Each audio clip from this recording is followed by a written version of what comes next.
She had to be put in her place. Otherwise, she'd never learn. Helen Shun pulled the covers over her face, tears streaming down her cheeks. She felt abandoned by everyone. Her husband, who had always doted on her, was now so cold. He hadn't even come to see her. Uncle David is very busy, Cole said, knowing exactly what his mother-in-law was thinking. It was always the same with women like her, constantly wondering who cared about them, especially when they were hurt. With something like this happening, he has to hold down the fort in Rockford. The old witch really wasn't cut out for politics. She'd probably struggle to run a corner store. She was spoiled rotten. A complicated woman, to be sure. Serena had once told him that her mother had cooked for her every day since she was a child. So, the old witch had at least one good quality. But her motivation was to mold her daughter into a reflection of her own glory, which was a twisted kind of love. Cole didn't like Helen, but he cared about Serena's feelings, so he couldn't go too far. He didn't need to be overly familiar, just polite.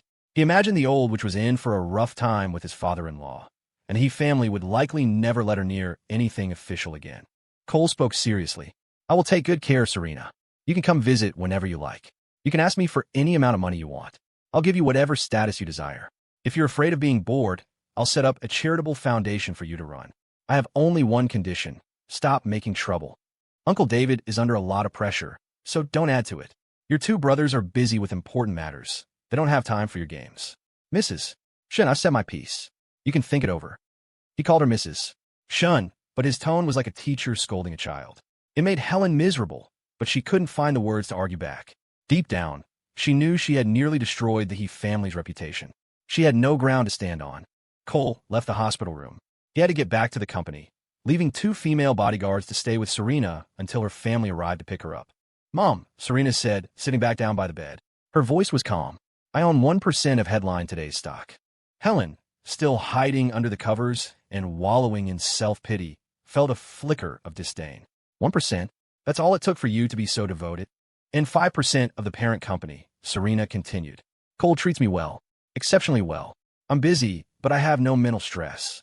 In fact, I feel incredibly fulfilled. With this disaster, and her mother about to be summoned back to the state capitol and put on lockdown, it was necessary to tell her about the shares. It might be the only way to quell her mother's resentment. Helen finally stirred. Parent company? Which parent company? But it was surely the entity that owned all of Cole's ventures, including Headline Today. Serena patted her mother's hand through the blanket. Mom, I'll also tell you this. Cousin Spencer invested in a 20% stake of Slice Video and a 15% stake of Beat Drop. As long as he stays loyal to Cole, he'll get shares in the parent company too. Mom, the entire Headline Today ecosystem is constantly profitable. Do you have any idea how much money Spencer will have in the future? Do you know how much I'll have? From a certain perspective, the He family is now bound to stand with Cole. It's not about the money. It's an insurance policy. The future generations of our family will have a clean, clear financial foundation to build upon. As long as we pay our taxes and stay on the right side of the law, we will never have financial problems. Do you understand? Under the covers, Helen's heart trembled violently. She hadn't known any of this. Spencer, he was a shareholder in Headline Today. Did her brothers know? A bitter realization washed over her. Of course they knew. If they'd wanted to know, Spencer couldn't have hidden it. Everyone knew but her. The feeling of being excluded was a bitter pill to swallow. Meanwhile, in Boston, at an exclusive private club, the titans of the tech industry were gathered. The CEO of ConnectSphere, the founder of Tenegrade, the head of Yahoo, the CEO of Nexus, and others were all present, idly chatting about the Viridian Global affair. At this point, the CEOs of Nexus and Yahoo were still on speaking terms. I never would have guessed. He's got some serious power behind him. It's not that surprising. That he among the shareholders is probably that he family. For him to grow this fast, he had to have support. Support is one thing, but don't underestimate him. The kid is anything but simple. His mind is deep. He doesn't act like a young man at all, said the CEO of ConnectSphere, still remembering the pretentious young man from the National Tech Summit. I'm giving up on poaching his people. It's not worth it, sighed the founder of Yahoo. Poach you need to poach. It's just business. The Tenegrade founder sneered at him. I think it's best to avoid a direct confrontation for now, the Nexus CEO said, stroking his chin with a faint smile. Each of them had a different opinion and attitude toward the rising star, Cole Chun. They were all familiar with the dark underbelly of their world and weren't particularly bothered by Warren Ning's death. It simply forced them to reevaluate the young founder. It went without saying that a new god had ascended in the internet world, and his rise was now unstoppable. Still, They believed Cole's smooth journey was only possible with powerful backing. The Nexus CEO's team had studied BeatDrop and even created a knockoff, but it was missing something. BeatDrop's popularity and download numbers remained higher. He paused, then added, I'm more interested in poaching BeatDrop's creator. The whole concept and creativity are incredibly novel. My engineers at the Research Institute are all impressed. That would be the one named Wyatt, right? You'll have to pay a fortune to get him, the Tenegrade founder said with a laugh. I wouldn't be so sure. Wyatt is good at research, but creative vision isn't necessarily his strong suit. The conversation shifted from Viridian Global to BeatDrop. They were all fascinated by this new phenomenon. So far this year, smartphone adoption had increased by 133% compared to the previous year. The market was enormous. They were all eyeing the mobile internet space, and it was painfully obvious that Cole's companies were leading the charge. They were left playing catch-up. Despite having more resources, they lacked the young man's decisiveness. For them to do anything, they had to convene a board meeting and get a majority vote. He just did what he wanted. His shareholders were silent. Over time, it was inevitable they would be surpassed. On the 32nd floor of the gallery, in the Headline Today office, Cole scrolled through the information online. The death of Viridian Global's chairman had caused a massive stir. Many comments were asking the same question. Who is the well-known internet CEO? But after 10 minutes, the information began to disappear from the web, including from Twitter. The posts were clearly being deleted. Cole was prepared for this. Headline Today and BeatDrop had already restricted traffic related to the news and banned accounts suspected of fabricating stories. He had a back-end team set up keyword filters. The matter was closed. Knock, knock, knock. Ivonne pushed the door open. Mr. Chun, here's the summary of BeatDrop's advertising data. It's exploded. As the weather warmed, she was back in dress. Today, it was a purple V-neck professional sheath dress paired with stockings. She walked with a graceful sway. But what was different was the pair of black-framed glasses she wore. Cole's eyes flickered from her stockinged legs to her glasses. I saw you come in this morning with bare legs. And are you nearsighted now? It was a good look, he had to admit. It had a certain secretarial charm. Can I put them on now? And you can't wear glasses if you're not nearsighted. Yvonne pouted, studying him. She'd only just learned that the internet CEO being discussed online was her own boss, Cole Chun. Something so huge had happened, yet he hadn't made a peep. His composure was terrifying. She remembered Sasha Guo frequently entering and exiting his office over the past few days. They were probably handling this very issue. At that moment, her understanding of Cole deepened. This was a man with the heart of a tiger. Thank God for Jasmine Wong, the heroic tiger tamer who had managed to subdue him. Otherwise, Cole would have surely become a ravenous capitalist, devouring everything in his path. Only Jasmine could control him. Watching Cole, his eyes lowered to study the data, Yvonne's feelings grew complicated. She was a little scared but also thrilled. Scared of being torn apart by the tiger, yet yearning to be pinned down by its claws. Why are you staring at me?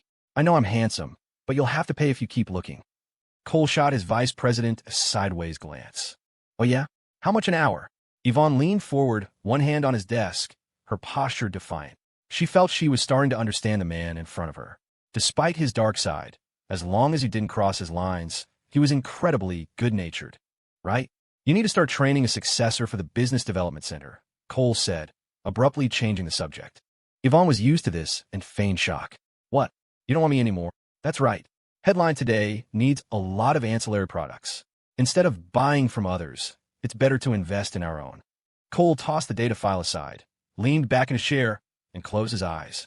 I'm setting up an investment division. You'll serve as the acting general manager for now. You can hand over the business center work to your successor later. So, I'll be working 2 jobs? Yvonne said, walking behind his chair.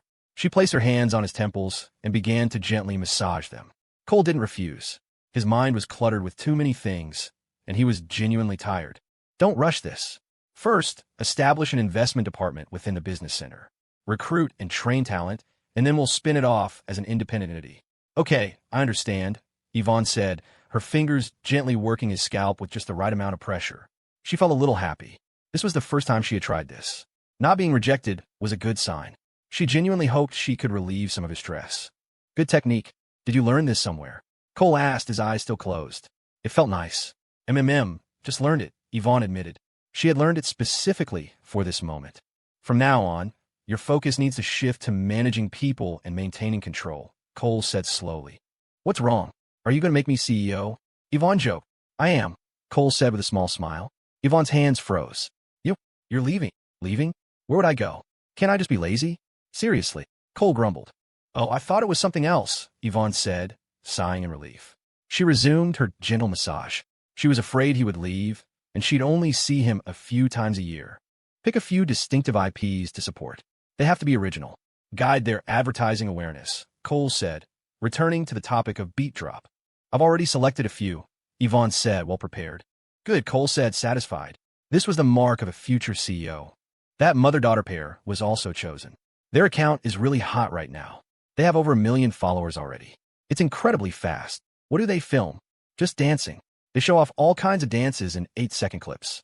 They're good at managing the tone. It's just... Yvonne trailed off. Just what? The fans are pretty thirsty. The comments can be a little out there. Things like wanting to marry them both, or offering to be the stepfather. Oh, freedom of speech. We're not the morality police. As long as the words aren't obscene, a little fantasy is fine. Did you fantasize like that, too? Yvonne asked suddenly. Of course not. I'm a decent person. Cole, no shame, Chun said with a righteous expression. Then what about your 3 wives? Yvonne's fingers pressed a little harder. And will one more be okay? What about 3? I'm very devoted. You know, you're so shameless. Yvonne quickly leaned down and pressed a kiss to his forehead. Hey, you're taking advantage of me. There goes your hourly rate, Cole said without opening his eyes. He understood Yvonne's feelings, but he didn't reciprocate them, at least not on an emotional level. The stockings were nice to look at, but he didn't want to break their current professional relationship. Not unless she truly understood what he was trying to build. So what if it's gone? It's not like you're going to pay me anyway, Yvonne huffed. She knew she hadn't truly entered his heart, at least not like the other 3. It was inevitable. It was also part of his charm. She was one step away from shouting, come and get me. But the man had self-control. Any other man would have already made a move. Ugh. Yvonne immediately banished the comparison from her mind. Cole was possessive. To be his woman, you couldn't even mention other men. She knew she couldn't compare to the other 3. She didn't want to.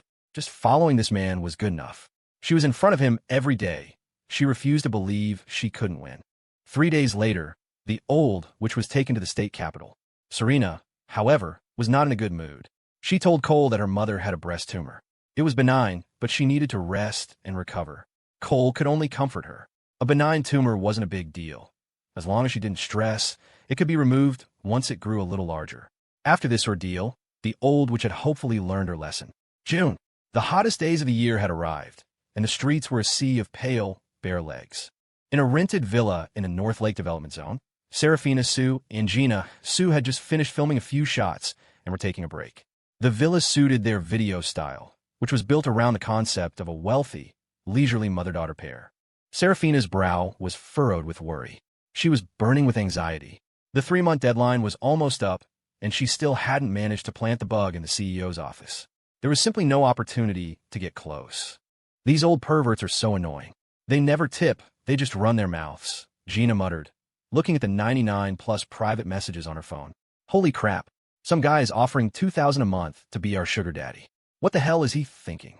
Just don't look at it, Serafina snapped. Let's focus on the real issue. We still haven't completed the first step. What real issue? Gina blinked, her eyes vacant. You haven't forgotten, have you? Why we're here? Serafina was fuming. Huh? Oh, holy crap. I totally forgot, Gina exclaimed, as if waking from a dream. She finally remembered what her actual job was. She had gotten too invested in the role. Start thinking.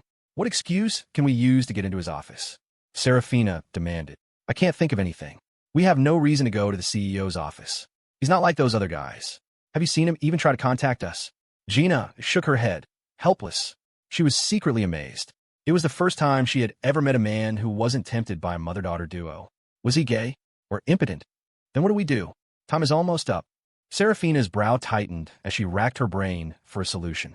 But Gina just flopped onto the sofa, propped her legs up, and started scrolling through her phone, seemingly content to let things fall apart. After a long silence, Gina suddenly sat up. Holy crap. Do you know how much money is in this account? I don't know, and I'm not in the mood to check. $102,000. Serafina replied absently. A second later, it registered. What did you say? $102,000. There's that much. Serafina was stunned. She had never paid attention to their earnings or the money transferred from Amy's production studio. Her only focus had been on planting the bug. The rest of the time was spent filming, maintaining her cover. Yeah, and it's been less than 3 months. It's less than we'd get for a mission, but it's steady, and it'll probably keep growing, Gina said, her eyes shining as she looked at the detailed breakdown. Wow, that promotional video we shot for the studio paid us 22 grand into our Beat Drop account. Holy crap, I should have checked this sooner. Ugh, let's put that aside for now. We need to figure out how to complete the mission. Otherwise, we're in for it, Serafina said, her mood sinking again. The people they worked for were not to be trifled with. Gina, however, seemed not to hear her. She was muttering to herself. We should be thinking about what to film for our next video. You still have the heart for that. Why not? It's easy money, we might as well earn it. This is clean money. I can't think of anything. You figure out, Serafina said, slumping onto the sofa. But as she fell, an idea sparked. Hey, yes, there's a place we can film. Where? Gina was intrigued. The CEO's office. Serafina's lips curved into a smile. We'll borrow the CEO's office under the pretense of filming a secretary dancing theme. It's a legitimate reason. We kill 2 birds with 1 stone. Is that going to work? Gina was skeptical. Do you have a better idea? Serafina rolled her eyes. If she'd had any other choice, she wouldn't be trying this. But their target completely ignored them, and they couldn't just arrange a chance encounter. Sneaking in was out of the question. Do you think he'll let us? Gina still wasn't confident. He probably will. He wants to cultivate top influencers. He'll most likely want to appear generous and encouraging, Serafina said, though she wasn't entirely sure herself. With any other CEO, they wouldn't even have to try. The man would find any excuse to summon them, all while acting like a perfect gentleman. In reality, they were all disgusting. We should just borrow Vice President Wong's office. It's huge, and it looks more like a president's office, Gina said casually, her eyes still glued to the account balance on her phone. What are you thinking? What are we here for? What good would borrowing her office do? Besides, she's sharp as a tack, Serafina said, annoyed. Oh, right. I forgot again. Gina's eyes never left the screen. Serafina was speechless. How could she forget the main objective? The room fell silent for a moment. Gina sighed softly. You know, being influencers like this is pretty good. I wish we could do this forever. Don't think about useless things like that. They'll never let us. But we'll get old eventually. Have you ever thought about how we'll end up? Don't think so far ahead, Serafina said, trying to sound nonchalant, but a dark cloud formed in her heart. Their end probably wouldn't be a happy one. Most likely, they'd end up at the bottom of the ocean without a trace. Their employers would just find new girls. The thought sent a shiver down her spine. She quickly shook it off, not daring to dwell on it. The next day, Cole had just returned from a state-sponsored internet symposium. When he got back to his office, Amy was waiting for him. She sat perfectly straight, her youthful elegance now tinged with a new maturity. Mr. Chun, Serafina, Sue has requested to borrow your office to film a series of dances in a CEO's office. A CEO office series? Cole raised an eyebrow. Yes, she believes this series will further boost the account's appeal, Amy relayed. How many followers do they have now? 2,560,000. The male-to-female fan ratio is 3-to-1. They're ranked 3rd in video tips, and all 15 of their fan groups are full. They have female fans, too? Cole was curious. Yes, they break down some of the dance moves and explain training methods, so they have a lot of female fans. They're quite professional, Cole murmured, a thoughtful look in his eyes. There wasn't much he could do in 8 seconds, just hit a few eye-catching rhythm points. 8 seconds wasn't long, but it wasn't short either. It was enough time to showcase your unique features. He still hadn't seen the mother-daughter duo's videos. After a moment of thought, he agreed. Fine, they can have it during the lunch break. Give them 2 hours. According to Ivonne, business at many local dance studios have been booming lately. Dance majors were all starting to make videos. This was a good thing. It would bring more people to Beat Drop. For now, this mother-daughter pair was the only high-quality dance IP they had. It was worth supporting. Yes, Mr. Chun. Amy left after getting her answer. Less than 5 minutes later, Ivonne knocked and entered. Mr. Chun, you're lending your office to Serafina Sue. Yes, let them use mine. That's not appropriate. Your office clearly looks like a woman's office. They're trying to create a high society vibe. High society? MMM. A chance to watch a high society lady dance for free. Everyone loves that. Ahem.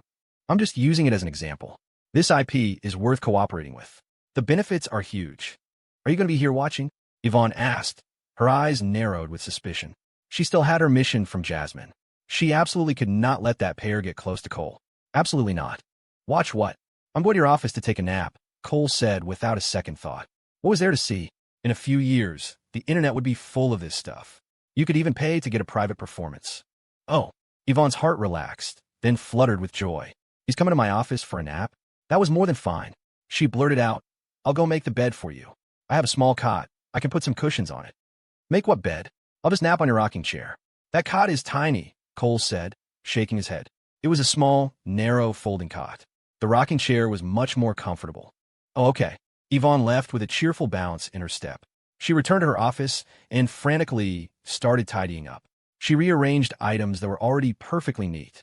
She looked left, then right, still not satisfied, and rearranged them again.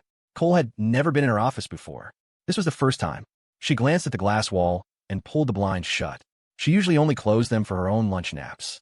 Now that a man was coming in to nap, they had to be closed. As noon approached, Cole remembered about lending out his office. He took a small camera from his drawer, hid it in a potted plant in the corner, and turned it on. Even though he wouldn't be in the office, he had to guard against any possibility.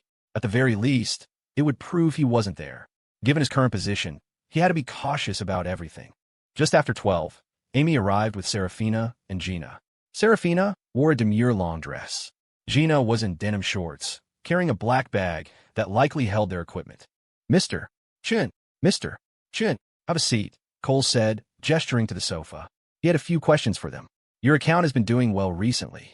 Have you thought about starting your own studio? Not yet. We're afraid we can't handle it. We need to get more familiar with everything first, Serafina said with a polite and reserved smile. Well, if you want to, just tell Amy. Amy will be the director of the IP operations department, Cole said with a smile. Amy, standing to the side, was both surprised and overjoyed. She was moving up again. Thank you, Mr. Chun. Serafina also looked grateful. All right, I won't disturb you. Use the office as you wish, Cole said, standing up. Yvonne walked in at that moment. Mr. Chun, time for your nap. I'll go get you lunch. Great. I'll be waiting, Cole said. He nodded to Serafina and Gina and walked out. Yvonne glanced at the two women, gave him a polite smile, and followed him out. Since Cole wasn't here, she had no desire to watch either. Okay, you can start filming. Just don't move anything in the office. Mr. Chun is used to everything being in its place, Amy instructed with a smile. Of course, Director AI, Serafina replied immediately, changing her form of address. Amy was pleased to hear it and left with a wide grin. Now, only the mother and daughter remained in the office. Let's start, Serafina said, walking over and gently closing the door. She didn't plant the bug right away. Instead, she began to film with meticulous care. She set up the equipment and rehearsed their movements. Even though they were here with a secret objective, every video they made was a work of art. They were consummate professionals.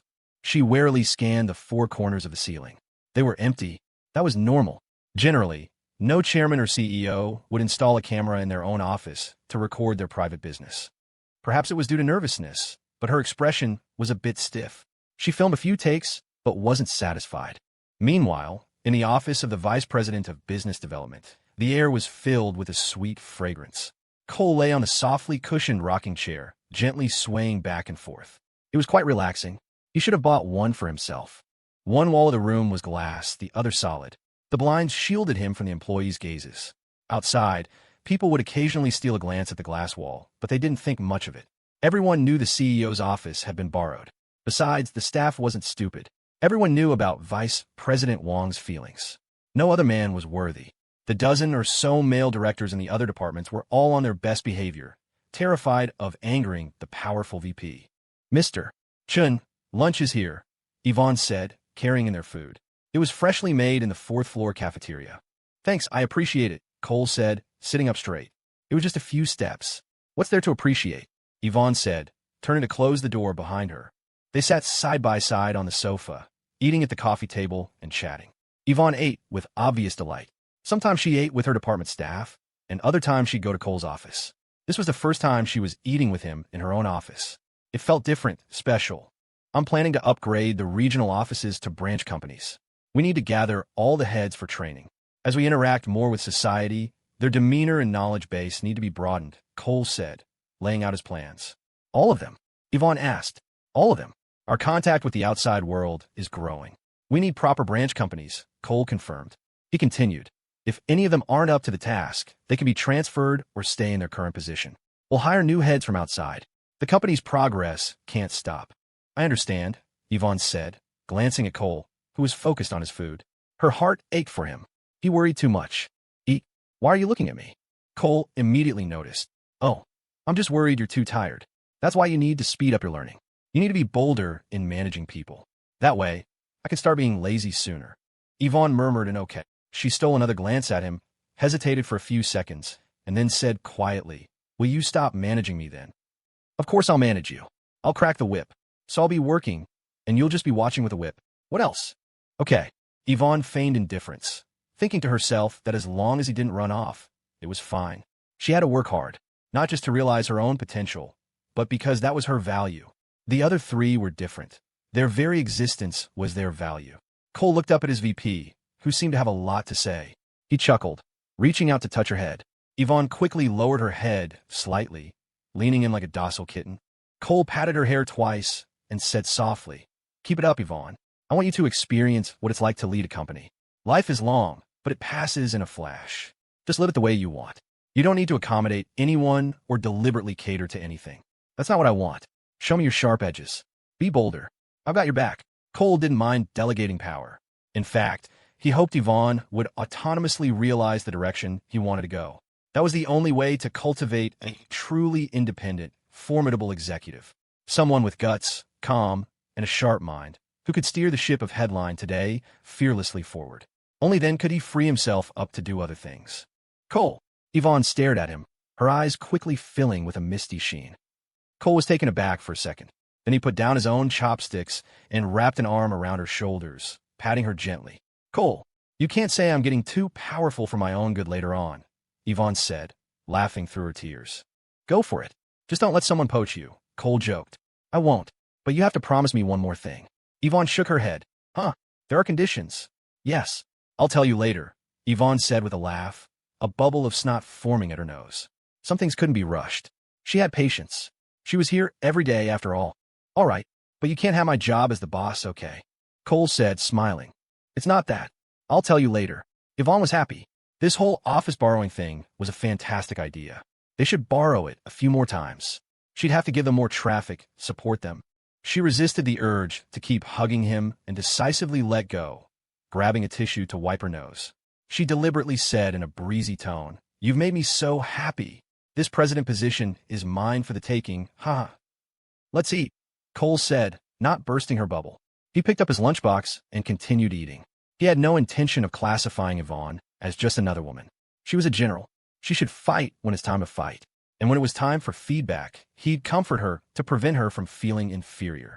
That was bad for a person's growth. In the CEO's office, after confirming it was safe, Serafina took a miniature listening device from her bag. She stuck it to the underside of the desk in a corner. Wiping her hands, she smiled. Let's film 2 more sets. Finally got that done. Wasn't too hard, was it? Gina also relaxed. With this initial task completed, she felt a weight lift from her shoulders. Her hip movements and rhythm became much smoother. As the BGM started for the second time, there was a knock at the door. Before Serafina could turn off the music, the door opened. A young, elegant, and intelligent-looking woman with a cool, regal air walked in. Hello, Ms. Young, Serafina said, greeting her nervously. She knew who this was, but had never interacted with her. This woman put more pressure on her than Vice President Wong did. Her casual glance seemed to see right through you. It's fine, you can continue. I just need to use Mr. Chin's computer, Jasmine said with a small smile.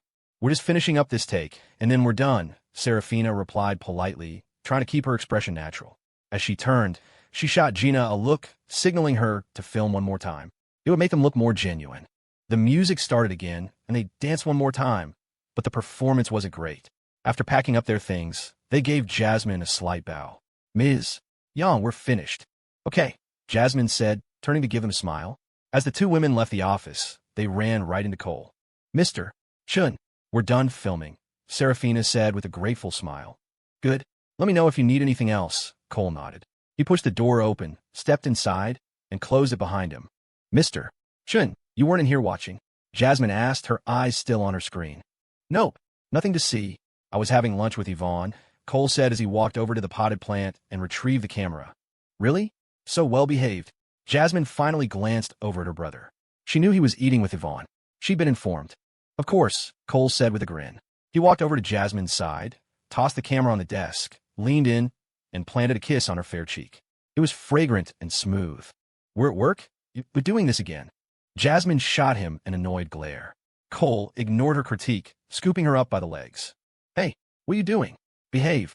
Jasmine struggled symbolically for a moment before letting Cole place her on his lap, tolerating his restless hands as they slid up her skirt. "I missed you, sis," Cole whispered. "Missed my foot. It's only been 2 days, and you're at it again. You're going to be the death of me," Jasmine said, pinching him hard. The light in her eyes was both scolding and delighted. She was so compatible with her brother. Every time, it struck her soul. How could she not like it? But she couldn't give him too much. She had to use scarcity marketing, make him long for her day and night. Even though she had given a little, she had gotten so much more in return. "I'll be gentle." Cole pouted and leaned in, tasting the light, fragrant lipstick on her lips. After a long kiss, Jasmine broke free, her face already flushed. Any longer, and she'd have to surrender completely. She pinched his cheek. "No, I need a 3-day break, or I'll die by your." Which that is that, sis?" Cole asked cheekily. "I'll hit you," Jasmine said, feigning anger, and playfully punched him a few times. "You bad boy. So lecherous." The two of them flirted and played for a while. "Sis, let me look at something first," Cole said, almost forgetting what he was doing. Since he wasn't here, he should check the camera footage. "What's this?" Jasmine asked, looking at the device her brother picked up. "A camera." Jasmine didn't ask any more questions. Her brother must have a reason for setting it up. Cole connected it to the computer and opened the file. Jasmine, held tightly by the waist, could only sit obediently and watch with him. The footage showed Serafina and Gina rehearsing. It looked normal. Even Cole started to think he was being paranoid. He dragged the progress bar forward. As he did, both his and Jasmine's eyes narrowed. They fell silent. What was placed under the desk couldn't be a camera. It had to be a bug. Corporate espionage? Cole remained silent, but he was laughing inwardly. It brought back some memories. He'd used this tactic himself. "Cole, you're busy. I'll head back to HR," Jasmine said deliberately. She didn't know if someone was listening to the bug right now. It wasn't convenient to talk here. It was better to use Facebook Messenger. The thought of them kissing and whispering sweet nothings made her cheeks burn. Who knew if anyone had heard? She resisted the urge to hit him again. "Okay, sure," Cole nodded. After Jasmine left, he quickly received a notification. She had created a new temporary group chat. She'd added Serena, Luna, Ivonne, Whitney, Fiona, and even Wyatt and the other programmers. The bug couldn't have been planted by one of the old guard. It would have been too easy for them. They could walk in any time, and they didn't need to. All of Cole's decisions were transparent. When everyone learned that a bug had been planted in Cole's office, they were stunned. Corporate spies, planted more than 2 months in advance? The group debated back and forth, coming up with 3 options. 1. Expose them and call the police. 2. Don't expose them and feed them false information. 3. Expose them, don't call the police, but use the threat of it to turn them. Cole thought all 3 were viable. He brought everyone together to discuss this, to put them all on high alert. He typed a message to finalize the decision. "Let's expose them. If they surrender, we'll use them as influencers. If not, we'll hand them over to the police." Wyatt asked, "Mr. Chun, is it risky to keep them?" "Cole, it's fine. They won't be able to plant anything else in the future. This is just a warning. At this stage, we can't legally go after their employer." He didn't have time to play games and feed them false information. Toying with them was just self-indulgent and served no real purpose.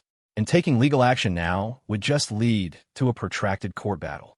The other party would easily deny any connection to Serafina and Gina.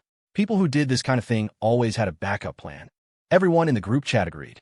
For 2 days, Cole acted as if nothing had happened. He didn't summon the mother-daughter pair immediately, so as not to spook them. He simply gave important instructions in the group chat and would occasionally talk about random things in the office to lower the other party's guard. Only after their CEO's office video went viral did he have Amy notify them to come in, under the pretext of discussing their future arrangements. In the villa, Serafina was thrilled when she received the notice. "Looks like he's finally interested in us." According to the feedback from her employer, the bug was working normally. Now that their new video had piqued the target's interest, it was an unexpected bonus. "Heh, men are all the same. I thought he was different, but he's just a hypocrite who's better at hiding it," Gina said with a sneer, though a trace of disappointment flickered in her eyes. Society was just like that. No exceptions. "Go take a shower and change," Serafina said, walking towards her bedroom. Her outfit couldn't be too revealing. On the contrary, it should be more modest than usual. That would only heighten a man's desire to conquer. From a small bag in the corner of her closet, she took out a small spray bottle of triazolam. The stuff had a powerful anesthetic effect. Once the target took them to a private place, one spray, and he'd be out cold. Then they'd stage the photos and videos. Only criminal evidence could truly control someone. The crime of forcing himself on a mother and daughter would be enough to send a man to hell. The two spent a long time showering and getting ready, dabbing on a drop of specially made perfume. Serafina wore a light blue floral dress, transforming into a perfect, demure single mother. But underneath, she wore sexy lingerie, creating a tantalizing, barely there effect to lower the target's guard.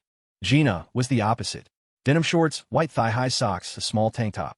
Her face wore a look of nonchalance. Youthful, vibrant, with a touch of rebellion. They took their bag with the camera and hailed a cab to the 32nd floor of the gallery. Serafina was nervous, her gaze fixed forward. Gina looked around, feigning a naive curiosity. They projected different personalities in front of the employees. When they entered the CEO's office, only Cole was there. Serafina's heart leaped. He really did want to see them alone.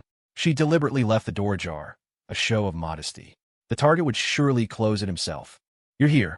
Have a seat," Cole said with a smile, gesturing to the sofa. After Serafina sat down, she noticed Cole still hadn't closed the door. He was probably trying to keep up his gentlemanly facade. Just as she was thinking this, several people walked in. Jasmine, Serena, Luna, and Ivonne all entered, followed by 4 female bodyguards. Sasha closed the door and locked it. Serafina's face changed. She sensed something was wrong. Gina could no longer maintain her innocent, curious expression. "Serafina, you know, being an influencer isn't any worse than being a corporate spy," Cole said, leaning back in his chair with a smile. "She and I don't understand what you mean," Serafina said, forcing herself to remain calm. "Serafina, you're a smart woman. I don't need to spell it out for you, do I? Do you need to see the evidence?" Cole turned the monitor towards them. It showed the exact frame of Serafina planting the bug. Serafina and Gina's faces went pale, their bodies rigid. Exposed. Who would have thought someone would put a camera in their own office? A man with so many beautiful women around him could film whatever he wanted out in the open. Why would he need to film secretly? Unless it was specifically for them. Well, Cole smiled faintly, then looked at Serena. "Serena, what laws did they break?" "Invasion of a company executive's privacy, a violation of public security regulations, and attempted theft of commercial secrets," Serena said, her gaze fixed on the two women. Mr. She and I. Serafina's heart was pounding. If this got out, jail time was the least of her worries. The most terrifying thing was that they would become disposable assets. Then someone would come for them. They might even die mysteriously in a holding cell. Gina lowered her head, her face filled with fear. "I'll give you 2 choices," Cole said languidly. "First, I call the police. Second, you confess everything on camera, and you continue to be our influencers." "The second one, Mr. Chun. We choose the second one." Serafina raised her hand without a moment's hesitation. Her earnest expression was like a student answering a teacher's question. Gina nodded vigorously beside her. They weren't hardened secret agents. They didn't dare to resist. "Tell me who your employer is, what the plan is, and what your past plans were. Tell me everything," Cole said with a pleasant smile. Serafina hesitated again. She thought he only wanted to know about the current plan, not about their entire history. That was tantamount to handing over their lives. What should she do? Speak or not? "It's fine if you don't. I'll send you to the police station. I don't have any losses, and I don't want to waste my time," Cole said, turning to Sasha Gua. "Call the police." "Don't, Mr. Chun. I'll tell you everything," Serafina said, her face ashen. The last glimmer of hope vanished. Even if it was only 6 months in jail, she didn't dare go. Even if she didn't die inside, she'd be dealt with after she got out. And all the people whose secrets they held would never let them go. Her only option was to trade for this man's protection. "If you don't start talking in 3 seconds, I'm not interested in listening," Cole said, tilting his chin up. One of the security officers had already turned on a camera. "2. Serafina shouted, "Mary Gao. Her name is Mary Gao. She's a senior public relations officer at Stratos Capital." She confessed everything. They weren't mother and daughter, but best friends who'd had plastic surgery. She also revealed a list of blackmail material on several business tycoons. Gina added details from his side. What surprised Cole was that they had managed to get dirt on some major industry players. The girls all looked astonished. These were men who spoke of morality and righteousness in public, but were utterly depraved in private. Cole looked at the 4 girls and said warmly, The business world is never pure. Every kind of tactic and every kind of person exists. That's why in our daily work, we must always be ready for battle. We have to be vigilant. In the future, your work will be more strategic. Seeing the essence of things is very important. That's why I asked you all to come in. Okay, you can go outside now. Sasha, you stay. The four girls gave Cole a look that was both impressed and tender, then stood up and left. Only Sasha and Guo remained. The moment they were gone, Cole's eyes changed. They became deep, dark, devoid of all emotion. He spoke softly. Where does this Mary Gao usually hang out? He couldn't do anything about the mastermind behind her. They could easily sever all ties to this incident. But shouldn't he chop off one of their arms? Did they think they could just reach out whenever they wanted? Did they think he was a pushover? An eye for an eye was Cole's principle. You break the rules and play dirty, so I'll cut off your hand. It was only fair. Let them know what kind of person he was, so they wouldn't get any ideas in the future. Serafina was a smart woman and immediately understood. Her fear intensified. This Mr. Chen was even more terrifying. But for her, that was a good thing. She doesn't have a permanent residence, but she spends a lot of time in Hong Kong, often traveling between there, Malaysia, Singapore, the Philippines, and Thailand. Sometimes by plane, sometimes by cruise ship. After a thought, she added, by now, she should know the bug has been discovered. I don't know if she suspects me, but based on my knowledge of her, she's definitely on her way to Hong Kong right now. Or she may have already gone to one of those other countries. Cole nodded. Okay, last question. The videos you got before, you must have backups, right? Serafina and Gina exchange a look. We do. Where are they? On a hard drive hidden in our apartment. I'll have someone go with you to get it. From now on, just focus on being my influencers. Do a good job. You don't need to worry about anything else. I'll take care of your security. Don't rent that villa anymore. Find a nice condo.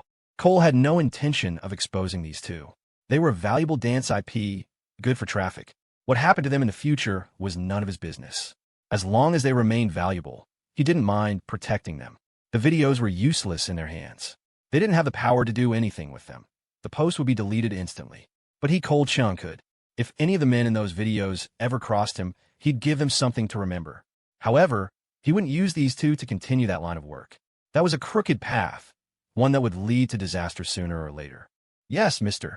Chun, Serafina, and Gina nodded repeatedly.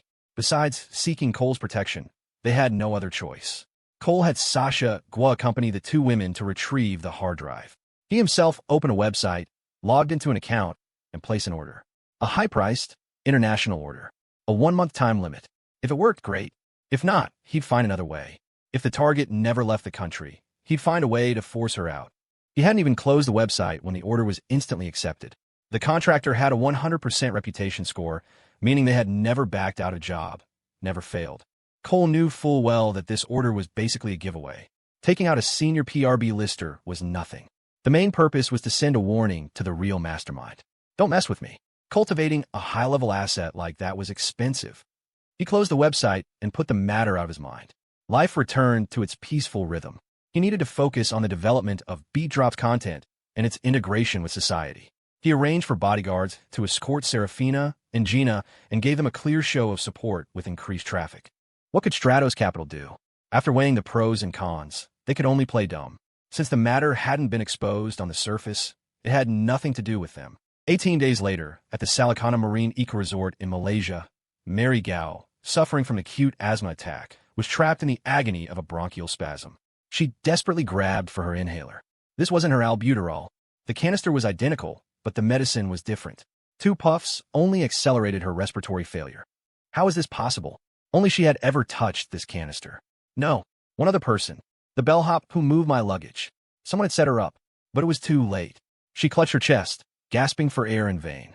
The feeling of suffocation slowly drowned her. In her last hazy moments, she felt the canister slip from her hand, and then something else was pressed into it. In Rockford, Cole saw the news on his birthday. According to local Malaysian media, a Singaporean Chinese woman named Mary Gao had died suddenly from a medical episode. The autopsy confirmed the cause of death was respiratory alkalosis, likely due to an asthma attack and delayed medication. Cole's gaze turned somber as he sighed. Died of illness? It seems exercising really is important. The news was a tiny blip buried under a mountain of entertainment content. The click-through rate was pitifully low. Cole closed the news tab, tidied up, and headed for the Golden Bay residences. Today was his 20th birthday. His 3 little babies had been preparing since early that morning. Ivonne had also left work early in the afternoon to help cook. Cole hadn't invited anyone else. A big fuss would just be uncomfortable. Besides, there was a show to watch tonight, and he was very much looking forward to it. He knocked, and the sound of light, quick footsteps came from inside. Luna opened the door. Her eyes bloomed with joy, her small, rosy lips parting slightly. "Brother, Lou," Cole said, his eyes flicking from her lips to the kitchen. Luna shook her head and waved her hands, pointing to the kitchen. She silently mouthed, "Brother, no." She knew he wanted a kiss, but someone could come out of the kitchen at any moment. As she turned, she protectively covered her rear with her hand, successfully blocking a sneak attack. Luna's face flushed red as she shot him a shy glance over her shoulder. Just as she was about to bolt, he pulled her back. She had no choice but to offer up her fruity little lips. After a silent kiss, she finally escaped. Cole chuckled. So, she'd learned to defend against his sneak attacks. He'd have to investigate that more thoroughly in a couple of days. Jasmine's voice called out from the kitchen. "Cole, go relax for a bit. There are just 2 more dishes. They'll be ready in a minute." "Okay, sis," Cole replied, glancing at the dining table. 4 dishes were already laid out, a mix of meat and vegetables. The aroma was tantalizing. He plopped down on the sofa with a contented sigh. On special occasions, Jasmine was the head chef. Only when it was just the 2 of them did he wait on her. A moment later, Serena came out with a plate of stir-fried lettuce, smiling sweetly at Cole. Cole blinked and puckered his lips. Serena wrinkled her little nose and lifted her chin with a playful huff, but then blew him a kiss. She didn't go back into the kitchen, instead starting to set out the rice bowls. Soon, all the food was ready. Ivonne carried out the last dish, with Jasmine and Luna following behind her. "Cole, time to eat," Jasmine said, wiping the sweat from her brow. "Coming, sis." Cole tossed his phone aside. He noticed that none of the 4 women had sat down. They were waiting for him. The dining table was rectangular, normally just right for 4 people. Today there were 5. The seating arrangement was a delicate matter. Cole knew exactly what was going on. Their hesitation wasn't out of respect for him as the CEO. There was another reason. He didn't hesitate, taking the seat at the head of the table, a single spot for himself. Sure enough, Jasmine immediately sat to his right, and Serena to his left. Luna sat next to Jasmine, and Ivonne sat next to Serena. It was ordered by the length of time they'd known him. It was a perfectly logical arrangement. Cole took a deep breath, feigning ecstasy. "Smells amazing. The color, the aroma, the flavor. I'm in for a treat." Then he addressed each of them. "Thanks for your hard work, sis." "Thanks, baby." "Thanks, Lou." "And thank you, Ivonne." Just saying thanks, everyone would have felt too light. The kitchen was so hot. He had to acknowledge each of them, even daring to call Serena baby in front of everyone, though he said it quickly. Judging by the corner of Serena's mouth, he knew how happy it made her. "It was nothing," Jasmine said with a smile, secretly stomping on his foot under the table. "Baby, baby, what am I, chopped liver?" A second later, her leg was hooked by his foot, and she felt content again. Luna didn't mind either. Only she got to call a brother. The girls all said it was no trouble. Ivonne opened a bottle of red wine and poured everyone a small glass. She was both happy and nervous. She had gotten to know the other 3 well over time and was casual with Cole, but this was the first time she'd been included in this inner circle. "All right, a toast," Cole said, raising his glass with a smile. Once all 4 women had their glasses, he continued, "To us, getting better and better." In his mind, he had several versions of better and better, but he kept them to himself. To getting better and better. To getting better and better. The 3 little babies, sharing a telepathic connection, didn't say a word. Ivonne, having been an observer for so long, knew exactly what kind of better Cole was thinking of. She was, of course, a supporter. Only if these 3 were in harmony would she have a chance to integrate. If it was a palace drama of constant fighting, there would be no peace. Given Cole's personality, she would be permanently exiled from this circle. One more person would just be a headache. But it was precisely because of Cole's personality that these 3 could coexist peacefully. It seemed that every action, every consequence was preordained, and all she could do was be a good assistant. She could realize her own societal value while following the man she loved. Life was good. The 5 of them chatted about amusing things happening on Beat Drop. It was a comfortable meal. After dinner, the girls cleared the table and brought out a 10-inch cake. This time, there were only 2 candles, each representing a decade. Ivonne went to turn off the lights and draw the balcony curtains. The room darkened, lit only by the flickering candlelight. "Happy birthday to you. Happy birthday to you." The 4 girls clapped their hands, their faces wreathed in smiles, as they sang in unison. This was the 2nd time they had celebrated his birthday with him. There would be many more to come. Yvonne was even happier. This was her first, and there would be many more. Happy birthday. Make a wish, Cole. Amidst the joyful laughter, Cole closed his eyes, clasped his hands, and made a wish. I hope we all get better and better and live happy, healthy lives. Then he blew out the candles in one breath. Cole cut the cake. Serena bounced on her toes, eager. All right. Cole quickly cut 5 slices. He followed the established order, handing the first piece to Jasmine, and then distributing the rest. Just as he picked up his own slice, ready to eat, 4 pieces of cake came flying at his face. Ah-ha-ha! Serena laughed. Get him! Get him! Yvonne showed no mercy. 4 pairs of hands smeared a thick layer of frosting all over Cole's face. He squinted his eyes, seized an opportunity, and grabbed a handful of cake in each hand, quickly plastering it on the girls' faces. Ah, Cole, you devil. Brother, Cole, it's in my hair. Cole, Chun. The group dissolved into a fit of laughter and playful shrieks that filled the apartment. A post-dinner digestive exercise. It was a good thing the neighbors didn't come knocking. The cake was ultimately never eaten, but that was its purpose. It took over 10 minutes for things to calm down. The girls and Cole were all covered in cake from head to toe. Cole, you're so bad. Serena wiped the cream from her face. She couldn't open her eyes and fumbled her way to the master bathroom. Luna and Jasmine had cake all down their collars. Yvonne, flustered and blushing, immediately ran to the guest bathroom. She was a little embarrassed to be seen like this by the other 3. It was the first time she had ever done something like this, and with a man she liked. It was exhilarating. Jasmine used a tissue to wipe her face, then shot her brother a look, smearing cake everywhere, honestly. But as she grumbled, her hands were gently cleaning him up. Cole's eyes were covered. He couldn't see a thing. He just laughed sheepishly. It was fun. Luna, who was covered in the most cream, quickly wiped her own face and then began to gently clean Cole's cheeks and neck. Over time, in front of Jasmine, she had grown more comfortable expressing her affection. Their relationship with Cole was one of 0 distance. They all knew it. So it felt all the more natural. After the 4 girls showered, they hid in the master bedroom. By the time Cole finished his own shower, they still hadn't come out. They were probably getting dressed up, changing for the show. He didn't know what kind of dance program they had planned. Cole, in shorts and a t-shirt, sat leisurely on the sofa, waiting. The coffee table had been moved, and a soft rug covered the floor. The balcony curtains were drawn, setting the stage. He waited another 10 minutes. Then he heard the bedroom door open. Led by Jasmine, the 4 girls came out in a line, taking tiny, soft steps until they stood before him. Cole's eyes were wide, unblinking. 4 barefoot beauties in ancient-style costumes. No, 3 beauties and 1 beautiful young maiden. 4 sets of short Hanfu-style dresses in different colors, hemmed high on the thigh. Off the shoulder, the room was instantly suffused with a vibrant, sensual energy. Jasmine's hair was in an elegant updo, held by a pin. She wore a short, black gossamer dress, a long, black silk ribbon draped over her arms. On her long, fair legs were a pair of black, lace-trimmed, thigh-high stockings. Her posture was ramrod straight, elegant. Her expression, serene. The contrast of white and black was stunning, radiating a dazzling light. The whole look was a mix of sexy, mysterious, and regal, and it made Cole's heart itch. He was a sucker for this side of his sister.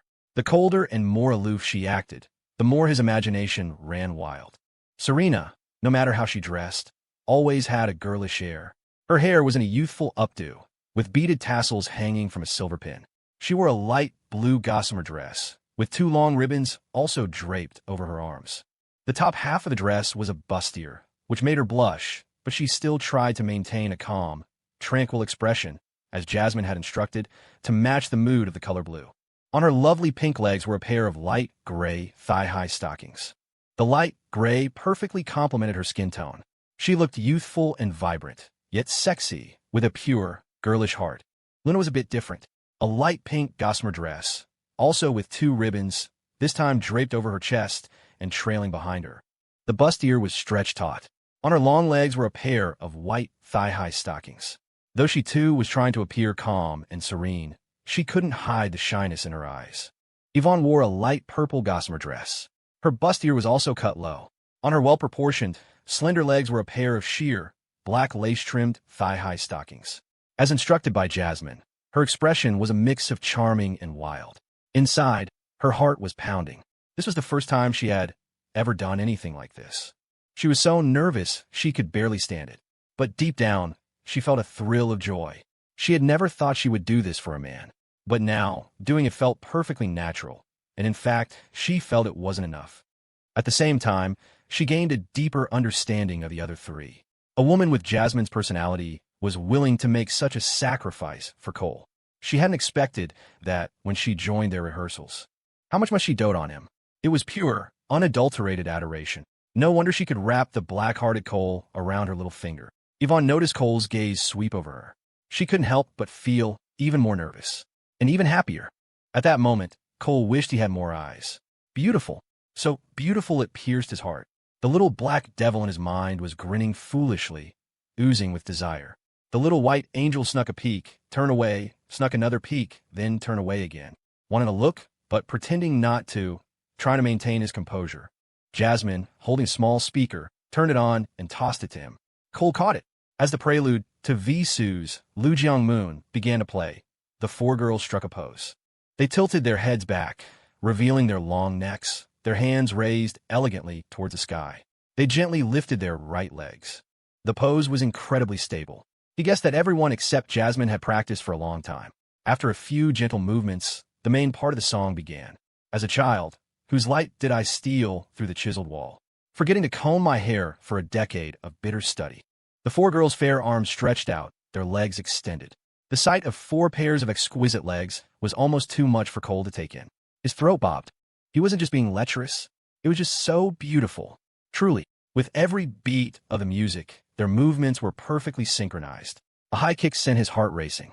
Jasmine's expression remained serene and graceful throughout. She refused to look at her brother. Her dance was a mysterious, noble kind of sexy. The other three girls also followed her instructions strictly, conveying the spirit of the dance. Though they weren't quite as divine as Jasmine in every move, they were more than convincing. The key was that they were beautiful. They looked good no matter what they danced. When the song ended, Cole's jaw was still hanging open. He suddenly felt thirsty. He snapped out of it and began to applaud wildly. Serena and Luna covered their mouths and giggled, Serena even shrinking back a little.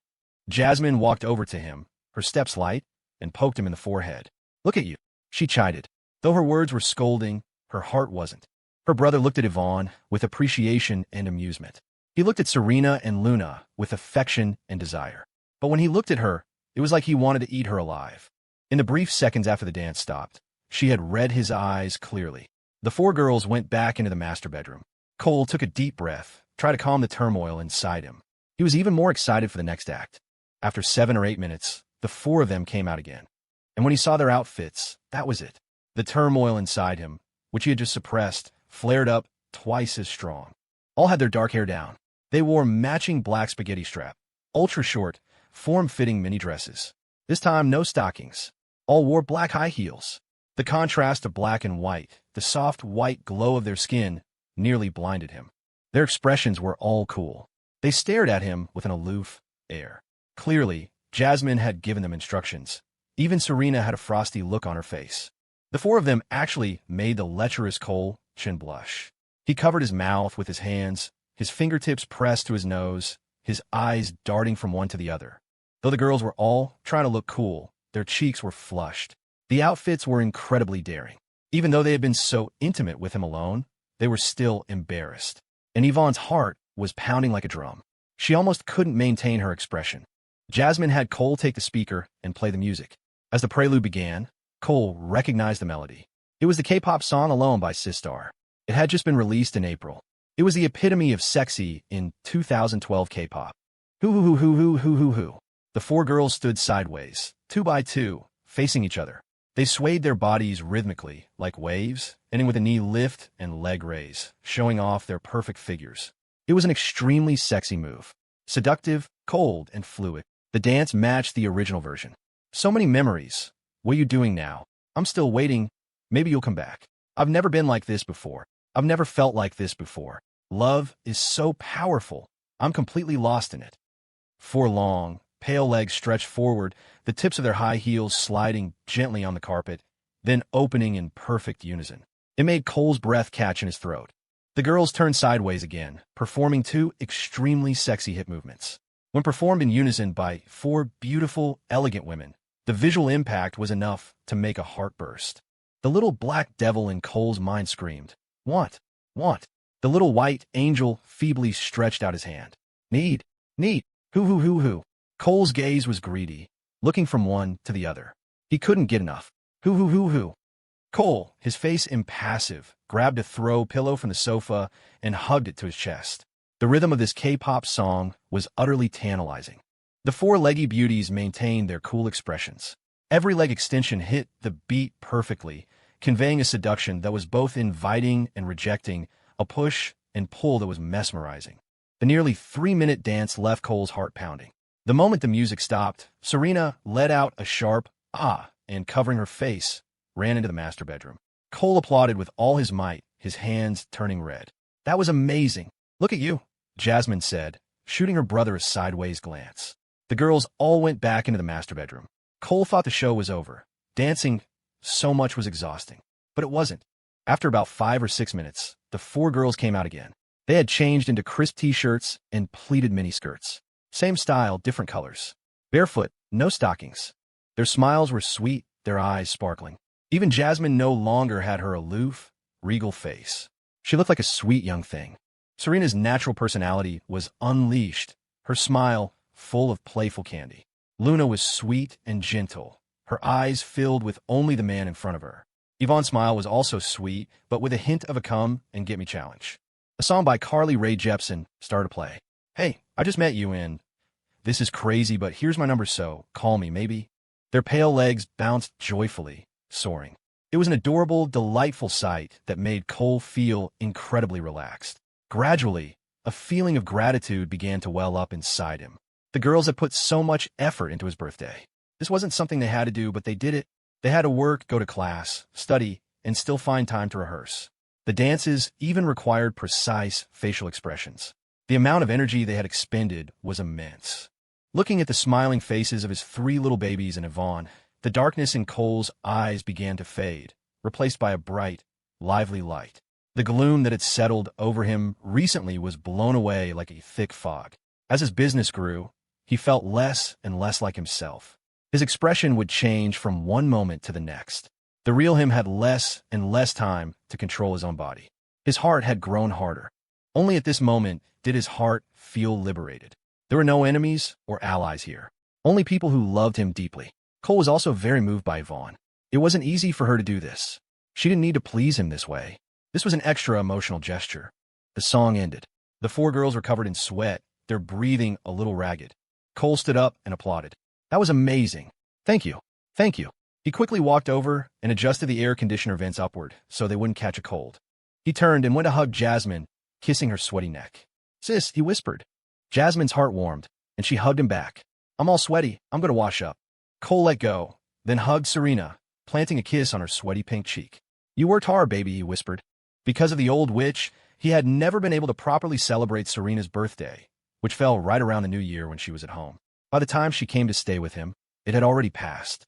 He had given her a diamond bracelet as a late gift when they got back to Rockford, but it still felt like something was missing. Next time her birthday came around, he would openly take her away to celebrate. It was nothing. I had fun dancing, Serena said, hugging his waist. After letting go, she went into the master bathroom with Jasmine.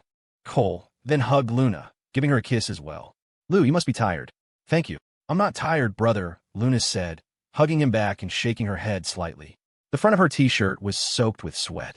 She said softly, Brother, I'm going to take a shower. I feel all sticky. Okay. Cole kissed her little face again before letting go. Luna happily skipped into the master bathroom. All 3 of his little babies were in there. A group shower. The master bathroom was large enough for 3 or 4 people without a problem. It was more convenient to shower there and then get dressed in the master bedroom. Yvonne stood to the side at a loss. She didn't know if she would get a hug. If she did, should she hug him back? Would he kiss her? If he did, should she kiss him back?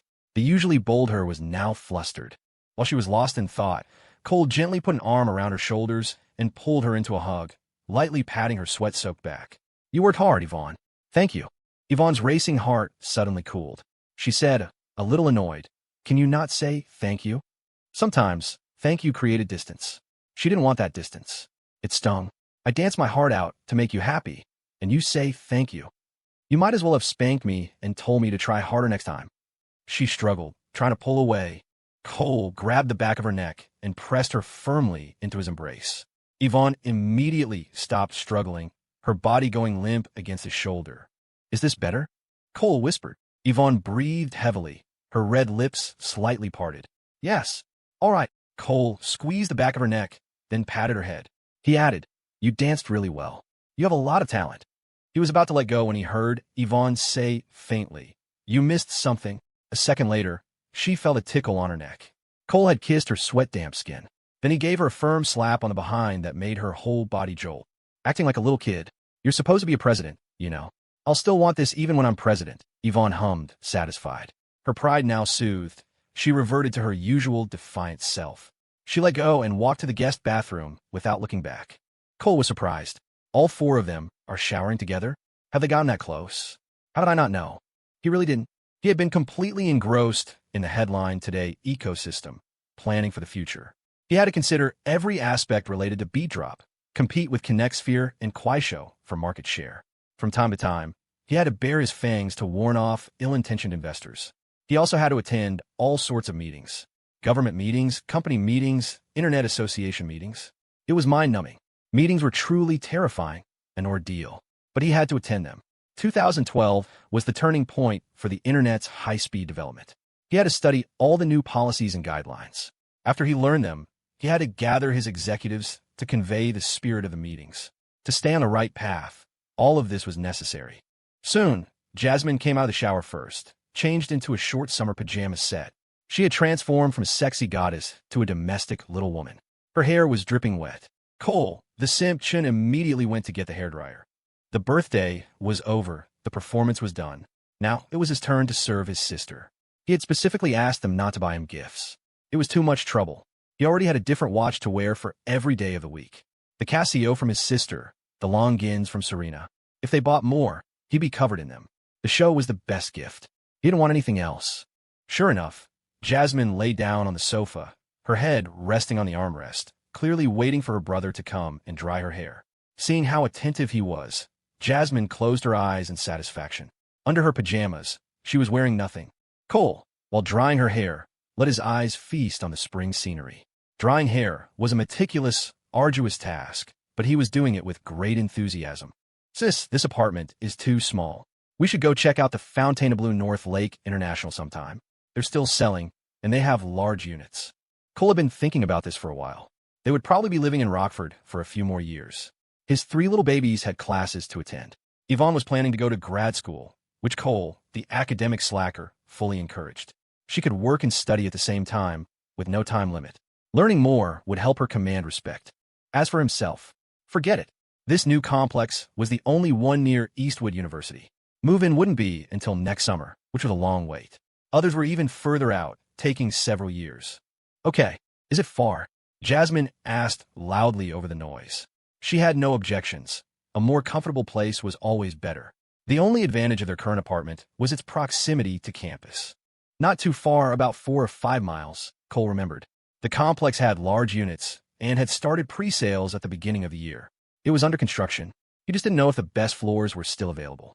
2 units per elevator for bedrooms, 2 living rooms. Buying both units on one floor and knocking down the wall would be perfect for him. He didn't plan on buying a separate apartment for each of them. Separate homes didn't feel right, not good for unity. And sleeping alone in a big house was kind of scary. Serena and Luna definitely wouldn't like it. Jasmine wouldn't either, but he needed her approval. Let's go check it out sometime then, Jasmine said, her interest piqued. Okay. Before he finished drying her hair, Serena, wearing the same style of pajamas, came out. She pulled up a chair and sat next to them, scrolling through her phone while waiting for her turn. There was only one hairdryer. After Luna and Yvonne came out, they also pulled up chairs and looked at their phones. Yvonne started to get nervous again. Would Cole dry her hair too? Would he? If he didn't, should she say something? She pretended to be waiting for the hairdryer, browsing news on her phone while filled with anticipation. After Jasmine's hair was dry, she got up and sat at the other end of the sofa, letting Serena lie down for her turn. Serena closed her eyes in comfort.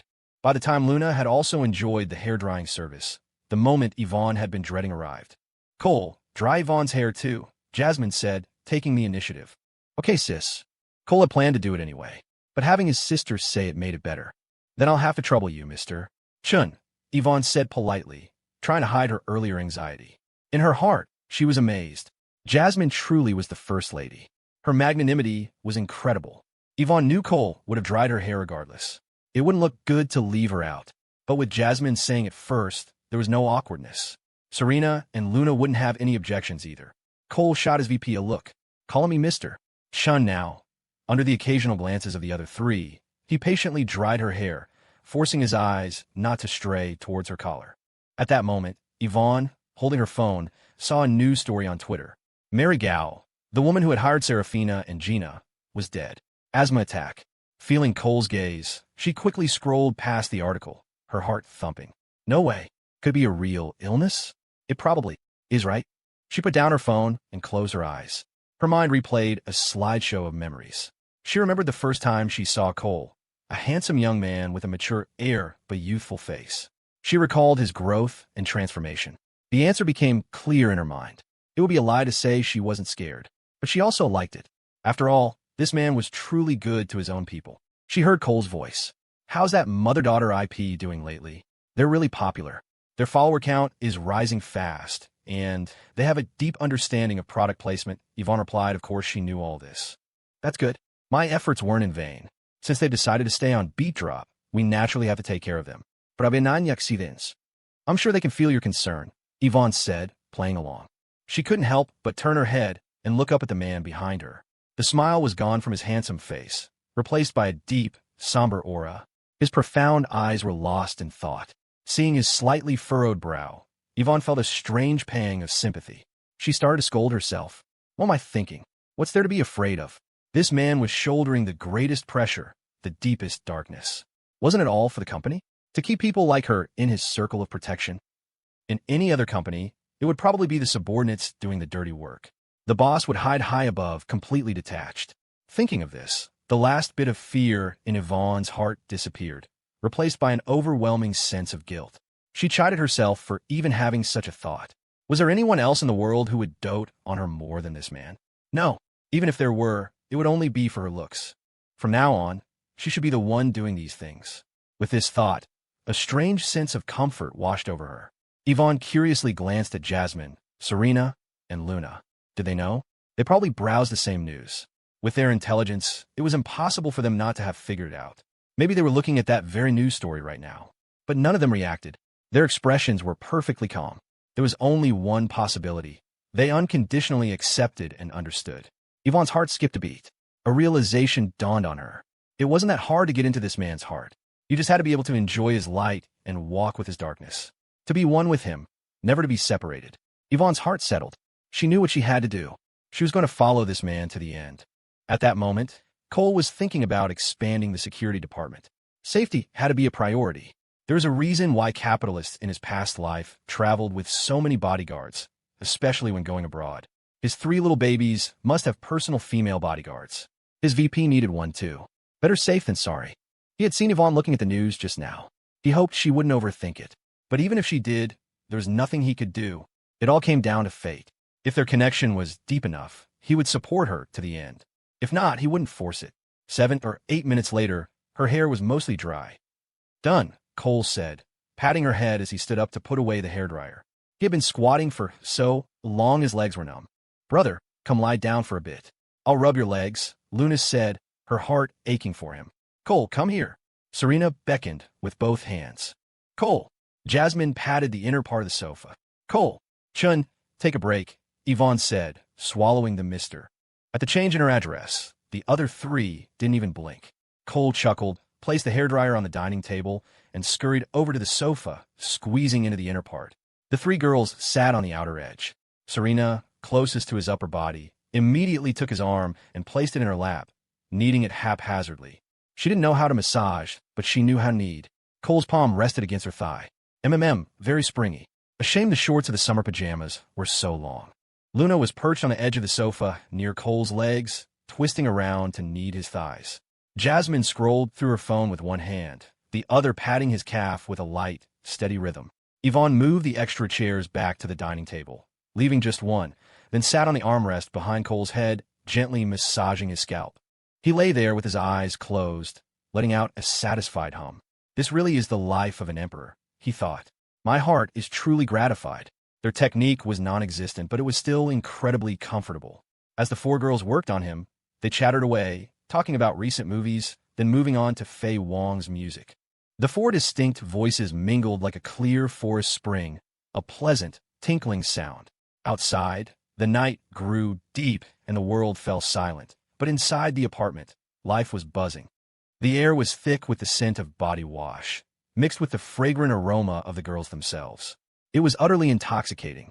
Somehow, the conversation drifted to the real estate market. Cole's thinking about getting a bigger place. Jasmine mentioned casually, the North Lake residences. Yep, Cole interjected shamelessly. They said it'll be ready by the end of next July. They have bigger floor plans, way more comfortable than this, and the higher floors have a lake view. He didn't mention how many units he was buying, but the implication was obvious. A lake view? Oh, I love that. Let's buy there. Serena cheered. I wonder if the prices are high, though, or if there are any good layouts left, Luna said, her eyes lighting up. The idea of watching the lake from her own balcony was incredibly appealing. The three of them, as if by silent agreement, didn't bring up buying separate apartments. It was a given. Where Cole was, they would be. Living alone in a huge house would be terrifying at night. There are probably some left. It doesn't seem like a lot of people have bought in yet. We should go check it out this weekend. Yes, let's. We can pick the best spot. Yvonne, however, felt a small pang of disappointment. She wanted that life, too, but she couldn't have it in the same way. She'd have to buy her own place, separately. After she bought a house, her parents and younger siblings would all want to come stay. Her brother and sister were already talking about going to college in Rockford, which meant they'd be over most weekends. Her situation was different from the other three. She couldn't live under the same roof as Cole day in and day out, but she could visit often, and if it got late, she could just crash on a spare bed. Yeah, she thought that's not so bad. They all agreed to go look at properties that weekend. Cole, caught up in the excitement, started drumming his fingers on Serena's leg as if playing a piano. There was no sound, but each tap echoed like a bell in her heart. Oh my, it's 11 o'clock. Time for bed, Jasmine exclaimed, glancing at the time. She slapped Cole's leg. You're sleeping on the couch. And no sleepwalking. She punctuated the warning by plucking a single leg hair. Business was business, and certain lines were not to be crossed. Okay, sis. No sleepwalking, Cole yelped, a jolt of pain shooting through him. A problem arose when it came time to assign rooms. Everyone wanted to sleep in the guest room with Yvonne. Even Luna, usually so gentle, politely insisted on giving up the master bedroom. Finally, Jasmine made the call. Cole, you're going back to your dorm. All right, sis, he sighed, getting up. He had to listen to his sister. Just like that, the mood deflated. The girls were all listless, no longer fighting over who got to sleep with Yvonne. Yvonne hid a small smile. She's planning to sneak a midnight snack, she thought. The girls reluctantly walked Cole to the door. Their thinking was clear. If they couldn't sleep with Yvonne, then it was better he went back to his dorm. They all knew that no matter who shared the room with her, that person would eventually end up on the couch anyway. When Cole got back to his dorm, he saw a message from Serena on Facebook Messenger. Cole, I think I twisted my ankle during the dance today. Can you rub it for me tomorrow night? Pleading face. Attached was a photo. Ankle. JPG. Cole clicked on the picture and examined it carefully. Her poor little ankle did look a bit swollen. It definitely needed some muscle rub. He grinned and typed back, looks swollen. Let's get dinner tomorrow, and then I'll take care of it for you. She replied instantly. Okay, smiling face. The excitement kept him awake for a long time. The next day, Fiona and Whitney made plans to go shopping over the weekend and wanted to invite Yvonne.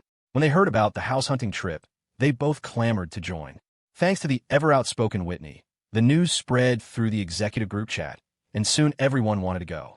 So, it was decided Saturday would be a group outing. With their salaries, a 2- or 3-bedroom apartment was well within reach for the core managers. And even if they didn't buy, it was a good excuse to browse and hang out. As quitting time approached, Cole ducked out early, driving to the Eastwood Law School to pick someone up. Yvonne glanced down from the floor-to-ceiling window of her office. She knew exactly who he was going to see. Someone had been kicking her legs in delight after sending a message last night. She'd also been taking pictures by her bed, though Yvonne couldn't see of what. At the Eastwood Law School, Cole arrived to find that Serena's class wasn't over yet, so he waited in the parking lot. A few minutes later, he saw her walking over. She was wearing a light blue floral dress and little white sneakers, jogging lightly. Her eyes found his car immediately, and she pulled open the passenger door and slid in. It's so hot outside, she said, her cheeks a little flushed, probably from the heat. What does my prize piglet want to eat? Cole asked with a smile. Serena tilted her head, thinking for a moment, then looked at him. No hot pot. Let's do what we used to do. Just walk around a food truck strip and eat whatever. Sound good. They left the campus and headed straight for the strip. He parked on the side of the road. Technically illegal, but nobody cared. Just like before, they held hands and strolled through the market, which was just beginning to get busy. And just like before, he playfully nibbled her fingertips. Serena giggled nonstop, hopping and skipping along. As for the sprained ankle, it never existed. By the time night had fully fallen, they were both full. They drove down to the Riverwalk, strolling along the banks of the swollen river with the wind in their hair. As the most handsome and beautiful couple there, they naturally drew a lot of attention, but neither of them cared. They were lost in the pleasant, comfortable silence between them. They both knew what tonight would bring. The vast river, Cole's presence beside her.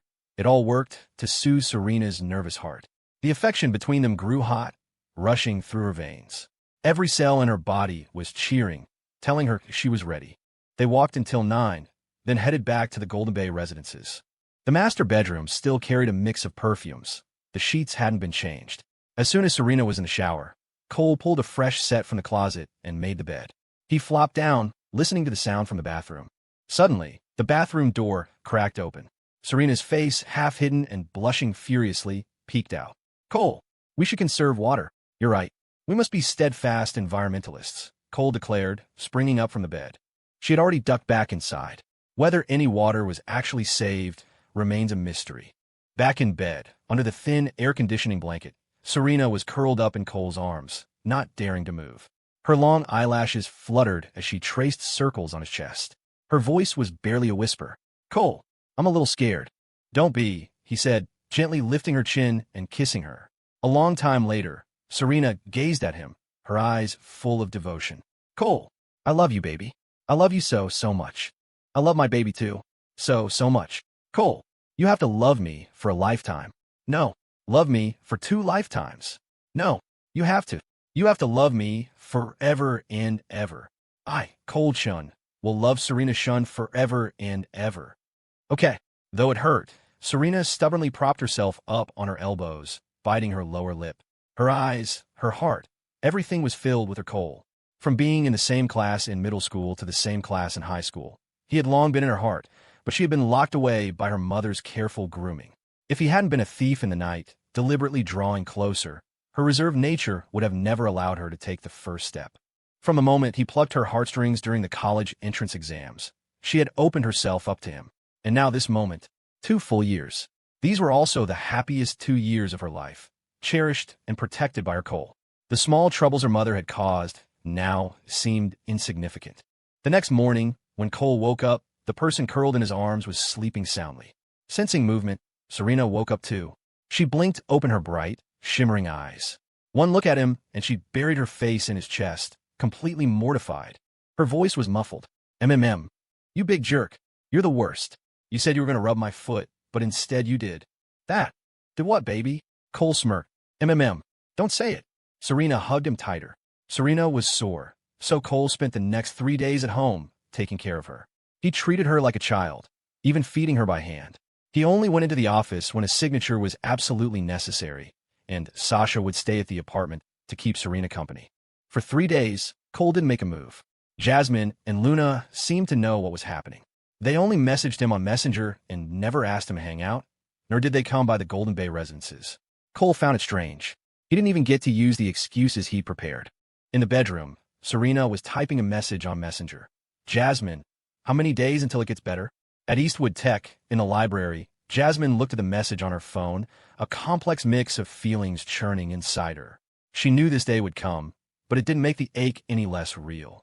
What made it complicated was that she could feel Serena's trust in her. She was like a child, telling her everything. And she had done so much for Cole, even creating a rift with her own mother to stand firmly by his side. How could Jasmine not feel protective of a girl like that? How could she bring herself to be harsh with her? It was a maddening conflict. But protection was one thing, and jealousy was another. The thought of her Cole being with any other girl like that made her want to beat him senseless. As for Serena, she needed a little guidance. She typed back on Messenger, "A week for sure. And you shouldn't do that for that week. It'll affect your recovery and could even lead to an infection. You have to be careful about hygiene." Serena replied instantly, "Oh, It's that serious? Okay, Jasmine, I understand. I'll definitely wait until I'm all better before I let him. Jasmine's heart soured, a mix of anger and fondness for the girl's straightforward nature. That bastard Cole. Fine, don't come looking for me for a month. Wait, no. I have to drain and dry. See what he has left to show off with then. She typed again, but, this kind of injury is like scraping your knee. It takes time to heal completely. If it doesn't heal right, it can affect your sensitivity and pleasure. I'd suggest waiting another week just to give it enough time to mend properly. I have a friend in med school, and that's what she told me. In a way, she wasn't lying. If an injury didn't heal well, it could become numb. Repeated cell growth and repair would increase its resilience, like a callus on a finger. And if it was resilient, it would definitely dull the pleasure. She really had asked her friend, who was now a grad student in medical school. That's why she hadn't let him touch her for a week back then. She was, however, exaggerating the timeline. A week was plenty. Serena replied. I understand, Jasmine. Then I won't let him touch me for 2 weeks. I wanted to heal properly. A smile spread across Jasmine's face. Yes, a full recovery is very important. And you can't do it too often. It can cause premature ovarian failure and make you age faster. Serena, what? It is that. Then I'll only let him once a week. I don't want to get old. He'll definitely get tired of me if I get old. Jasmine felt much better. She pressed her advantage with concern. Maybe just 3 or 4 times a month. That's best for your body and mind. Your skin will get better and better, too. Any more is really not good. Serena, I get it, Jasmine. No wonder your skin and Luna's is so good. Jasmine froze. Right, there was still Luna. Given Luna's personality, she'd given whenever he asked. I'll have to have a talk with her, too. Ugh. Maybe I should just call a meeting and lay down some ground rules. Keep Cole from getting too cocky. She sent one last message. Discipline and restraint are very important. That's the secret to staying beautiful. After sending it, she felt a twinge of hypocrisy. She preached restraint, but she could only manage it for a day or two herself. She couldn't help it. The moment that jerk called her sis, she forgot everything. Serena replied, Okay, Jasmine. I'll be disciplined. I'm going to start exercising too. Jasmine's eyes glinted. You should. You could do deep stretches with me. Open up your hips. Deep stretching meant another 2 weeks of sore, wobbly legs. Luna had been soft as jelly for half a month, unable to do anything. Just constant stretching, constant soreness. Though she'd eventually get through it, there would be no shenanigans in the meantime. Perfect, she thought. It's settled. Serena. Okay, Jasmine. I want to be flexible like you. You could do a 270-degree split. I can only open a little bit, and it gets so sore. Seeing the message, Jasmine instantly regretted bringing up the stretches.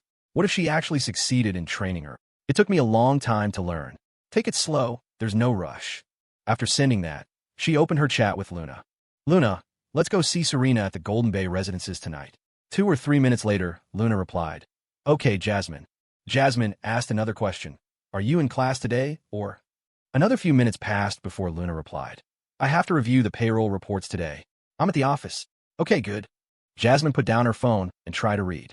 But her mind was restless, a fire of anxiety burning within her. She packed up her books. Where are you going? Asked Alex, who was sitting across from her, bewildered. Their library session was supposed to be a regular thing, set in stone. I have something urgent to take care of at the office, Jasmine said distractedly. She was already feeling jealous. If she didn't go find that bastard and bite him a few times, she wouldn't feel right. Watching the usually calm and elegant Jasmine hurry away, Alex just rolled her eyes. Just say you're going to see your man. We're best friends. Why be so secretive? Meanwhile, at the Golden Bay Residences, Serena was lying on her stomach, looking at her phone, a shy smile on her lips. She really didn't know anything about this stuff. That time after the exams when they'd watched a movie, she'd Googled why she'd had that kind of reaction. She'd been so mortified, she'd never looked up anything like it again. Last night's experience was still vivid in her mind. It was completely different from their usual intimacy. She couldn't help but raise her hand. First, she held up 2 fingers, then thought that wasn't right, and added a third. Whoa, so scary. That jerk Cole. She instinctively wanted to tell Jasmine about it, but the thought made her blush. Better not. Sasha's voice came from the living room. Ms. Shun, what would you like for lunch? Oh, anything's fine. I'm not a picky eater. I'll have whatever you're having, Serena said casually. When Cole wasn't around, Sasha and the other female bodyguard were responsible for her safety and daily needs. Sasha sent her subordinate to buy food while she stayed behind. Although Cole's private life clashed with her own values, he was a boss who had solved her problems and paid her generously. Modifying her views was a small price to pay. Now, the security department was expanding again, and she'd been promoted. The department had 2 divisions under her: internal security, which protected the VPs and above, and external security, the regular guard team responsible for the company's daily safety. Cole's data center was already under construction. A security team would be dispatched there, reporting directly to her. She was extremely cautious with recruitment for internal security. Backgrounds had to be thoroughly investigated before approval. She couldn't let anyone slip through. Even former members of the Special Forces unit she had trained, she would investigate their entire post-military history. Only after verification would they be hired. Take their money, accept their trust, and bear their gratitude. Then you must do your duty to the fullest. That was her creed. On the 32nd floor of the gallery building, in the headline today, CEO's office, Cole was sitting on the sofa, listening to Luna's report.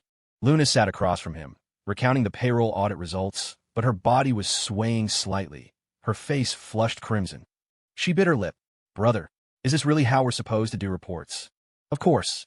This is how you report," Cole said, holding the report and looking at it with a perfectly straight face. "Brother, Jasmine sent a message. I have a feeling she's coming." Luna's eyes held a trace of worry, but her face grew redder. Jasmine didn't approve of this kind of reporting in the office. If she found out, they'd definitely get an earful. She probably won't. "She's in the library today," Cole said, but his heart skipped a beat. Surprise attacks were Jasmine's specialty. She might actually show up. Luna's sixth sense had always been spot on. At that thought, Cole put down the report. He blew a breath of air into Luna's ear and whispered, "My dearest Lou, hurry up and finish your report." "Brother." Luna couldn't handle it when he called her that. Not at all. Her eyes gazed blankly at the report. What was written on it again? Who cared? Oh, right, the payroll summary. What else was there? Oh God, Jasmine might be coming. She snapped back to reality. "Brother, I really think Jasmine is coming." She replied, "Okay, good," which means she's going to do the exact opposite. Oh, is that how it works? Cole knew full well that doing the opposite was Jasmine's style. But there was still time. Luna's face filled with apology as she caressed his cheek. "Jasmine said we can't do it too often. It's bad for the body." "It's true. There's scientific evidence. We can do this, but we can't do that all the time. As long as you have self-control, brother, things will get better and better." Her voice dropped to a whisper, and she buried her head in embarrassment. She couldn't help it. Jasmine had told her to practice. There's a rule like that? Cole feigned surprise. In reality, he knew it was true. A person needed self-control. It could balance yin and yang without draining oneself. Over time, one could fight 100 battles and never tire. Jasmine was probably just afraid he'd hurt himself, but she had inadvertently stumbled upon the path to a healthy life. Sigh. She really puts so much thought into it. The two of them actually began discussing work. About 15 minutes later, there was a knock at the door. Knock, knock, knock. The door was pushed, but it didn't open. Luna scrambled to unlock it. It was Ivonne. "Mr. Chum is..." Hi, Ivonne." Luna maintained her composure and sat back down on the sofa. Ivonne glanced at Cole, sitting primly behind his desk, then at the nonchalant Luna. Suspicion bloomed in her mind. Why was it suddenly locked? Were they having another one of their improper business meetings? In broad daylight? So bold. "Mr. Chun, the invitation to this year's National Tech Summit has arrived." She placed the invitation on his desk, then sniffed the air twice. There was again that familiar, unidentifiable scent. Looks like they really did have a meeting. This wicked emperor. Maybe we should renovate the office, she thought. Give him a private lounge and bathroom. Otherwise, the office will always feel weird. It would be bad if a visitor came by. But even if we did, it might be useless. Maybe he just likes doing it in the office. Cole picked up the invitation and flipped through it. Okay, the whole headline team will go. Have a Boston regional lead coordinate with them and try to get a bigger booth. If they don't give it to us, it's fine, we'll just squeeze in. The summit was still a ways off on September 11th and would last for 4 days. There was plenty of time to prepare. Luna stood up. "Brother, I'm going to get back to work." "Okay, Lou. Be sure to rest your eyes. Don't stare at the screen for too long," Cole nodded. With only Yvonne here, there was no need to hide it. "I know, brother," Luna said with a sweet smile and left. She needed to use the restroom. Yvonne picked up the can of air freshener from the cabinet and sprayed it into the open air. "SSS, SSS. What's wrong?" Cole asked, feigning ignorance with a straight face. The people involved were less sensitive to that particular scent. Unless you got up close to smell it, you wouldn't notice. Yvonne sprayed it near the sofa again. "What do you think is wrong? If Ms. Yang comes by, you'll be sorry." A figure appeared in the doorway. "Sorry for what?" Jasmine walked in, her face expressionless. She was wearing a white dress today, and her soft-soled flats made no sound. Yvonne's heart leaped. She's here already? Good thing I sprayed some air freshener. Otherwise, the First Lady would be angry. Thinking fast, she came up with an excuse. The invitation for the tech summit arrived, and Mr.She doesn't want to prepare a speech. He said he might not even go on stage. It sounded like she was tattling, but she was actually changing the subject. Cole gave her a mental thumbs up. Yvonne, you're the best. Cole, you need to take this seriously. Headline isn't what it used to be. If you have to go on stage, you need to be very careful with your words. When it came to business, Jasmine's mind immediately snapped into focus. Everything else took a back seat. Okay, sis, I'll draft something when I have time. Cole replied obediently. Let Fiona do it. Where would you find the time? Jasmine was referring to Fiona. Fiona now held a high position and a lot of power. She wasn't writing novels anymore. She had no time. Her creative center had shifted to content operations management, overseeing the news studio, content management department, and the novel channel. The novel channel was just one of her subordinate departments, managed by Lynn Fan. The content operations director for Beat Drop was one of Fiona's former editors. Jasmine walked to the sofa, sat down, and placed her bag beside her. She fanned the air in front of her nose. Why so much air freshener? It was from this morning. The cleaning lady forgot, Yvonne answered. I didn't think we needed it, but Ms. Wong was worried about visitors and wanted the air to smell nice, haha, Cole added. Jasmine was non-committal. She felt a little thirsty, so she stood up, walked to the desk, and took a sip from Cole's water glass. As she turned back, her beautiful eyes narrowed. She noticed something on the sofa. The angle of the light had hidden it before, but from this new perspective, it was clear. It was all too familiar. That bastard. He was being bad again. Jasmine discreetly glanced at Yvonne, quickly assessing her clothes and complexion. Nothing out of the ordinary. Okay, not Yvonne. Then it must have been Luna. I knew it. Still not strong enough. I have to have a talk with Luna tonight. And him. Both of them need training. She said coolly, Ms. Wong, you can get back to work. I have something to discuss with Mr. Chun. Of course, Ms. Young. Yvonne couldn't wait to get out of there. Someone was about to get an earful. After the door closed, the office fell silent. Jasmine didn't speak. Cole pretended to be engrossed in the data on his screen. He even tried to distract her. It's hot outside, isn't it, sis? Yes, a little. But not as hot as you. Jasmine crossed her legs. I'm not hot. This AC is great. Cole's internal alarm bells were screaming. Jasmine was up to something. Is that so? Is it as great as you? Jasmine's face was stern. She had to be firm with him. If she let him get away with this in the office, it would set a bad precedent. Sis, I'm not that great. I just do my best. Cole felt even more uneasy, trying to play with words to get through it. Call me Ms. Young, or call me Jasmine. Jasmine's gaze was calm as she looked at him. Hold firm. Scare him. Otherwise, this bastard will take a mile. A chill ran down Cole's spine. His sister was truly angry. He couldn't sit still. He stood up and tentatively walked over to her side, squatting down and placing his hands on her knees. Sister, he said softly, did I do something wrong? You did nothing wrong. It's my fault. I shouldn't try to manage you. Jasmine turned her face away, refusing to look at his pleading expression. She was afraid she'd soften instantly, but she no longer insisted he call her Ms. Young or by her full name. Sister. Cole buried his face in her lap. Sis, look at you. A grown man. Have you no shame? Jasmine couldn't resist turning back for a glance, then quickly looked away again. Normally, she would have reached out and pulled his ear, but this time she didn't. Cole continued to rub his face against her legs, whining, in front of my precious, darling sister. What do I need shame for? My sister is the best. She loves me the most. He knew that explanations were useless at a time like this. Shamelessness was his ultimate weapon. You have far too many precious darlings. Jasmine's mind couldn't help but conjure images of him being intimate with someone else. The jealousy was unbearable. But I only have one precious sister. Don't be angry with me, sis. When you're angry, I get scared. Cole's voice was melancholic. Scared of what? Is there anything you're afraid of? Jasmine's heart softened. She almost broke. I'm afraid you'll ignore me. If that happens, I might as well be dead. Cole suddenly went still. He kept his face buried, his voice muffled and heavy with emotion. As if you'd be scared. I don't believe you. Jasmine huffed, but she instinctively turned her head back to look at the man kneeling before her. She wanted to pull his ear, but she bit her lip and held back. Sharing him had taken a toll on her. No matter how calm she was, she still got jealous. Sister, Cole said, his voice deep, still in the same position. I'm scared. Do you know, sister, you're the star in my night sky. But I can't light your way forward, And there are too many stars, Jasmine interrupted with a snort. She'd heard Escape Plan's 2011 hit, The Brightest Star in the Night Sky. He was quick on his feet, spouting sweet nothings on command. You can light up the loneliness in my heart, sister. Without you, I'm nothing. Cole didn't seem fazed by her retort, his voice remaining just as deep. I was wrong, sister. Wrong about what? Jasmine fought the urge to pat his head. She knew he was acting, but she didn't expose him. If he wanted to act, she'd play along. I was wrong to be so greedy. Cole shook his head, rubbing it against her knee as if wiping away tears. Sister, I'm tired. Sometimes I just want to lie down and do nothing.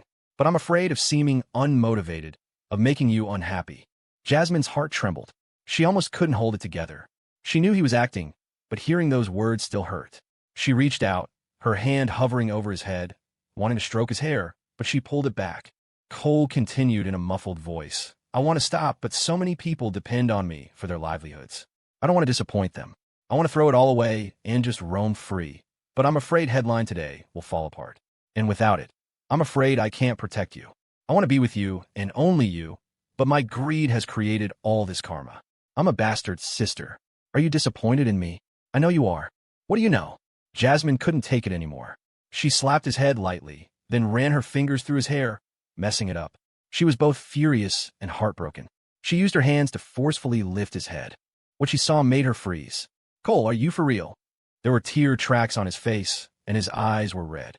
He didn't speak, just buried his head again. Jasmine was no longer sure. This didn't seem like an act. Or was he just that deep into his performance? For a moment, she truly couldn't tell. Sister, I'm serious. Are you disappointed in me?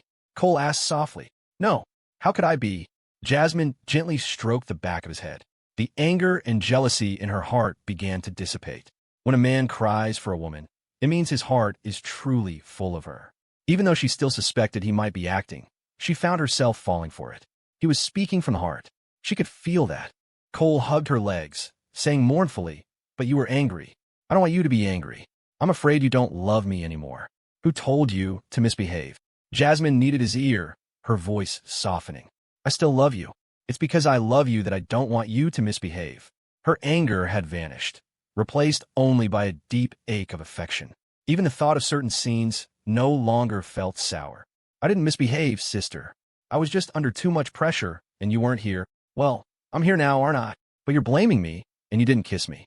I feel like you're just disappointed in me. That's not true. Come here, let me kiss you. No, you're just placating me. I'm not. You can kiss me however you want, okay? Jasmine cooed, lifting his head. She studied his face, then grabbed the tissue box from the coffee table. First, wipe your tears. You're a grown man, still crying. Were you really that sad? Of course I was, sister. Cole hid the triumphant thought deep inside. Got her. He let her wipe his face. Don't be sad. I'm not blaming you. I'm just angry you misbehaved in the office. Jasmine's eyes were full of tenderness. She leaned down and kissed him. He cared about her so much, and that was all the satisfaction she needed. Real feelings brought real tears, even if there was an element of deliberate pleading. She pressed her lipstick onto his mouth. Less of this in the office from now on, you hear me? It's not good if people find out. Sister, you haven't comforted me in days. Cole completely ignored her request. Seizing the opportunity while the enemy's defenses were down, he planned to blur the line on the office issue. No, I just said we can't. How about tomorrow night? Jasmine shook her head. She couldn't go back on her words so quickly. Cole didn't care. He hooked his arm around her neck, pulling her down. He kissed her fragrant lips and neck, murmuring, no. Sister, do you love me? MMM. Of course I love you. You don't have to ask. Stop kissing me, Cole. I want... You're so annoying. Go lock the door. Jasmine was lost in his kisses, helplessly breaking her own rule. Perhaps, deep down, a competitive streak was at play. You just know how to bully me because I cherish you and love you and spoil you, Jasmine said, a mix of shame, anger, and helpless indulgence. Yes, Cole admitted with deep affection. To dispel her anger, he had to act with sincerity. To call it acting was just a way of acknowledging the sliver of calm that remained in the back of his mind. He loved this girl deeply. If this kind of pleasing was simping, he was willing to be a simp for the rest of his life. You jerk. You tricked me into breaking my promise. My sister didn't break her promise. Her standards are very high. I'll kill you. After stirring up trouble, Jasmine left in a cheerful mood, even saying hello to Luna and Ivonne on her way out. At 8 o'clock that night, in apartment 2201C of the Golden Bay Residences, Jasmine, Serena, and Luna were all sitting on the bed in the master bedroom. "This family meeting is now officially in session," Jasmine announced, holding up a piece of paper. Serena and Luna both bit their lips. The name of the meeting made their faces flush with a mix of excitement and shyness, but they nodded vigorously. "First, 3 rules," Jasmine said with a straight face, then announced with a touch of guilt. "Rule number 1. We must learn to refuse his unreasonable requests in the office. We absolutely cannot spoil him." Although the bedroom door was closed, it wasn't very soundproof. In the living room, Sasha and the other female bodyguard grabbed pillows and covered their faces. They couldn't laugh. It would be disrespectful to their 3 lady bosses. "Okay, Jasmine." "Got it, Jasmine." Serena and Luna both blinked, their expressions innocent. One had crawled under his desk. The other granted his every wish. The one announcing the rule was the most frequent offender. Whether this rule would actually be enforced, who knew? But for now, the atmosphere was quite formal. Jasmine glanced at them, satisfied with their attitude. "All right, rule number 2, no overdoing it. Once a week at most." At this, she felt another pang of guilt, but her face remained serious as she looked at them, as if discussing a matter of grave importance. Luna pressed her lips together tightly, her heart pounding. What if brother insists? Well, it only counts as once if he actually. Thinking this, she relaxed and nodded vigorously, as if in complete agreement. Beside her, Serena couldn't hold back a smile, covering her mouth and nose. Her eyes sparkled with shy laughter. She held up one finger. "I've only had one time. It's almost been a week." She covered her face again, her gaze filled with bashful anticipation. Maybe wait another week. Let it heal a bit better," Jasmine advised sternly. "Oh, okay, Jasmine." Serena nodded. Luna quickly glanced between the two and also agreed. "Okay, Jasmine." She had healed quickly and had experienced that magical feeling sooner. It was a feeling of being on the brink of life and death, unable to escape. Her heart was completely connected to his. This ultimate form of intimate communion made it impossible for her to refuse his requests. If Serena really waits another week, she thought, she'll definitely regret agreeing to it. And rule number 3, be safe. "At least until after graduation, we can't have any accidents," Jasmine said calmly, hiding the worry in her heart. She thought of her own health condition. "Will I even be able to have a son? Will my health decline like my mother's after giving birth?" "I hope not." "We know, Jasmine." Serena and Luna nodded repeatedly, their faces burning. They were both curious about having a baby, but they knew now wasn't the time. They didn't have the energy to raise one. "You're still young," Jasmine instructed. "Let your bodies develop for another 2 years. After graduation will be perfect." After saying that, she felt like something was wrong with her brain. She was actually holding a family meeting, discussing having children with the girls who had stolen 1/3 of Cole, and she had automatically slipped into the role of the big sister. It was as if, in addition to taking care of Cole, she was also taking care of 2 others. It was absurd, but she couldn't get angry anymore. These 2 girls were pure and innocent by nature, yet they weren't lacking in wisdom or courage. In the past 2 years, they hadn't done anything out of line. They were truly good partners, the most suitable to carry on his family line. When an enterprise grows large, it's not good if the family line isn't prosperous. In the future, raising the next generation would be another headache. Jasmine's thoughts drifted far away until Serena's voice brought her back. "Jasmine, I don't think I want to get my Ph.D. anymore. It takes too long." Jasmine smiled. "It's fine if you don't. In the future, your job will be managing people and maintaining control. That's the core. Lawsuits will all be outsourced to Mr. Zhao's firm. A master's degree is more than enough for you. Even without one, it won't affect anything." That's what I was thinking. Just use professionals. Time is limited. You can't have it all." When it came to business, Serena's shyness vanished. Luna also wore a thoughtful expression. "I'll probably get a master's too. I need to study advanced financial management. A doctorate takes too much time. If needed, it's better to just hire someone." As their assets expanded, her financial work would shift to overall cost management and directing capital investment. Other tasks would be handled by the finance departments of the various companies. They would also outsource accounting and auditing services, which was common for large corporations. Using third-party professional teams for verification was more cost-effective than hiring a large number of financial staff and also prevented corruption, since no one would know which auditing firm they would hire next. Jasmine smiled with satisfaction. "Good. It's great that you're thinking ahead. The company is expanding rapidly, and it's easy to overlook details. As the number of employees grows, Management needs to be systematic, and control needs to be strengthened. Got it, Jasmine. Next, let's discuss time management. Jasmine pulled the conversation back to the family meeting. The two girls perked up. This was an important topic. Jasmine cleared her throat twice to ease the awkwardness. For weekends, there are two options. One, we have group activities. If we go out shopping, he comes with us. This can prevent other women from getting close to him. Two, you can apply for solo time, but if you take a weekend day, you can't have a day from Monday to Friday. As she said it, a strange feeling washed over her. Am I spoiling that bastard too much? I'm even helping him schedule his mistresses. I'm so angry. I want to bite him to death. What kind of sister does this? So annoying. Despite the turmoil in her heart, she showed nothing on her face, which remained serene, as if she were discussing something perfectly normal. Serena and Luna glanced at each other, then raised their hands in unison. Option 1. Monday to Friday was too long. If they couldn't be together for 5 consecutive nights, it would be unbearable. Group activities on the weekend sounded great. It would be lively and fun. And he'd be there. They just couldn't sleep together, but they could sneak kisses. How exciting. And being with Jasmine was nice too. Jasmine was very pleased with their choice. Choosing group activities on the weekend meant they weren't being too selfish and were considering the team atmosphere. All right, Monday to Friday. Each person picks one day. The remaining 2 days are off limits for that. He has too much work and needs enough rest. Luna, which day do you want? I'll take Tuesday. I have to process reimbursement forms on Tuesdays, so I'll definitely be at the office, Luna said, raising her hand again like a schoolgirl. Can I have a flexible schedule? Serena also raised her hand, looking hesitant. Her schedule wasn't fixed. Sometimes she was free every day. Other times, she had important classes and couldn't go to the office for days. And some of her classes were after dinner. Fine, Jasmine nodded. Any day was fine for her. All she had to do was summon him, and her brother would come running like a madman. She was that confident. Thinking this, she felt a little proud, then felt strange again. For this ridiculous schedule I've made, I've sighed 10,000 times in my heart, she thought.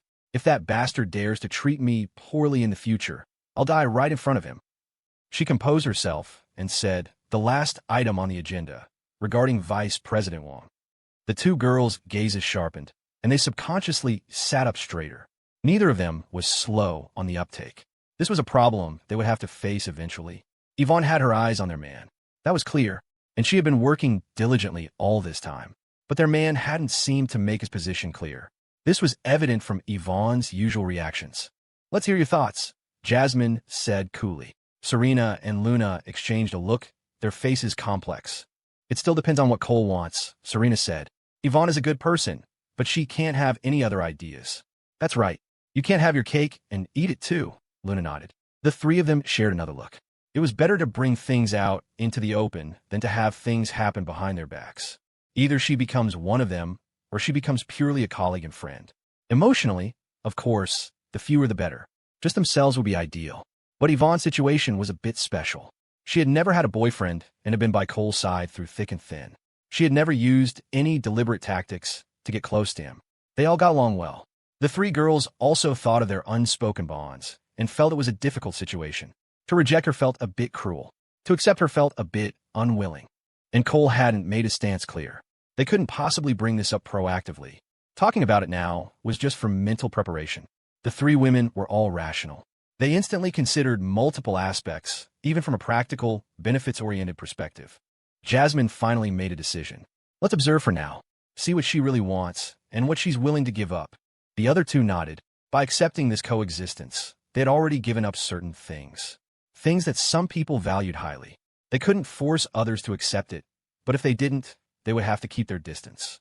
A clear line had to be drawn. Business was business, and there could be no intimate relationship. Back at Eastwood University, Cole, who had just returned to his dorm, sneezed 3 times in a row. Are my 3 babies thinking of me? It's possible. I wonder what they're talking about. They wouldn't even let me stay. Later, guys. Frank frantically changed his clothes and shot out the door like a monkey in heat. He had a new girlfriend and was in the honeymoon phase. He probably wasn't coming back tonight. I'm heading out too, Cole, Javier said, putting down his mirror and spritzing some cologne under his arms. Still that same overpowering cologne.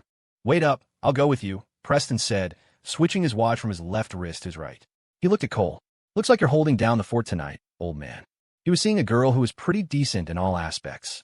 The jobs the three of them had were unrelated to their majors. They didn't even use what they were learning. But it was precisely because they had come to Eastwood and chosen this major that they had met Cole. It was all fate. They had been immature and angsty back then, but now they had matured. Yep, you guys go on.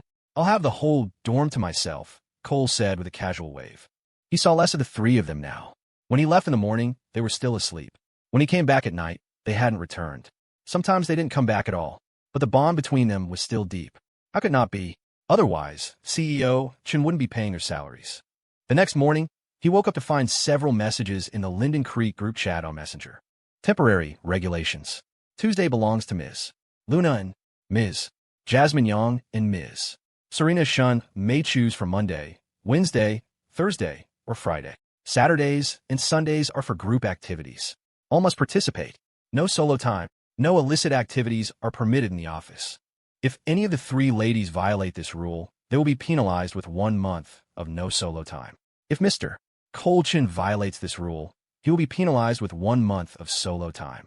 Pay attention to safety measures. If an accident occurs, the child must be born, not abandoned. Mr.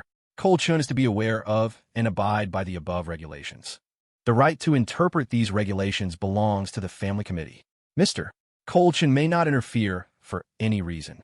Cole was stunned. What in the hell was this? He rubbed the sleep from his eyes and read it again, carefully. Yep, that's what it said. Jasmine had sent it.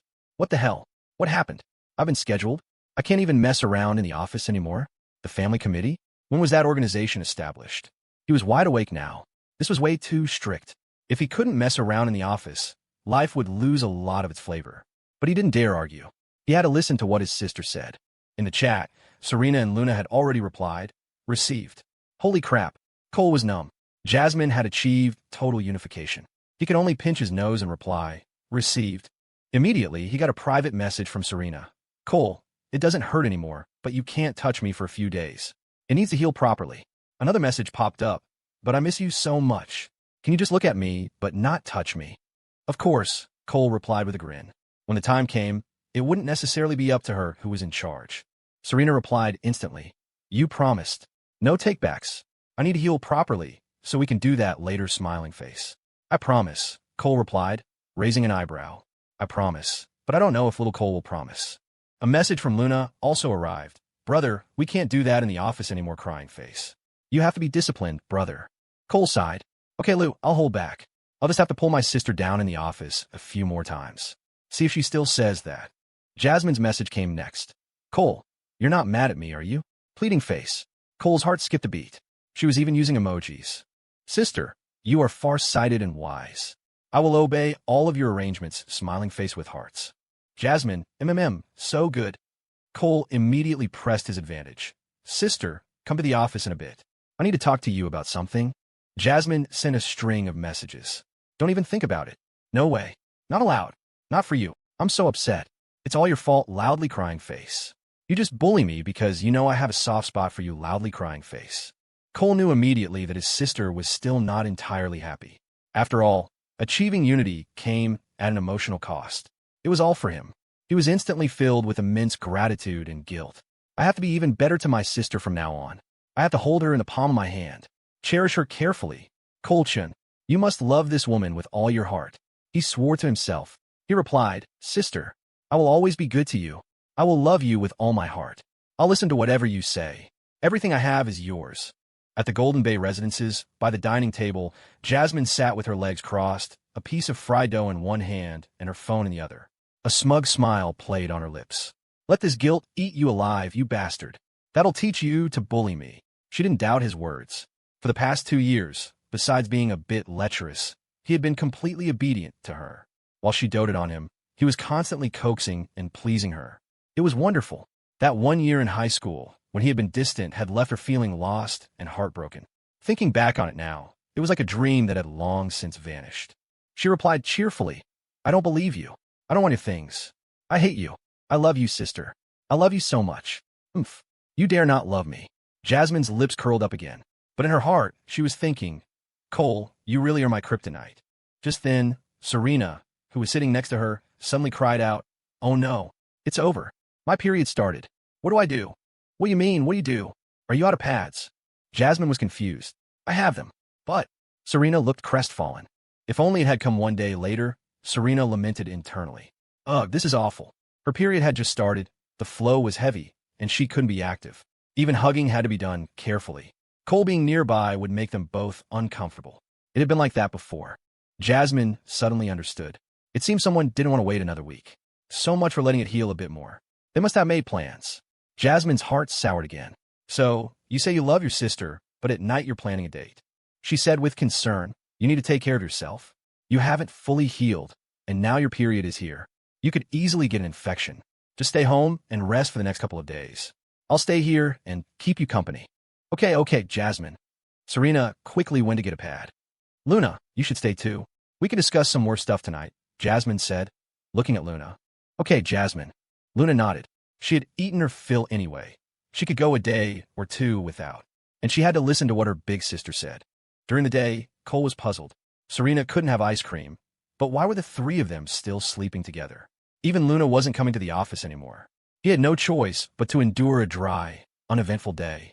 The next day, Saturday, just after 10 in the morning, a large group arrived at the North Lake residences. A house hunting tour of over 20 people. The saleswoman on duty was overjoyed. The manager was beaming. This group clearly had money. Though they were all young, they had an air of confidence. Everyone looked like they could afford it. They definitely weren't competitors checking out the property. Most importantly, they were accompanied by 2 men and 6 women, 8 bodyguards. Their eyes, you could tell at a glance, were ex-military. A cool, aloof beauty seemed to be the leader, probably the daughter of some tycoon. The women surrounding her were also stunning, incredibly beautiful. The cool beauty said she wanted to see the largest floor plan on a high floor with a lake view. Others were looking at 2 and 3 bedroom units. They were clearly serious buyers with specific goals. The saleswoman on duty was anxious. She could only stick to the lead beauty. The others would have to be handled by her colleagues. She professionally introduced the property to the group. Buildings 3 to 9 have the large units, and the high floors basically all have a lake view. Buildings 1 and 2 have the smaller units, which are almost sold out. As she spoke, she glanced at the handsome man beside the beauty. He was really handsome, and a bit familiar. From the conversation, he seemed to be the beauty's younger brother. I wonder if he has a girlfriend? The group gathered around the architectural model. The saleswoman explained, the largest unit is 2,748 square feet, with north-south exposure. For bedrooms, 2 living rooms, and a study. The secondary bedroom also has a walk-in closet. The balcony is spacious and directly faces North Lake. How many elevators and units per floor? Luna asked. 2 units per elevator. It's a shame we can't see the actual place, Serena pouted. We can't go to the site right now. The construction site is still active. It's dangerous, the saleswoman explained. I know, I just really want to see the lake from the balcony. Serena gazed at the model of North Lake, her eyes full of longing. When will it be ready? Jasmine asked, looking at the saleswoman. She noticed the woman kept stealing glances at her precious brother. The women at the front desk were doing the same, their eyes all on him. Oh, Building 6 will be ready next August. The saleswoman quickly corrected her gaze and replied with a smile. She didn't dare look at the handsome man again, lest she lose a major client. Cole had his eye on Building 6. The lake view was almost completely unobstructed, but he was just listening, not interjecting. He wasn't going to show off. He'd let the 3 of them decide. He occasionally chatted with Wyatt, but Wyatt and the others had all brought their girlfriends and were looking for marital homes. They had no time for him. Fiona, Whitney, and Jenna were all excitedly looking at 2-bedroom units, ignoring him too. He could only trail after his 3 babies like a smiling chaperone. Whoever spoke, he would nod at them with a "you make a very good point" expression. Ivonne was looking at 3-bedroom units. She couldn't squeeze in with the others over there. This was a family matter. What right did she have to interject? What if people misunderstood and thought she wanted to live with them too? Although she did. But getting involved now would seem inappropriate. She kept looking at Cole, her eyes filled with longing. If only he would come help her look at houses. It would be so sweet. What's the total number of floors in this building? Jasmine asked. 33. Then let's get the 32nd floor, Jasmine. Not the top floor, Serena said excitedly, looking from Cole to Jasmine. The saleswoman was confused. Are they all one family? I thought they were just friends, each buying a unit. But 1 unit is still good. The commission is not bad. The 32nd floor is good. Our company is on the 32nd floor too, Luna said, looking at Cole with a sweet smile. Cole, what do you think? Jasmine glanced at her brother. You guys decide, sister, Cole said gently. All right, the 32nd floor it is. Jasmine didn't waste any words and made the decision. Great, Ms. Young. Unit 02 is still available. Please have a seat over here, and we can sign the contract. The saleswoman's excitement was palpable. She loved decisive clients like this. Only 02? What about 01? Jasmine quickly stopped her. A 1 has been reserved, the saleswoman said, feeling a sense of unease. Has the contract been signed?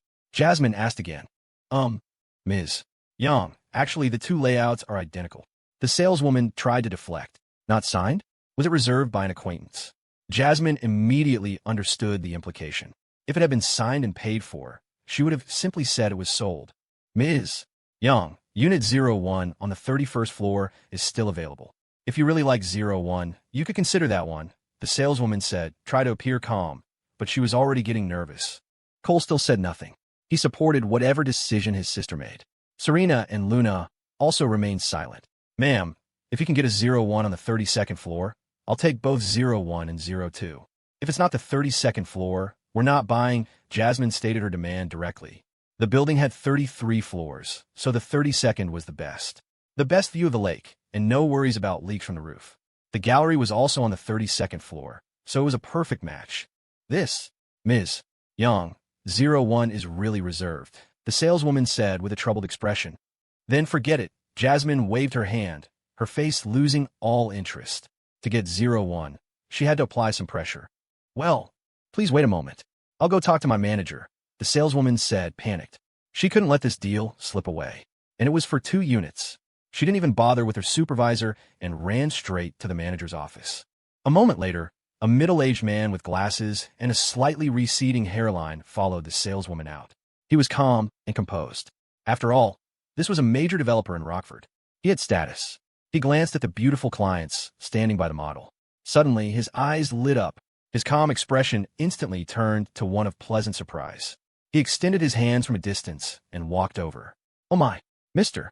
Chun, what an honor. A true honor. Hello. Cole smiled and also extended his hand. He didn't know the man, but the man had probably seen him. Mr. Chun, I was there at the state government conference last time when you gave your speech. I was sitting in the audience, so I had the honor of recognizing you. You're too kind, Manager Wong, Cole said with a smile. The man's name tag said his surname was Wong. Mr. Chun, are you buying a house? Manager Wong asked hopefully. Yes, the location here is nice. We're thinking of moving over, Cole didn't deny it. Generally, people of his status wouldn't come to look at houses themselves, to avoid letting people know where they lived. Oh my, since it's you who's buying, you can have whichever unit you want. Manager Wong said excitedly, looking at the saleswoman. Lou, give them units 01 and 02 on the 32nd floor. I'll take care of everything else. He turned back to Cole. Mr. Chin, don't worry. Unit 01 hasn't had a deposit put down. It was just a verbal reservation for a friend of our chairman. I'll call him in a bit and sort it out. Absolutely no problem. Our chairman's name is Zhang. You two shook hands last time. Then I'll have to trouble you, Manager Wong. All right, we'll take both units. Cole smiled and extended his hand again. Manager Wong quickly shook it. No trouble at all. It's an honor for us to have you at our North Lake residences. He wouldn't dare be disrespectful. This man's connections were extraordinary. Rumor had it that one of the shareholders of Slice Video and Beat Drop was Governor Fan's daughter.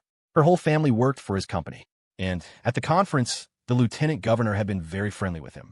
That was proof enough. Even without that, he was a renowned cash king. Real estate had a lot of assets, but also a lot of debt. They couldn't compare to him. And if word got out that he lived here, would the North Lake residences have any trouble selling? Forget $1,200 a square foot. They could sell for $1,500 in a heartbeat.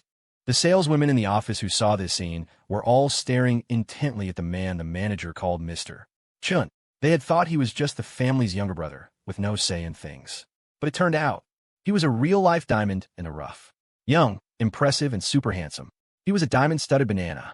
They'd be willing to break a tooth just to get a bite. The saleswoman was also stunned. So he was the real boss. Sigh, if I had known, I would have just talked to him directly. Maybe. Then, she watched as Mr. Shin looked at the cool beauty with a fawning smile. Sister, just as you said, we'll take both units. Jasmine glanced at Serena and Luna.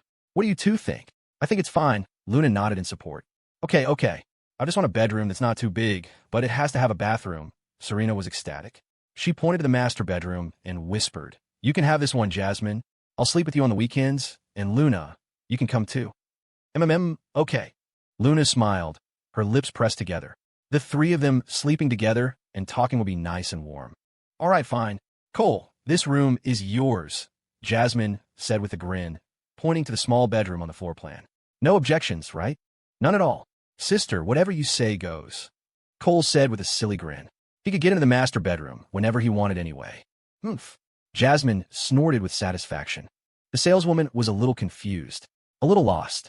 She still didn't understand what they meant. Sleeping together? Or sleeping together? She didn't get it, but it was 2 units. Sleeping together was fine.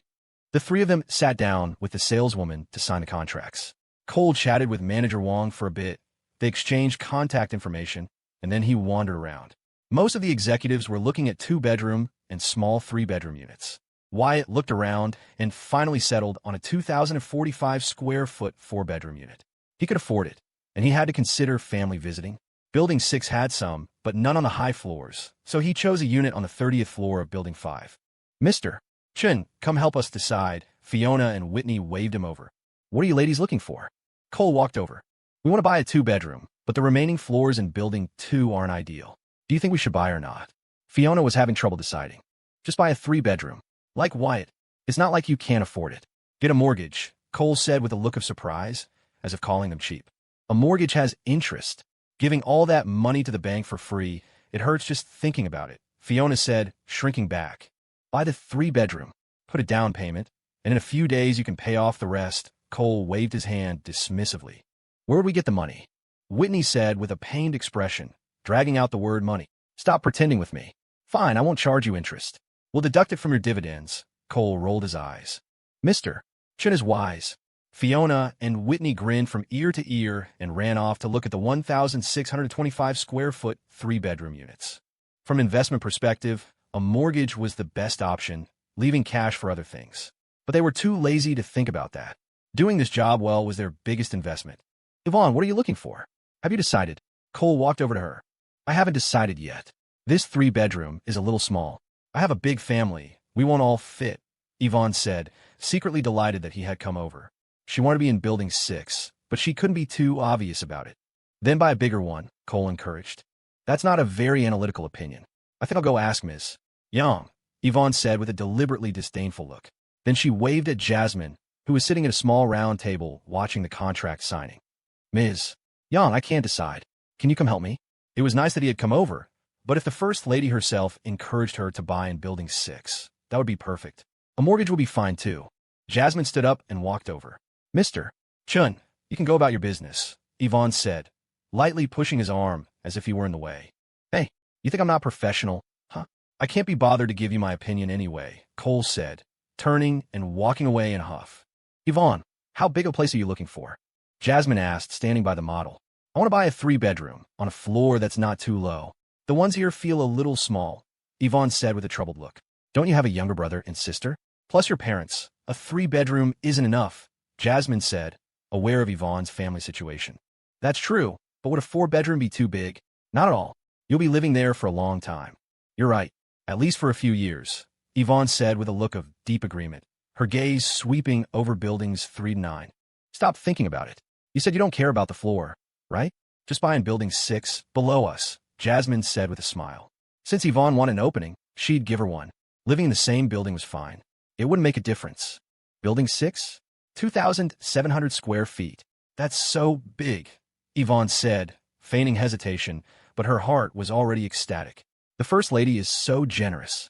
She knew I wanted Building 6 and played along. Some things, even if you can't say directly. At least to others, it would look like one person was giving advice and the other was taking it. Settle on Building 6. Ask what floors are still available. Jasmine made the decision for her. All right, Ms. Yang does have a point. Ivonne nodded forcefully and was about to find a saleswoman to ask. The saleswoman who had been handling the contracts ran over, handing the contracts to her supervisor. She couldn't help it if other clients were taken by her colleagues, but Building 6 had to be hers. Hello, Building 6 still has the 8th and 9th floors, and also a 15th floor. This time, Ivonne didn't hesitate. I want Unit 02 on the 9th floor.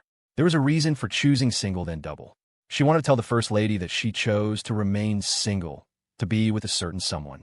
"You two chat, I'm going back," Jasmine said, patting Yvonne's shoulder with a smile. Then she turned and walked back to the other two. Yvonne looked at the First Lady's elegant back, thinking she should have gotten a message, right? With her intelligence, it's impossible she didn't. Now, Yvonne needed to find Cole. The 2,700 square foot, 4-bedroom unit would cost over $300,000. She didn't have enough. "Mr. Chun, come here for a second."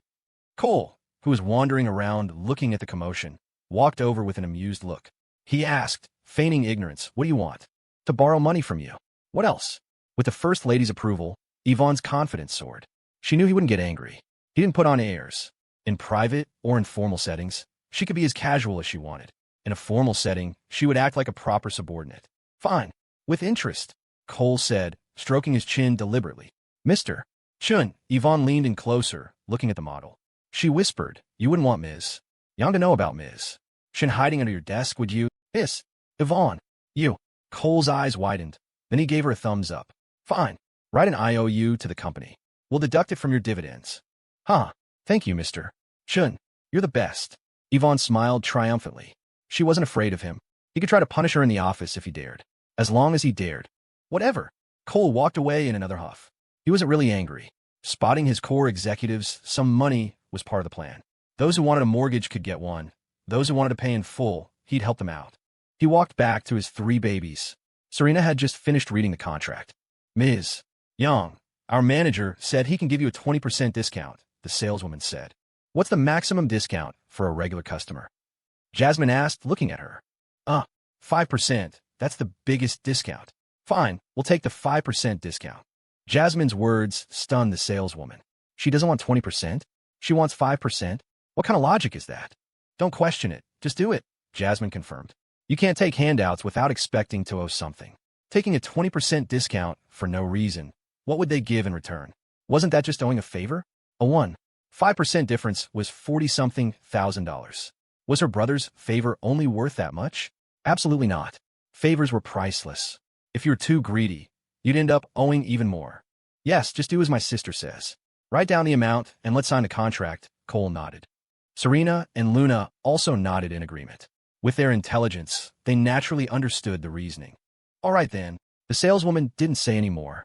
If the client didn't want a discount, what could she do? She'd just get a bigger commission. After the contract was filled out, Jasmine gestured to the other two.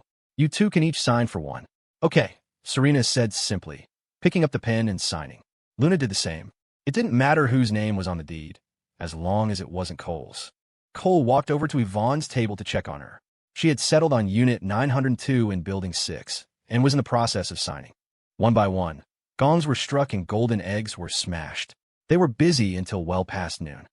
Finally, everything was settled. The sales office was as happy as if it were a holiday. Manager Wong personally saw them out, walking them all the way to their cars. Watching the Audi's taillights disappear, he murmured to himself, "Everyone says this Mr. Chun is arrogant and impulsive, but it seems they've all been mistaken." "Manager Wong, what does this Mr. Chun do?" a saleswoman asked curiously. "You know headline today? And beat drop?" "That's him," Manager Wong replied. "Oh, so he's Cole Chun. I knew he looked familiar," the saleswoman exclaimed in realization. She had felt like she'd seen him somewhere, but couldn't quite place it. Wow, Cole Chun from Headline Today bought a house from her.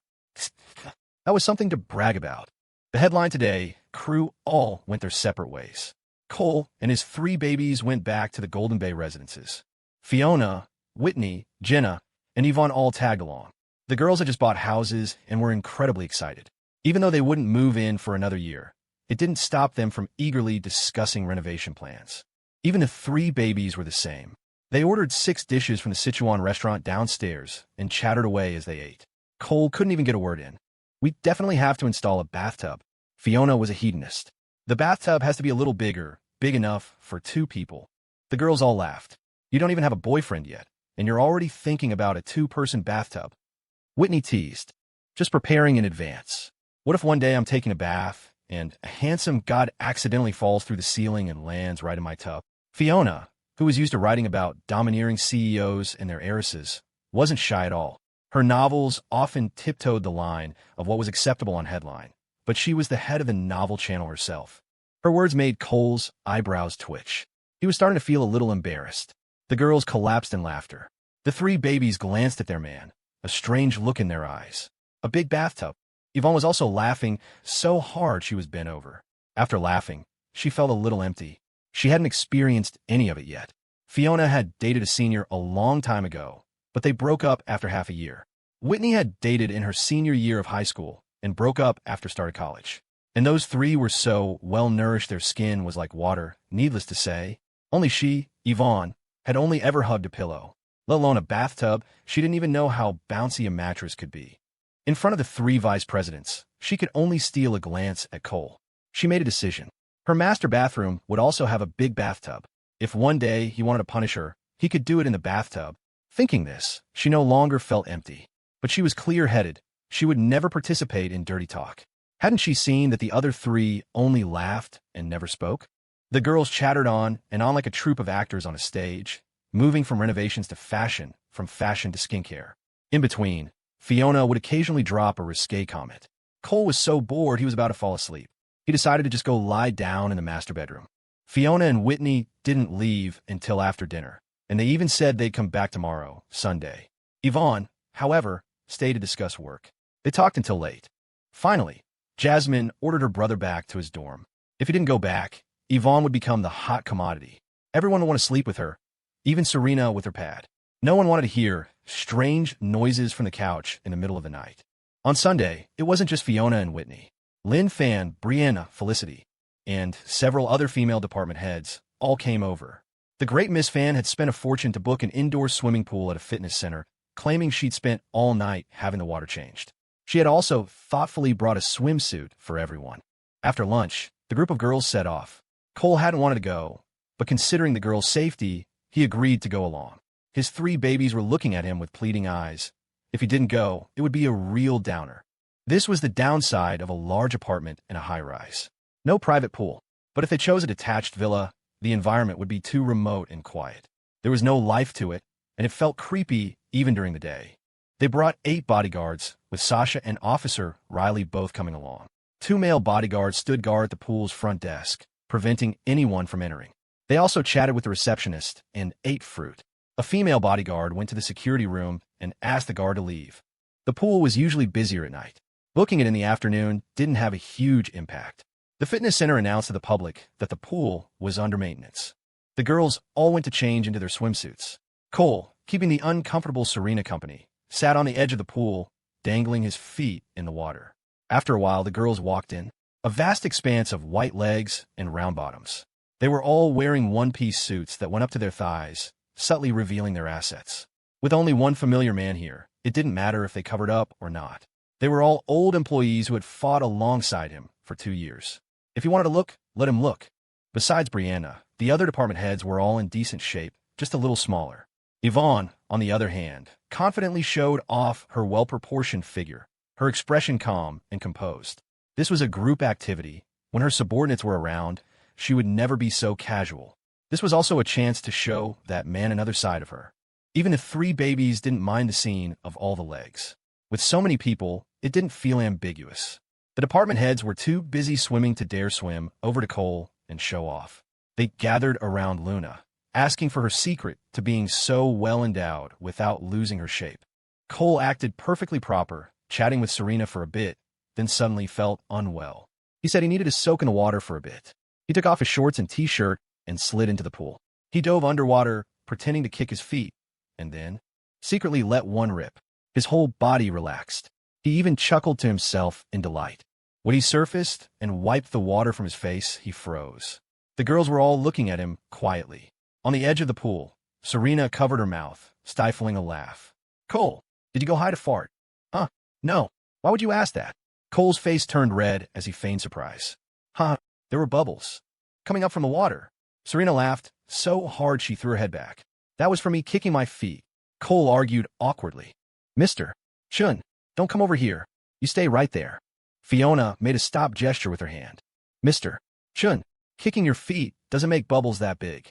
I've done it in the water before, I know," the outspoken Whitney shouted. The girls roared with laughter. Jasmine and Luna were also laughing uncontrollably. When they were kids, Jasmine used to fart under the covers, and then trick her brother into getting under them. On the edge of the pool, Serena was laughing so hard she was slapping her thigh. I really didn't. Why don't you believe me? Cole, his pride completely shattered, dove back underwater, planning to practice holding his breath. These people, they were having a good time. Why are their eyes so sharp? He didn't plan on going over to them. After all, facing so much soft, glowing skin would definitely have an effect. His 3 babies would get angry. He just stayed by the edge of the pool, keeping Serena company. The girls laughed and played all afternoon, having a wonderful weekend. The next day, at 11 in the morning, Ivonne was busy in her office. Knock, knock, knock. Ms. Wong, your meeting with the president of Huawei Cloud Services for the Central China region is at 11:30. You should get ready to leave, her assistant reminded her. Okay, got it, Ivonne replied. She gathered her things, grabbed her bag, and went downstairs. Her assistant quickly followed with the document case. She also called the director of the marketing department. Officer Riley and another female bodyguard followed behind. When she went out for business, she didn't drive her BMW. It was too small. Instead, she took a Volvo business van. She had to cross the river to the Grand Hyatt on the other side. On the 41st floor, in the Orchid Revolving Restaurant, the 2 parties had agreed to meet for a working lunch. The main topic of discussion was a partnership between Huawei Cloud Services and BeatDrop. BeatDrop's data volume was growing larger and larger, and the prices for Alibaba and Tencent's cloud services were not cheap. So, they needed to find another path. Even if they couldn't reach a deal, they could use this to pressure Alibaba and Tencent on their prices. Once their own data center was built, this would no longer be an issue. The Orchid was a Thai restaurant with a magnificent, opulent interior typical of Thai decor. It rotated to offer views of the river and the city of Rockford. However, there were no private rooms. Everyone ate at tables by the floor-to-ceiling windows, and it was buffet style. The prices were high. When Ivonne arrived, the other party was already there. For people, the leader was a young man in his early 30s, quite handsome, no taller than 5'11". He was wearing a well-ironed dark coffee-colored shirt, jeans, and had a bit of a British flair to his style. On his wrist was an expensive mechanical watch. His eyes lit up, and he quickly walked over to greet her. Ms. Wong, hello, he said, extending his hand like a gentleman. Hello, Mr. Sun, Ivonne replied with a smile, shaking his hand briefly. This was Sean's son, the president of Huawei Cloud Services for the Central China region. She had tried to schedule a meeting with him before, but hadn't been able to. It was only a month ago that he had agreed to meet. They sat down, with their respective teams on either side. Sean's son smiled, but inside, he was a little excited. He had graduated from Cambridge with a Ph.D. and a master's degree and had been hired back by Huawei at a high salary. He had always had high standards. He had never imagined that the vice president of this headline company would be so young and beautiful, and she had such a remarkable presence. Her tailored semi-professional dress highlighted her slender figure. She was tall, with long legs, and walked with an elegant, upright posture. Her skin was fair, her face like a peach blossom, yet she had a hint of heroic spirit. He had never seen a photo of her and had expected a rigid, sharp-tongued woman. But in reality, she was not only not sharp, but also gentle and magnanimous. She was the perfect woman of his dreams. In that instant, he was smitten. Ivonne, taking a sip of water, was thinking about her talking points and didn't notice his slightly heated gaze. After a few minutes of small talk about how nice this restaurant is, they got down to business. At first, it was all smiles, but when it came to the price, Yvonne's demeanor shifted. She became forceful, even aggressive, insisting that this wouldn't work, that wouldn't work. She argued her points relentlessly. It was a good thing the restaurant wasn't crowded. Otherwise, it would have been quite embarrassing. Yvonne didn't care about any of that. A negotiation was a negotiation. Everything else was just noise. Sean's son was completely thunderstruck. This was not what he had expected. The gentle, magnanimous woman had transformed into a spicy village firebrand. But in his heart, he admired her even more. This was professionalism, dedication. Sean's son put on a very gentlemanly smile. Ms. Wong, this price is really a bit low. I can't give you an answer right now. I have to go back and ask for approval. In reality, he could make the decision himself. But in business, you couldn't agree so readily. You had to make the other party feel like you were reluctantly agreeing. And it was a good excuse to schedule another meeting. Fine, but please hurry. Give me an answer within a month. Yvonne nodded. Her aggressive demeanor vanished, and she quietly picked up her teacup. Her assistant and the marketing director beside her were secretly impressed. There, Ms. Wong's temper was really something else. She had just slammed the table. Such a lady, suddenly erupting and slamming the table. They had seen it several times, but they were still surprised. Across from them was the president of Huawei for Central China. Not just some ordinary position, but in Ms. Wong's eyes, it was like haggling at the market. In such a high-end revolving restaurant, she projected the aura of a bandit. No need for a month. I can give you an answer within 3 days. Sean's son had no intention of waiting a month. Within 3 days, he would ask this Ms. Wong out again, preferably for a private candlelight dinner. Great. 3 days is even better. Ivonne wanted it done as quickly as possible. The sooner it was settled, the sooner she could move on to other things. Ms. Wong, you are truly valiant, a true heroine. You almost scare me to death just now, huh? Sean's son laughed, steering the conversation to other topics. I'm sorry. I was just focused on a matter at hand. Please don't take offense, Mr. Son. Ivonne also showed a look of apology. Now that the business was done, there was no need to argue. Their subordinates brought them their food. After a few bites, Sean's son asked, "Where are you from, Ms. Wong?" "Philadelphia." Ivonne didn't hide it. There was nothing to hide. "I've never been, but I've always wanted to go. I must make a trip there for a vacation sometime," Sean's son said with a smile. "You're welcome anytime." It was just a polite pleasantry, and Ivonne, of course, replied politely. "Then I'll have to ask you to be my tour guide, Ms. Wong," Sean's son said jokingly. "No problem, Mr. Son." Ivonne didn't think much of it. Many people said things like that, just to make conversation. Over the course of the meal, Sean's son didn't bring up any private topics, maintaining a proper conversational distance. After they finished eating, they said their goodbyes. Suddenly, Sean's son said, "Ms. Wong, why don't you take my car?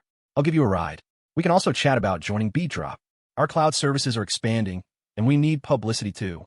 If it's a good fit, we'd like to try it on Beatdrop." He was telling the truth. They did have this plan. The original plan was not to bring it up now, but to mention it when the cloud services deal was settled, and then ask for a discount on the promotion price. But now, he just wanted to give the woman of his dreams a ride back to her company. Ivonne hesitated for 2 seconds before finally agreeing. If it was business, then it was fine. Getting an advertising deal was naturally a good thing. They went downstairs together. Ivonne and Officer Riley got into Sean's son's car. It was essential that Riley came along, just in case. Sean's son also noticed she was a bodyguard and was a little surprised. He had never heard of a company's vice president having the means to hire a bodyguard. Even he didn't have one. The company wouldn't pay for it, unless it was out of his own pocket. The two of them sat in the back seat, about 1.5 feet apart. Sean's son tried his best to appear gentlemanly, so as not to be looked down upon by the woman of his dreams. In the car, Sean's son asked, "I hear you're about to graduate, Ms. Wong. Will you be going to grad school?" "I have plans to, but it will probably take a long time. I'm too busy with work," Ivonne replied. "You haven't even graduated from college, Ms. Wong, yet you're already on par with me, a Cambridge Ph.D. and master's dual degree holder. It's truly admirable." Sean's son praised her, casually mentioning his study abroad experience and credentials. "I was just lucky. I don't deserve your praise, Mr. Son. You, as the president of the Central China region, are the real industry elite," Ivonne smiled. In her heart, she was thinking, if it weren't for that man's generosity, I'd still be working part-time like a beast of burden. She couldn't stop thinking of that face and couldn't wait to get back to the office. To go to his office. To provoke him into punishing her. "Is something bothering you, Ms. Wong? Did I say something wrong?" Sean's son turned his head and saw that beautiful face lost in thought. He thought she was thinking of something sad and wanted to take the opportunity to be her confidant. "Oh, no. I was just thinking about work." Ivonne waved her hand in embarrassment. She changed the subject back to work. "Weren't you going to talk about joining Beatdrop, Mr. Son?" Yes. Sean's son quickly came to his senses. "It's like this." They talked about Beatdrop's advertising effects and promotion methods all the way back to the gallery building. "Ms. Wong, please wait a moment." Before Ivonne could react, Sean's son quickly opened the car door and ran around to the other side.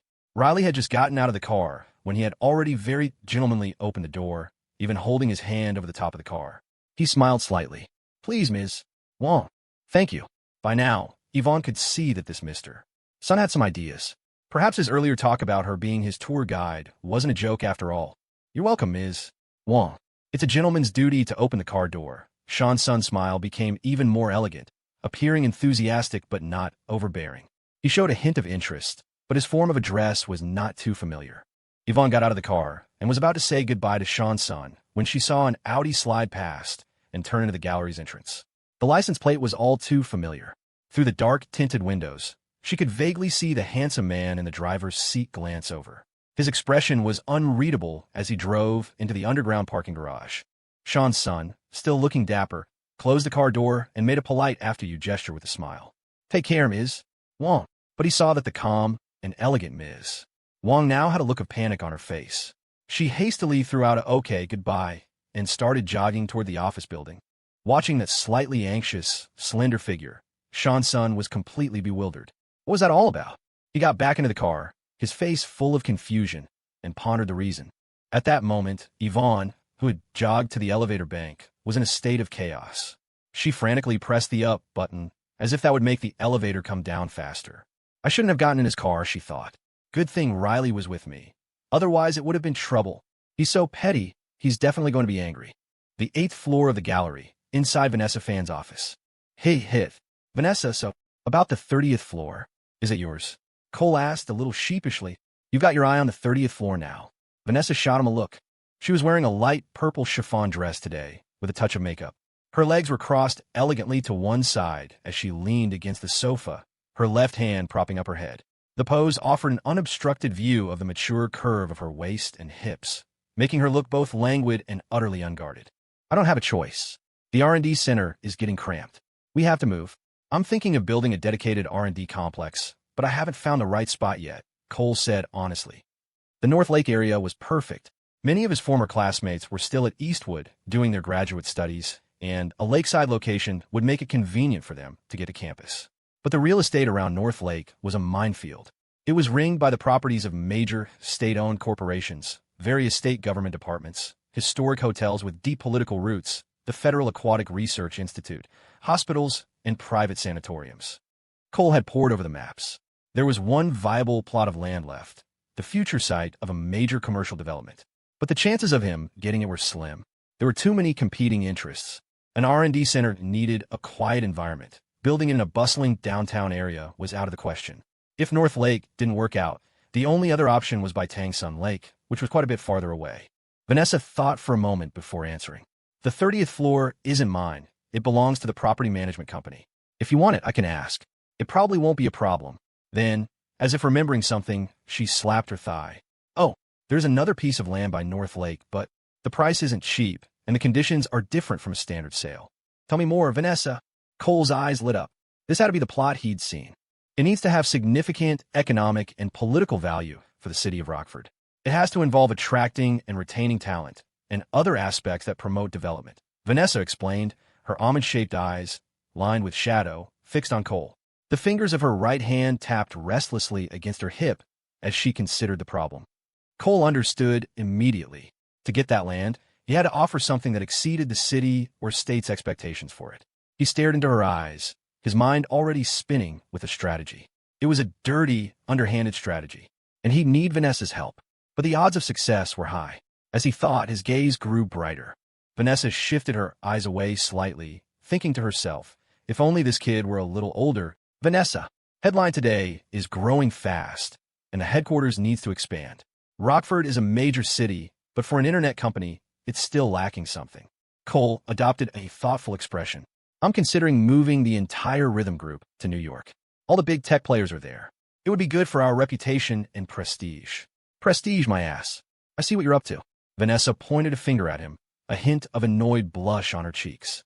"If you wanted to play the role of the big bad wolf and threaten people, just say so." "Hey, Hith. You know me best, Vanessa. I don't have a choice. So many of our R&D staff are still students. Building by North Lake would be perfect for them." Cole wasn't the least bit embarrassed at being caught. He just grinned shamelessly.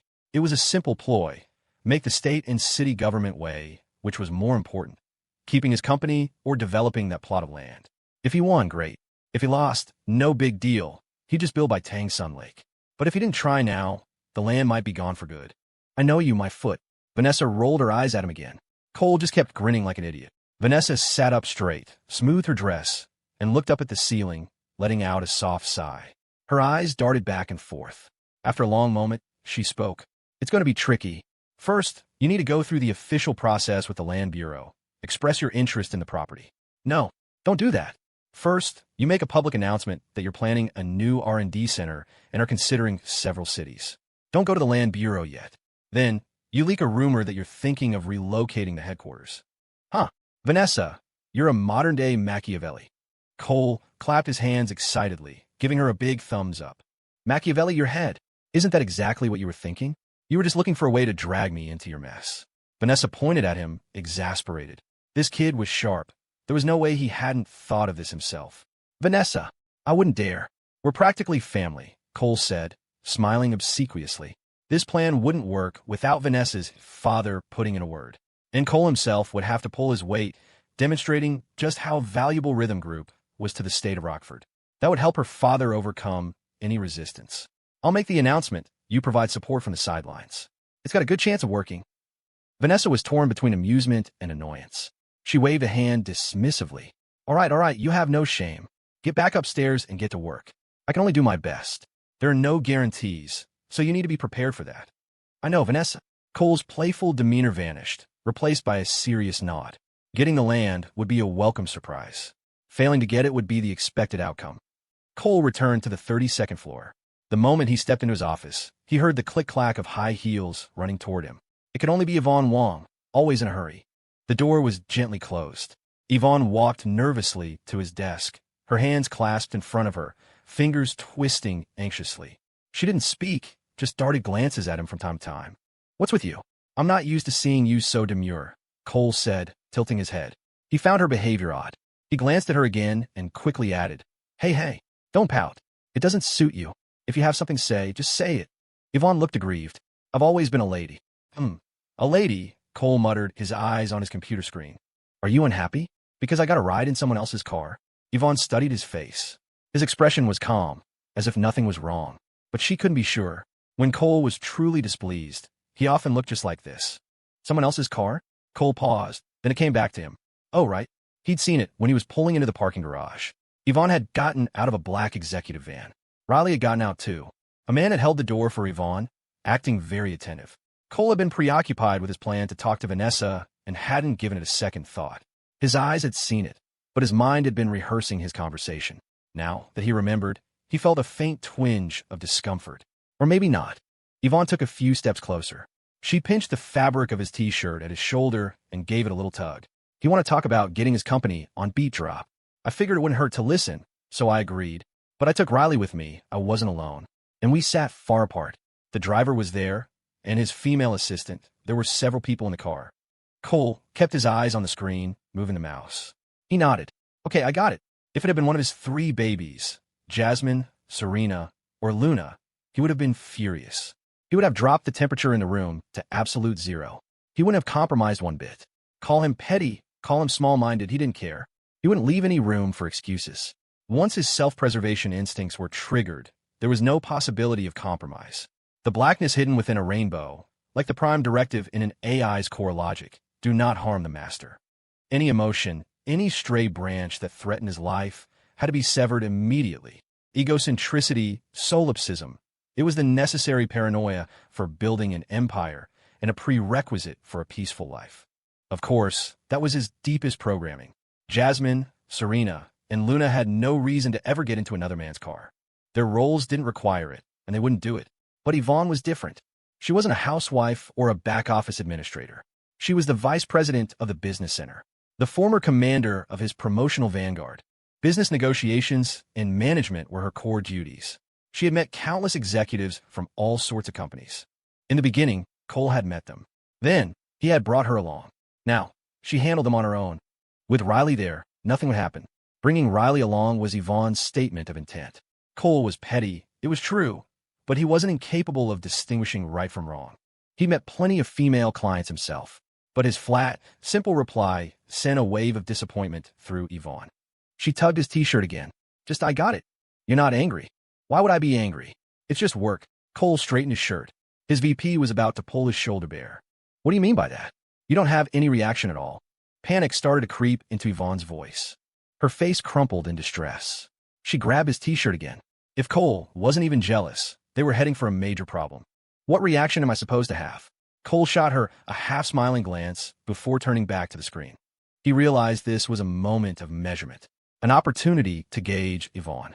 She had worked tirelessly, served with distinction, and couldn't be treated unfairly. But if she were to become one of the women behind the curtain, would she be willing?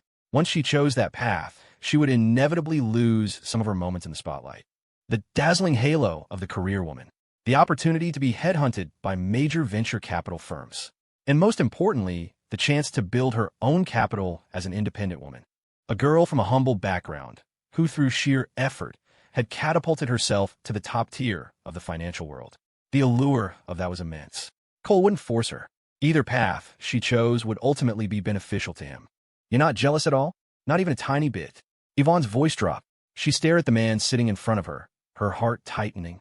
If he didn't have the slightest feeling for her, then what was she supposed to do? Cling to him? Cry? Scream that she loved him? Tell him she was dying of love, that she dreamed of him constantly? No, that was too pathetic. That wasn't her. That wasn't Yvonne Wong. She couldn't do it. No matter how much she loved this man, she couldn't beg to be loved. That would be fake. She wanted him to admire her, to love her naturally. Then she would follow him for a lifetime. Cole turned his head to look at Yvonne, hiding all his thoughts. His eyes were a mix of confusion and depth. Jealous? Why would I be jealous? It's perfectly normal work, isn't it? You. His tone and expression sent a jolt of anger through Yvonne. The sense of grievance inside her swelled and churned. Her heart felt like it was being squeezed by something invisible, making it hard to breathe. Was he really completely indifferent to her? Did he truly see her as just an employee? Was that time he kissed her neck purely an act of placation? The thought that all her advances had been one-sided, that she had been making a fool of herself, shattered the self-esteem in the depths of her consciousness. A mist formed in her eyes. Her stubborn pride, a self-defense mechanism, made her take 2 steps back. Her lips trembled. "Fine. For now on, I'll never call you Cole the second again. You just be Mr. Chun, and you can't call me Yvonne. Call me by my title." A single tear slid from the corner of her eye, dripping silently onto the floor. She tilted her head back, trying to hold back the traitorous tears, and wiped her cheek. "Don't worry, Mr. Chun," she continued. "As long as I'm here, I will work diligently. I won't let my emotions get in the way." With that, she turned and ran. Cole's gaze was as deep as the ocean. He didn't stop her. The moment she opened the door, Yvonne straightened her back. The silence behind her filled her with despair. She gently closed the door without looking back at Cole. As she walked out, she forced herself to maintain her composure. When employees greeted her, she smiled and nodded. But her reddened eyes told anyone who saw her that something was wrong. What happened to Miss Wong? Did Mr. Chun scold her? That's never happened before. Yvonne walked steadily back to her office and closed the door. It wasn't until she sat back down in her chair that she finally collapsed, slumping on her desk. Her shoulders heaved as tears flowed like a broken dam. So, this man didn't love her at all, not even a little. The seemingly intimate gestures were just to soothe her own wishful thinking. The memory of her deliberately provoking him now only filled her with shame. She felt like a clown. She suppressed her sobs, but the tears wouldn't stop, streaming down her arms and soaking the surface of her desk. In the CEO's office, Cole sat motionless. He pushed down the flicker of sympathy. The actions people take when they're emotional are the most revealing. It wasn't that he didn't like Yvonne. He did. She was straightforward, beautiful, hardworking, and responsible. An absolutely good woman. But from his perspective, he had to consider the bigger picture. Was this straightforwardness, or was it willfulness? He would soon find out. His 3 babies were never willful when it came to important matters. They always put him first. The little fits of pique Jasmine had in their private life were part of their unique dynamic, a game between them. He was happy to indulge her. It wasn't that he was being cruel. It was that he had to be cautious. But no matter how he treated Yvonne, he would never treat her unfairly. That was certain. If she proved to be willful, he would still give her money and status. He would even put her at the forefront. Anything that brought profit to Headline Today was on the table. When she wanted to move on, they could part amicably. If she wasn't willful, it meant her heart was steadfast, that she could endure hardship. Then she could become his most trusted representative. He would still let her enjoy the glory of the spotlight, give her money and status, but she would have to stay away from the advances of other companies. And she could forget about being pursued by other men. Cole Chin was just that petty. It had been 2 years. Even if he were made of stone, he would have developed feelings for her. But he had to remain calm. Working with your own woman, the biggest fear is willfulness. Handling it this way wasn't cruelty. It was for Yvonne's own good. Unchecked willfulness turns people into bitter, resentful caricatures. Cole had no desire to ruin a motivated, promising young woman, to ruin a capable deputy. His Facebook Messenger dinged. It was a message from Jasmine. Cole, what's wrong with Ivonne? Nothing, sis. I just had a few words with her, Cole replied, not telling her the real reason. It wasn't surprising that Jasmine, still on campus, already knew. If the HR staff noticed something was off, they would definitely report to her. Jasmine replied instantly. Cole, don't be too harsh. Ivonne is a good girl, and she works very hard. Don't get so high and mighty that you forget to respect people's feelings. I know, sis. Don't worry, it's fine, Cole reassured her. Jasmine, okay. I have to pretend I don't know anything, so I can't go comfort her. Just make sure you know what you're doing. Don't worry, sis. 2 days passed. Ivonne had only come to Cole's office twice. This was the second time. She stood ramrod straight while reporting her work, keeping a significant distance. She wasn't wearing stockings anymore, and gone was the playful, provocative charm she used to exude. Every other word was Mr. Chun, and she wore a faint smile. But after the initial greeting, her eyes never met his, focusing instead on the documents in her hands. She laid out her department's work with perfect clarity and organization. Everything seemed normal. Cole, for his part, remained impassive, calmly discussing matters with her. He even offered a few words of encouragement like a seasoned boss. It was all strictly professional. It was only after Yvonne left that a flicker of pity crossed his eyes. Sigh. If he were the innocent, romantic version of himself from his past life, he would have lost control long ago. But the man he was now wore a mask in front, with his true self hidden deep behind it. He was darker than the bottom of a wok, deeper than the dead of night, colder than winter snow. If it weren't for his 3 babies keeping him warm, he would have mutated into a feelingless machine long ago. To have come this far in his entrepreneurial journey, it was impossible not to be calculating, not to be ruthless. When he'd seen the news of Mary Gao's death from illness, he hadn't felt a single flicker of emotion. Nothing. An innocent kid could never be a leader. This was the price he had to pay. Mr. Chun, I'll be returning to my office then. Yvonne offered a polite smile, her tone full of the respect a subordinate shows a superior. Of course, Cole replied with a nod, smiling back. Yvonne walked out of the office, the smile still on her face, projecting confidence and composure as she greeted employees who said hello. Once inside her own office, after replying to a few emails, she suddenly slumped over her desk, burying her face in her arms and crying softly. All the previous calm and control dissolved into tears. She really, truly loved this man, but he was so heartless, so cold-blooded. He didn't come to comfort her, not even once. He hadn't even asked if she was okay. She felt ridiculous. She knew how dark his heart was, yet she still held out hope. She wanted to be the kitten in his arms. But the reality was, this man's darkness was the blackness of the abyss. Unfeeling, unseeing, at least, toward her. What a cruel heart. She sobbed for a while, startled back to reality by her phone ringing. The caller ID read, Sean Sun, President, Huawei Cloud Central Region. Yvonne quickly grabbed a tissue, wiped her tears, took a deep breath, and composed herself. Then she answered the call. Her face habitually broke into a smile, her voice polite and calm, with no hint of her earlier distress. Hello, Mr. Sun. Ms. Wong, hello. Is this a good time? If you're busy, I can call back later. Sean Sun's voice on the other end was impeccably charming. Yvonne replied, It's a good time, Mr. Sun. Please go ahead. Has the pricing been finalized? Not completely. There are just a few minor details to discuss. Do you have time after work, Ms. Wong? There's a nice restaurant on the River Walk. We could talk over dinner. And we could also delve deeper into the promotional details for Beat Drop and Headline today. I feel our last conversation wasn't thorough enough, and there's still a lot to discuss. Sean Sun's tone was natural, making it sound like a standard business dinner. The focus was firmly on work, with the meal mentioned only in passing. Normally, Yvonne would have gone to a business dinner. It was part of her job, but right now, her mood was so low she had absolutely no energy to deal with it. She figured she could reschedule for a lunch meeting. She replied tactfully, I'm sorry, Mr. Sun, but you've called a bit too late. I have an interview event this evening that I really can't miss. Would tomorrow at noon work? My treat. You pick the place. Of course, that's perfectly fine. It's my fault, Ms.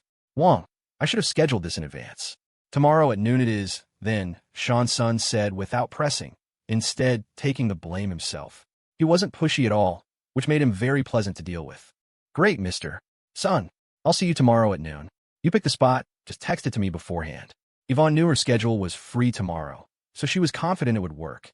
Then she heard Sean Sun say, almost jokingly, Ms. Wong, would it be possible for you to not bring your bodyguard tomorrow? I find him a little intimidating. I'm one of the good guys, huh? You're funny, Mr. Sun. The bodyguard is assigned by the company. It's not personal. She can wait outside, but I will need to bring an assistant. I hope you don't mind. Whether for professional or personal reasons, Ivonne had to bring an assistant. Professionally, someone needed to be present during business negotiations to prevent any unexpected issues. Not because she feared a man making a pass at her. It was broad daylight in a public place, but to firmly define the dinner as a business engagement. The assistant would take notes, preventing the conversation from being misrepresented or used against them later. Personally, it was clear this Mr. Sun had other intentions, so she needed a chaperone. Sean's son laughed heartily. Of course I don't mind. I'll be bringing one as well. Work discussions are a serious matter. Still, your company really takes care of its talent, even providing you with a bodyguard. I have to say, I'm quite impressed. Thank you for understanding, Mr. Sun. It's just a precaution. As women traveling for business, the company worries about our safety. Yvonne's voice was normal, but her heart ached as she thought of Cole again. Since he doesn't like me at all, since he's so heartless, why does he protect me so well? Is it just for my talent? Isn't there plenty of talent out there? Warmth and heartache intertwined in her chest, but her face remained placid. The call wasn't over yet. She heard him say, I completely understand. Your company's humanistic care is truly admirable. Well, I won't keep you any longer. See you tomorrow at noon. Okay, see you at noon. As soon as she hung up, the calm mask on Yvonne's face crumbled. The wave of sadness washed over her again. At this time of day, she would usually find an excuse to run over to his office, to deliberately show off her legs in a new pair of stockings. Now, she had no heart for it. She picked up a small mirror and reapplied her makeup, covering the tear stains and dark circles. Knock, knock, knock. Come in. Yvonne immediately sat up straight, transforming back into the dignified and formidable Vice President Wong. The director of the market analysis department entered, holding 2 files. After they dealt with the matter and the director left, Yvonne collapsed again, sitting and staring into space. It took several minutes for her to pull herself together. She checked her reflection one last time, making sure there were no visible traces of her breakdown, then stood up and walked toward the CEO's office. She knocked on the door, no longer just pushing it open as she used to. She waited until she heard it come in before she entered. Mr. Chun, tomorrow at noon, we need to finalize the pricing with Huawei Cloud's Central Region, as well as the promotional rates for them joining Headline Today and Beat Drop. The value of both projects will be significant, so I need you to come with me. Looking at his handsome, composed face, Yvonne's heart clenched uncontrollably. The feeling of pain shot through every nerve in her body. Yvonne fought to control herself, suppressing the urge to cry. But when his deep, dark eyes turned to look at her, a flicker of emotion still rippled through her own. A bitter, aggrieved feeling rushed to her eyes. She bit the tip of her tongue hard to keep the tears from welling up. I will never, ever show weakness in front of this man again, she thought. Never again. In the past, no matter how serious he was, she would have approached him full of love. No matter how she retorted, he would only pretend to be angry, but was actually incredibly tolerant of her. She savored that treatment. Her life had felt so full, but now, even though he was smiling, she had no desire to go near him. It was fake. He was just treating her like a subordinate. Her heart, it felt like it was being pierced by needles. She heard him speak. All right, Ms. Wong, I'll clear my schedule for tomorrow at noon. I'll go with you then. Her micro-expressions hadn't escaped Cole's notice. Seeing his Vanguard general like this, he didn't feel good either. Rockford summers were brutally hot, its winters damp and cold. In the early days of the company, Yvonne had often braved the chilling rain to visit clients for promotions. In the summer, she'd be under the blazing sun with an umbrella, drenched in sweat, leading her department everywhere to conquer the market for Headline Today. How could Cole bear to see her so sad? But he had to endure it. For now, he had to be a man without feelings. Why do so many husband and wife businesses fail? Why can't couples work in the same company? It's because too many emotions from their intimate relationship bleed into their work. Once a woman enters an intimate relationship, a moment of unhappiness can lead her to embarrass you in front of colleagues. She might start defying work directives. She might start a cold war with you at the office out of jealousy. She might even smash things in a fit of rage. There were so many possibilities. A woman before falling in love and after are 2 different people. Cole knew his 3 babies inside and out. They were soft-hearted but resilient and incredibly considerate of the bigger picture. Forget work. They never even lost their temper in their private lives. While that had a lot to do with his love for them, their emotional stability was undeniable. Yvonne was passionate and fiery.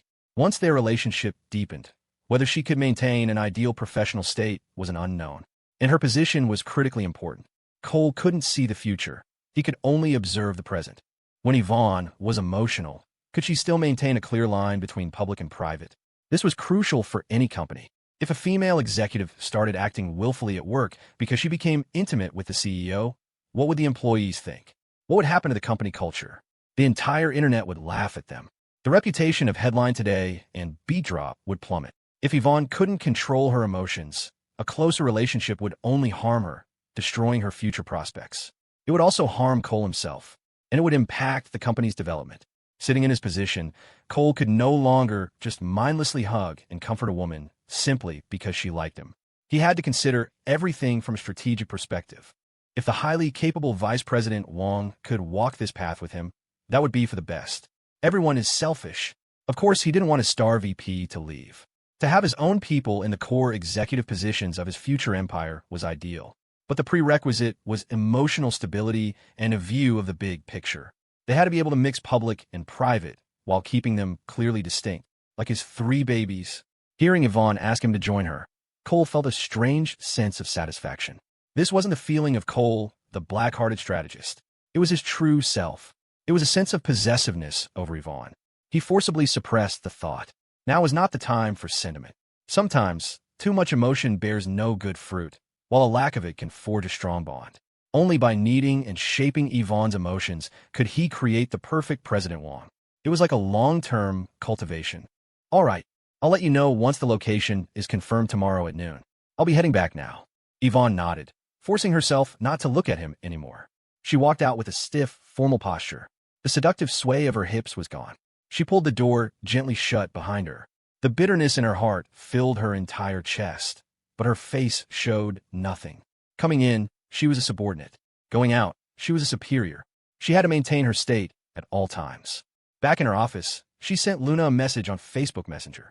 Luna, I don't think I'll borrow from the company for now. I'm planning to get a loan. The interest rates are decent, and I can keep my cash for future investments or something. The advance had been his kindness. At the time, it had been so warm. Now, it was a needle stabbing her heart. She would rather pay interest to the bank. She had nothing to invest in, but her pride couldn't take it. A minute or two later, Luna replied, Yvonne, getting a bank loan isn't worth it. You're just giving them free money. You'll have plenty of money to invest later. Yvonne's heart soured. These 3 VPs were all good people, kind-hearted. But that man was too cruel. She took a deep breath, holding back tears. She replied, It's okay, Luna. I'll pay it off in one go when I have the money. I want to build up my credit score with the bank. She'd found a lame excuse that even she didn't believe. Luna quickly replied, There's no rush. The contract gives you 3 more days to pay the balance. Think about it some more. Yvonne was touched. Luna was trying to give her time to feel better. The other day her eyes had been red. The employees must have seen, so it was no surprise the 3 VPs knew. She was silent for a long moment before replying. Thank you, Luna. I'll think about it. Okay emoji. Yvonne closed her eyes, sitting quietly for a dozen seconds. When she opened them again, she pushed aside her personal feelings and began sorting through the materials collected by the newly formed investment department. It included information on various internet-related microenterprises. If they were suitable, she would acquire them. If they needed observation, she would wait. Acquiring these tiny companies was essentially buying out their R&D projects. If she could acquire the talent, great. If not, it didn't matter. As someone who had come up through promotions, she was now starting to hone her own investment thinking. Once a project was confirmed, she would have to negotiate. A successful negotiation meant a direct acquisition. That man had given her immense power. The investment department had its own financial office, with a dedicated fund allocated by the central finance department, entirely at her disposal. The next morning, in the CEO's office, Cole was reviewing the data center management plan submitted by Wyatt. It included the equipment budget, department structure, and personnel allocation.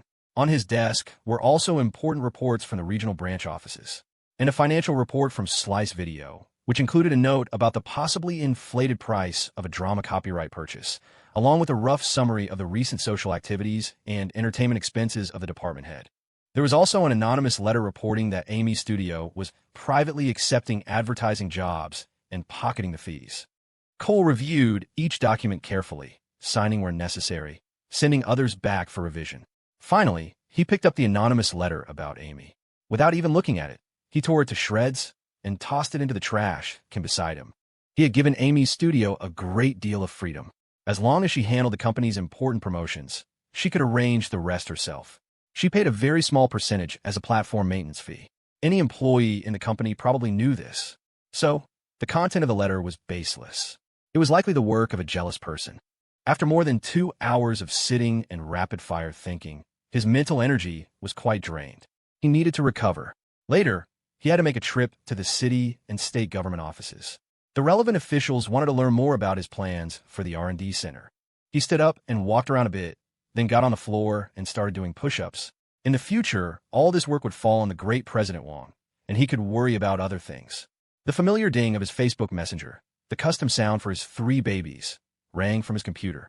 He quickly scrambled up, sat back down, and checked it. It was from Serena. "Cole, will you have dinner with me tonight?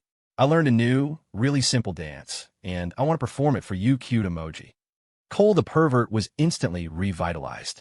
This was perfect, the best medicine for mental fatigue, and it was sweet. He broke into a lecherous grin. "Baby, you can eat whatever you want tonight, and I can eat whatever I want too." Serena replied instantly. "So what do you want to eat?" Shy emoji. The great CEO's composure shattered. He made a face, sticking his tongue out, looking like a total creep. "Baby, I'm a vegetarian. I just like to eat some greens, some flowers." "Greens I get, but what are flowers?" Serena sent that message, and 2 seconds later, sent another. "You perv. You're so dirty."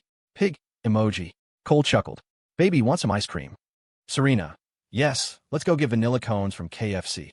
Serena. "I know what you're doing. You're testing me again. I'm gonna hit you."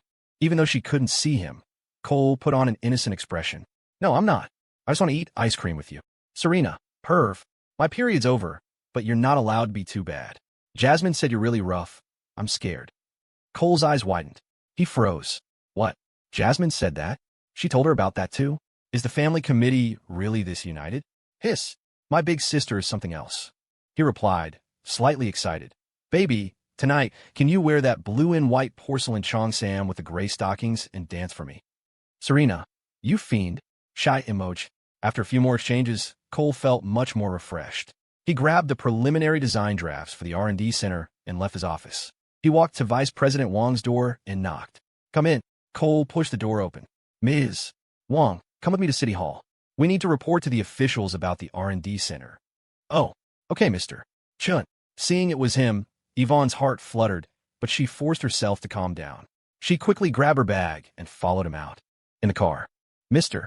Chun, the meeting with the president of Huawei Cloud Central Region is set for 12:30 today.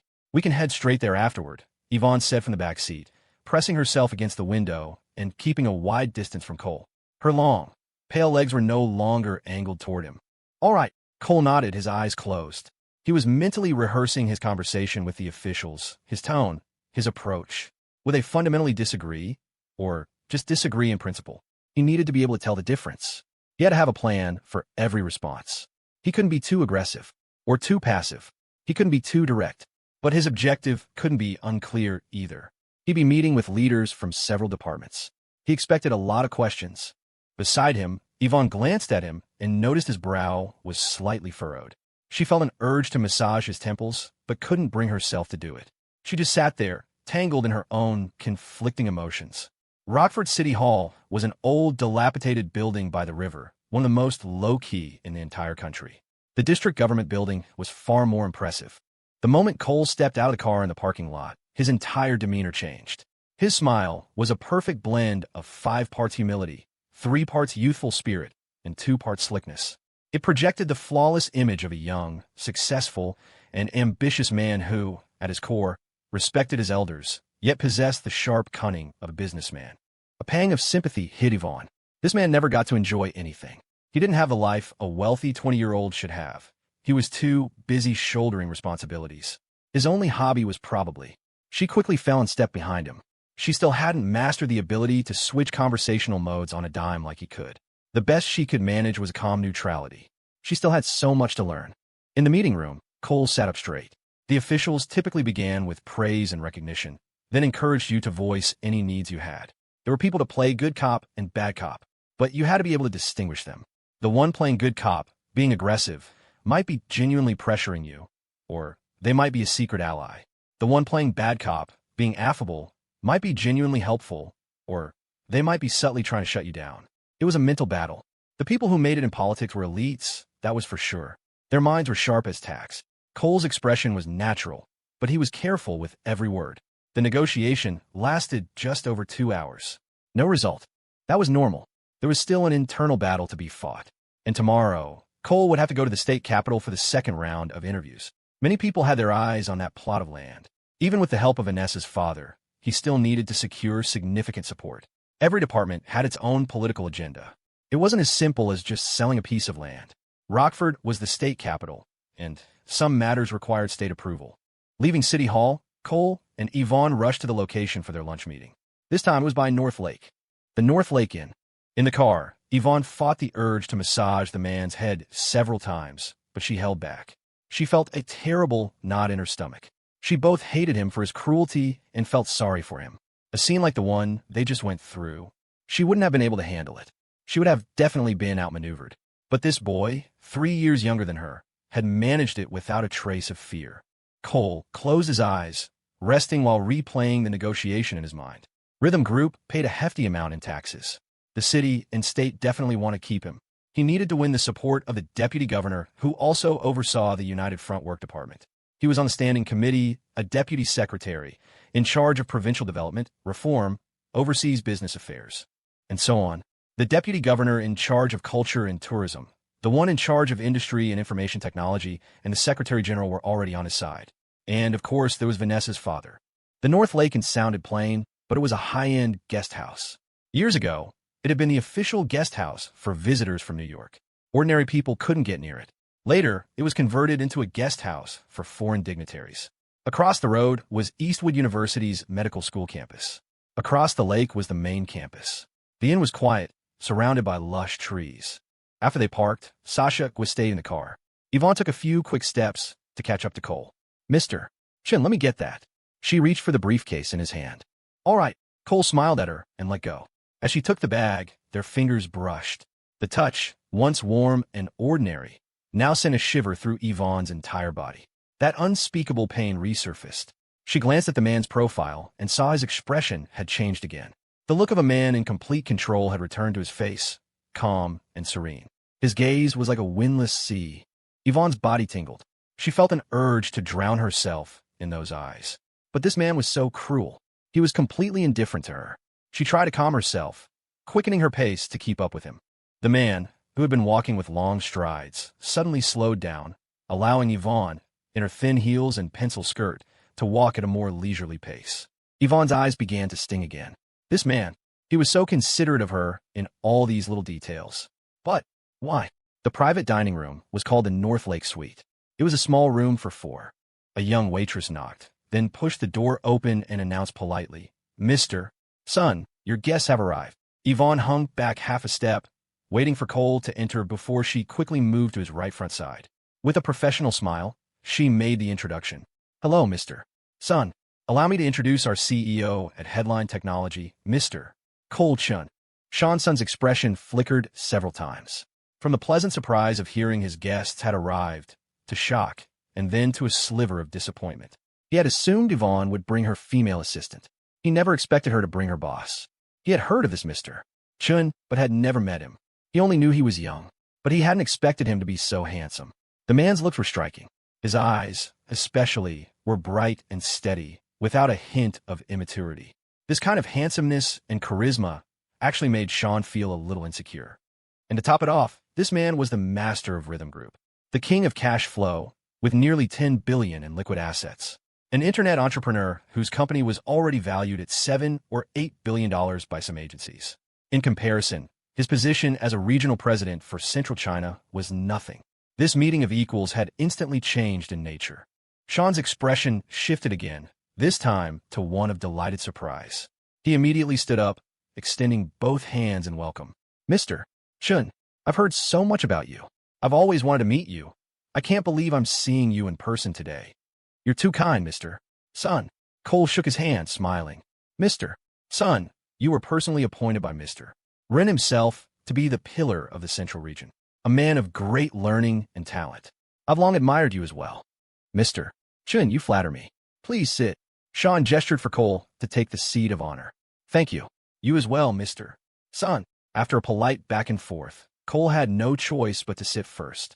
Sean then turned to Ivonne, not extending his hand, but gesturing for her to sit. Ms. Wong, our second meeting. Please have a seat. Thank you, Mr. Son. You too. Ivonne smiled gracefully and sat down next to Cole. Sean's female assistant, who had been standing, also took her seat. Waiter, menus. Sean waved his hand. When the waiter brought the menus, he immediately passed one to Cole, his attitude extremely enthusiastic. Mr. Chen, please see what you'd like. And let me be clear, this meal is on me, no matter what. The scallion chicken here is excellent. Take a look. I can't let you do that. We agreed that it was our treat. We can't change that.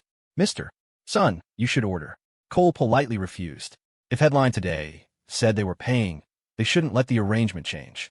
After another round of polite refusals, Sean finally began ordering with a look of feigned resignation. He picked 2 dishes and then pushed the menu back to Cole. This was the culture of the dining table. After ordering, the waiter brought out appetizers. They made small talk, discussing the development of the mobile internet. Finally, they slowly eased into the topic of pricing. In reality, there was nothing to negotiate. The prices were acceptable to both sides. It was settled in a few sentences. But the market is a battlefield. You have to grind and posture. Besides, Sean had other intentions for this meeting. Even though he was facing the cash king of the internet, he still did his best to showcase his own strengths. He remained charming and witty, hoping to win Ms. Wong's admiration. Halfway through the meal, the young, inexperienced waitress noticed the ladies' teacups were empty and came in to refill them. After filling Yvonne's, she saw Cole's was also empty and picked it up. There was a protocol for this. You were supposed to take the cup to the side, fill it 3/4 full, and then place it back. Perhaps her hands were greasy. She lost her grip, and the teacup fell onto the table with a thud. The cup didn't break, but the tea inside sloshed out, splashing all over the side of Cole's face as he was leaning down to spit out a bone. His collar was soaked. Oh, I'm so sorry, so sorry. I'm sorry, Senior. The waitress apologized in a panic. Sean looked displeased. What's wrong with you? So clumsy. Haven't you been trained? By rights, a high-end establishment like the North Lake and shouldn't have such lapses in service. It's fine, it's fine. Cole waved a hand dismissively and gestured to Ivonne for the tissues in front of her. Ivonne grabbed the tissue box and hurried over. Cole led her, turning his head to look curiously at the waitress. Do you know me? Yes, I do. I'm a freshman in the nursing program at the medical school next door, about to be a sophomore. I work here part-time, the waitress said, looking mortified, her hands fidgeting. It's okay, don't worry about it. If the inn gives you any trouble, come find me, Cole said gently. The North Lake Inn employed many university students as part-time waiters. Some came for an hour or two during the lunch rush. Others worked from 5 to 9 in the evening. Yvonne was already dabbing the water from Cole's face, her movements very gentle. She leaned in close, like a wife tending to her husband. Cole accepted it calmly. Thank you, Senior. You're so nice. The waitress was on the verge of tears. She wanted to help, but couldn't. She could hardly snatch the tissues from Yvonne. Of course I'm nice, Cole said, deliberately boasting to lighten the mood. Go on, get back to work. It's no big deal. Okay, Senior. Thank you. This scene made Sean's eye twitch. His mood instantly sank to the bottom. That gesture, even a blind man could see what it meant. It seemed ordinary, but it was anything but. Wiping his face so carefully, her other hand was even cradling his other cheek. It was over. Ms. Yvonne Wong was clearly this man's woman. There was no mistake. Yvonne then began dabbing his collar and neck, trying to absorb the moisture. She even reached inside his collar to wipe his chest. She didn't know why she was doing it. She was supposed to hate him, but seeing his face and chest covered in water, she had just reacted. The female assistant across the table had a strange look on her face. She knew what her boss, Mr. Son, was after, but now it seemed hopeless. Looked like she'd have to be careful of someone's temper tantrums for the next few days. Sean's eyes had already dimmed. It was utterly hopeless. She was wiping his chest, and so naturally. Who knows what she wiped at night? Could she be forced? He thought, clinging to a shred of hope, unwilling to give up but helpless to do anything. The man was just too damn charming. All right, thank you, Yvonne. Cole patted her hand naturally. Your collar is still a little damp. Good thing it's summer. Yvonne inhaled his scent, silently cursing herself for her lack of resolve. But her face remained composed as she returned to her seat. The second half of the meal seemed to proceed as before, yet something had changed. They pleasantly agreed on a time to sign the letter of intent, and Ivonne went to pay the bill. Walking to the parking lot, Ivonne fell a few steps behind, her eyes fixed on the man's back. After that little incident during dinner, the hatred in her heart had inexplicably softened. She could feel that he was still very gentle with her, that there seemed to be no sense of rejection. But why had he been so cruel to her then? Back in the car, she found him once again with his eyes closed, his brow slightly furrowed, clearly deep in thought. Her phone buzzed with a message. Ivonne picked it up. It was from Sean. Ms. Wong, forgive me for being presumptuous, but with your talent, ability, and experience, you really don't have to compromise yourself like this. Yvonne's gaze turned icy. Her fingers flew across the screen. Mr. Son, you are indeed being presumptuous. You crossed the line. This is my private business. Thank you. She put the phone back in her bag. She turned her head to look at the man with his eyes closed. A sudden impulse surged through her. She lifted herself slightly, pulling the hem of her skirt up just a tiny bit. Then she reached out and cradled his head. Here, lie down. Let me give you a massage. Cole didn't refuse. He wanted to relax too. The future President Wong's performance had been quite good. Without opening his eyes, he turned and curled up, laying his head down. His cheek touched a smooth, silky surface. Comfortable, and fragrant. Yvonne used her thumbs to smooth the furrows on his brow.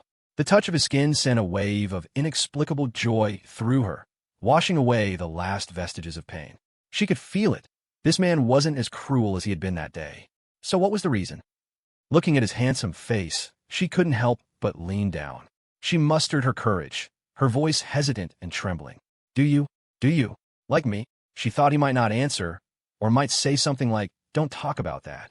She had prepared herself for it. She wanted to try one last time, to at least die with a clear answer.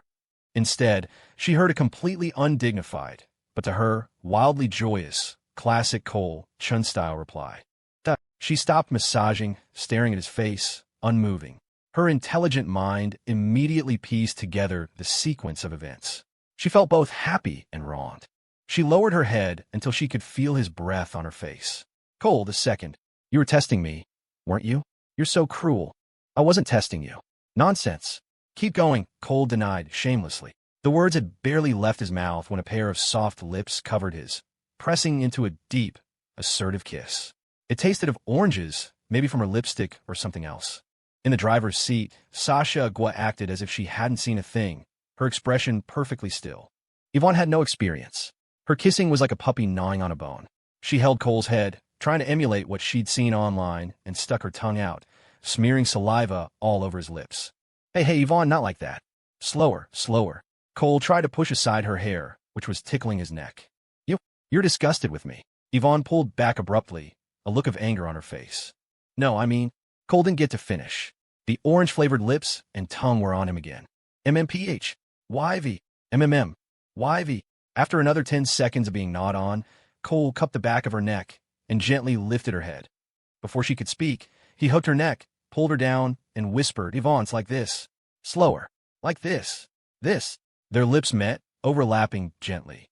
Though Yvonne had a fiery personality, her lips were very soft. The orange scent mixed with her own unique fragrance. Under Professor Chen's tutelage, the highly perceptive student quickly got the hang of it. She went from a pouncing tiger to a slow, deliberate tasting. Her tongue and lips found their optimal coordination. She switched between breaths with urgency, advancing and retreating with ease, getting better and better. Yet she still retained a strong sense of subjective aggression. Cole felt as if his lower lip was being sucked until it was about to swell. He tightened his grip on the back of her neck, his other hand caressing the back of her head. It was a gesture that was incredibly relaxing. His own heart softened considerably. In business, this girl had given so much for him. Through wind and rain, through freezing winters and scorching summers. She had put aside her pride to get close to him, and had even actively befriended his 3 babies. She was also incredibly respectful of Jasmine. This was a testament to her intelligence. Cole wasn't a robot. Of course he had feelings. The past few days, Vice President Wong's performance had been truly excellent. All the feedback indicated that she possessed a stable temperament. She was a qualified future president, and she would be a qualified woman for him. Her actions in the private room just now had shown her unthinking devotion. That was fantastic. In his relationships, Cole had a strong streak of machismo. It was very important for a woman's attitude to be clear and unambiguous. It avoided a lot of unnecessary misunderstandings. He too took off his mask, opening his heart. He responded with equal passion, sucking on her lips. Feeling his change in attitude, a tremendous sense of happiness washed over Ivonne. She went wild, as if she wanted to devour him whole. Sasha, driving the car, deliberately took a detour, turning a less than 10-minute drive into a 20-minute one. To maintain a stable position in the company, it was necessary to give this powerful executive some face. Of course, she knew who the most powerful one was. The kissing actually only lasted 10 minutes. The remaining 10 were spent with her massaging his head. This man was too tired. Her heart ached for him. The dark clouds in her heart had completely dissipated. As for how he had tested her, it didn't matter at all. Thinking about it now, she actually felt a warmth. If he didn't care about her, he wouldn't have needed to test her at all. He could have just replaced her. Simple and brutal. Ultimately, he was giving her a chance, judging whether or not he should accept her. When they arrived at the base of the gallery, Cole sat up, feeling much more relaxed. Some of his energy had returned. Ivonne, getting out of the car, put away her crazed infatuation and transformed back into Vice President Wong, poised and composed. Cole smiled at her and gave her a thumbs up. Ivonne tucked a strand of hair behind her ear, hiding the burning heat in her eyes. She wanted so badly to pounce on this man, to offer him her precious first time, to be taught by him just like in her dreams. But alas, they were still at work. Tonight, she was going to buy some stockings. No, a dozen pairs in all different styles. They had to be good quality, silky, and easy to tear. But first, there was something more important to do tonight. She had to go pay her respects to the First Lady, Jasmine, to declare her heart and her determination. This had a higher priority than buying stockings. The company employees noticed that Vice President Wong was walking with a spring in her step again, and she had started swaying her hips again. Her attitude was also exceptionally warm. It was like the relief a woman feels after her period is over. What was going on? No one could understand. In the evening, Cole picked up Serena. After dinner, just like in the old days, they walked along the shore of North Lake. Finding a quiet spot, Serena leaned back against Cole's chest, and together they gazed at the lake shimmering in the distant city lights. A gentle breeze rustled the hem of her white dress. "Cole, are you tired?" Serena tilted her head, lifting her chin slightly. She had been given a mission tonight, to comfort her hard-working man. "I'm never tired when I'm holding my baby," Cole said, leaning down to kiss her cheek. It was soft and pink and smelled wonderful. "Good, then hold me tight," Serena cooed. A moment later, she sensed something. She spoke again, shyly. "You're starting to bully me again." "Can't help it. When passion arises, the heart is as firm as iron," Cole whispered in her ear with a chuckle. "You fiend, and I have 2 good eggs too. MMPH. Serena took Cole's hand and pressed it to her stomach. Cole rested his chin gently on the side of her neck. It tickled a little, but it was also very comfortable. They held each other tightly, looking at the city lights far across the lake. The faint, fishy smell of the water drifted on the wind. They could hear the voices of passing couples. One couple was talking about their high school days. This immediately made Serena think of her own past. A shy smile touched her lips. "Cole, did you used to peek at me all the time back then?" she asked softly. "No way." Cole feigned surprise. Then he chuckled. "I was a model student of good character." He had done more than just peek during class. He had barely ever stopped. The moon on the 15th of the lunar month really is round. An ordinary girl would just be pretty, but his target was the cool and aloof campus queen. She was a work of art. "I agree with that." Serena actually nodded seriously. Then she nuzzled his cheek. "But you were always peeking at I caught you so many times. Back then, I really wanted you to talk to me, but you never did." She couldn't bring herself to be the one to initiate, but she had desperately wanted him to strike up a conversation. "We were still in school." Cole chuckled. "Oomph. And then right before graduation, you started flirting with me," Serena huffed, pouting. "Yes, baby." Cole inhaled the fragrance of her neck, shamelessly admitting it. Serena turned around, wrapped her arms around his waist, and looked up at him with wounded eyes. "You're so bad. You held my hand and played with it at the movies. I was so nervous I could have died. So, was it nice?" Cole grinned mischievously. "Oomph. I'm not telling you." Serena lifted her chin, wrinkling her cute little nose. The air suddenly fell silent. They stared at each other, arcs of affection crackling between them, exploding silently in the void. "Cole," Serena murmured, initiating a kiss, her milky lips and tongue finding his. By the lake, under a tree, in the darkness of the night, they kissed until they were inseparable, oblivious to the world. The couples and single people passing on the lakeside path all glanced over. They couldn't see the faces, but they could tell the couple had slender figures. The man was tall and well-proportioned, the woman graceful and beautiful. It was like a scene from a rom-com. It would have been even more so if their kissing wasn't so audibly sloppy. But that sound, it was enough to make anyone jealous.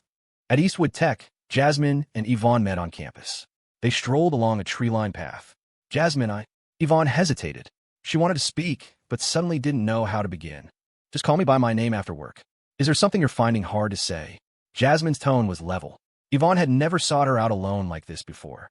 For her to do so today, it definitely wasn't about work. That only left. Then I'll call you Jasmine, sis. I was born in September. Ivonne seized the opportunity. She knew Jasmine's birthday was a month before hers. Even if she were older, she would still have to call her sis. Fine, Jasmine said, not objecting. They walked in silence for a few seconds. Ivonne stopped, and Jasmine stopped too, looking at her. The former summoned her courage. Jasmine, sis, I like him. Jasmine's gaze didn't waver. It was perfectly calm. It made Yvonne's heart race. I want to be with him. Many women want to be with him. That alone isn't enough. Jasmine looked away, slowly starting to walk again. Yvonne hurried to catch up, a warm current rushing through her. Jasmine, sis, I've thought it through. I want to be with him for the rest of my life. Just being by his side is enough. I ask for nothing else. Even without a title. Jasmine stopped and looked at Yvonne. I've never thought about that. I haven't since the beginning. I only know that without him, I'll be in constant pain. Yvonne lowered her head, staring at the bag in her hands. Are you willing to accept that? Jasmine asked again. With your current position, you could easily find a suitable partner. I'm willing. Being able to stay by his side, helping him handle things, that's enough to satisfy me for a lifetime, Yvonne said, looking up at the First Lady. She continued, besides, I've already gained so much. To be where I am today is something I never even dared to dream of before. Jasmine watched her quietly, then asked, were you so down these past few days because of this? Yes, I was in pain. Just the thought of not being able to call him Cole the second anymore made Yvonne's heart ache. And now you're better? Jasmine's expression was a faint, knowing smile. Yes, I'm better. Yvonne lowered her head again, feeling a little anxious. Sometimes, the First Lady's expression was exactly like Cole's. Her gaze was so piercing, it felt like it could see right into your soul. Yvonne didn't want to just be Cole's lover. She wanted to enter Jasmine's circle. That was the only way to feel stable, to have a sense of family.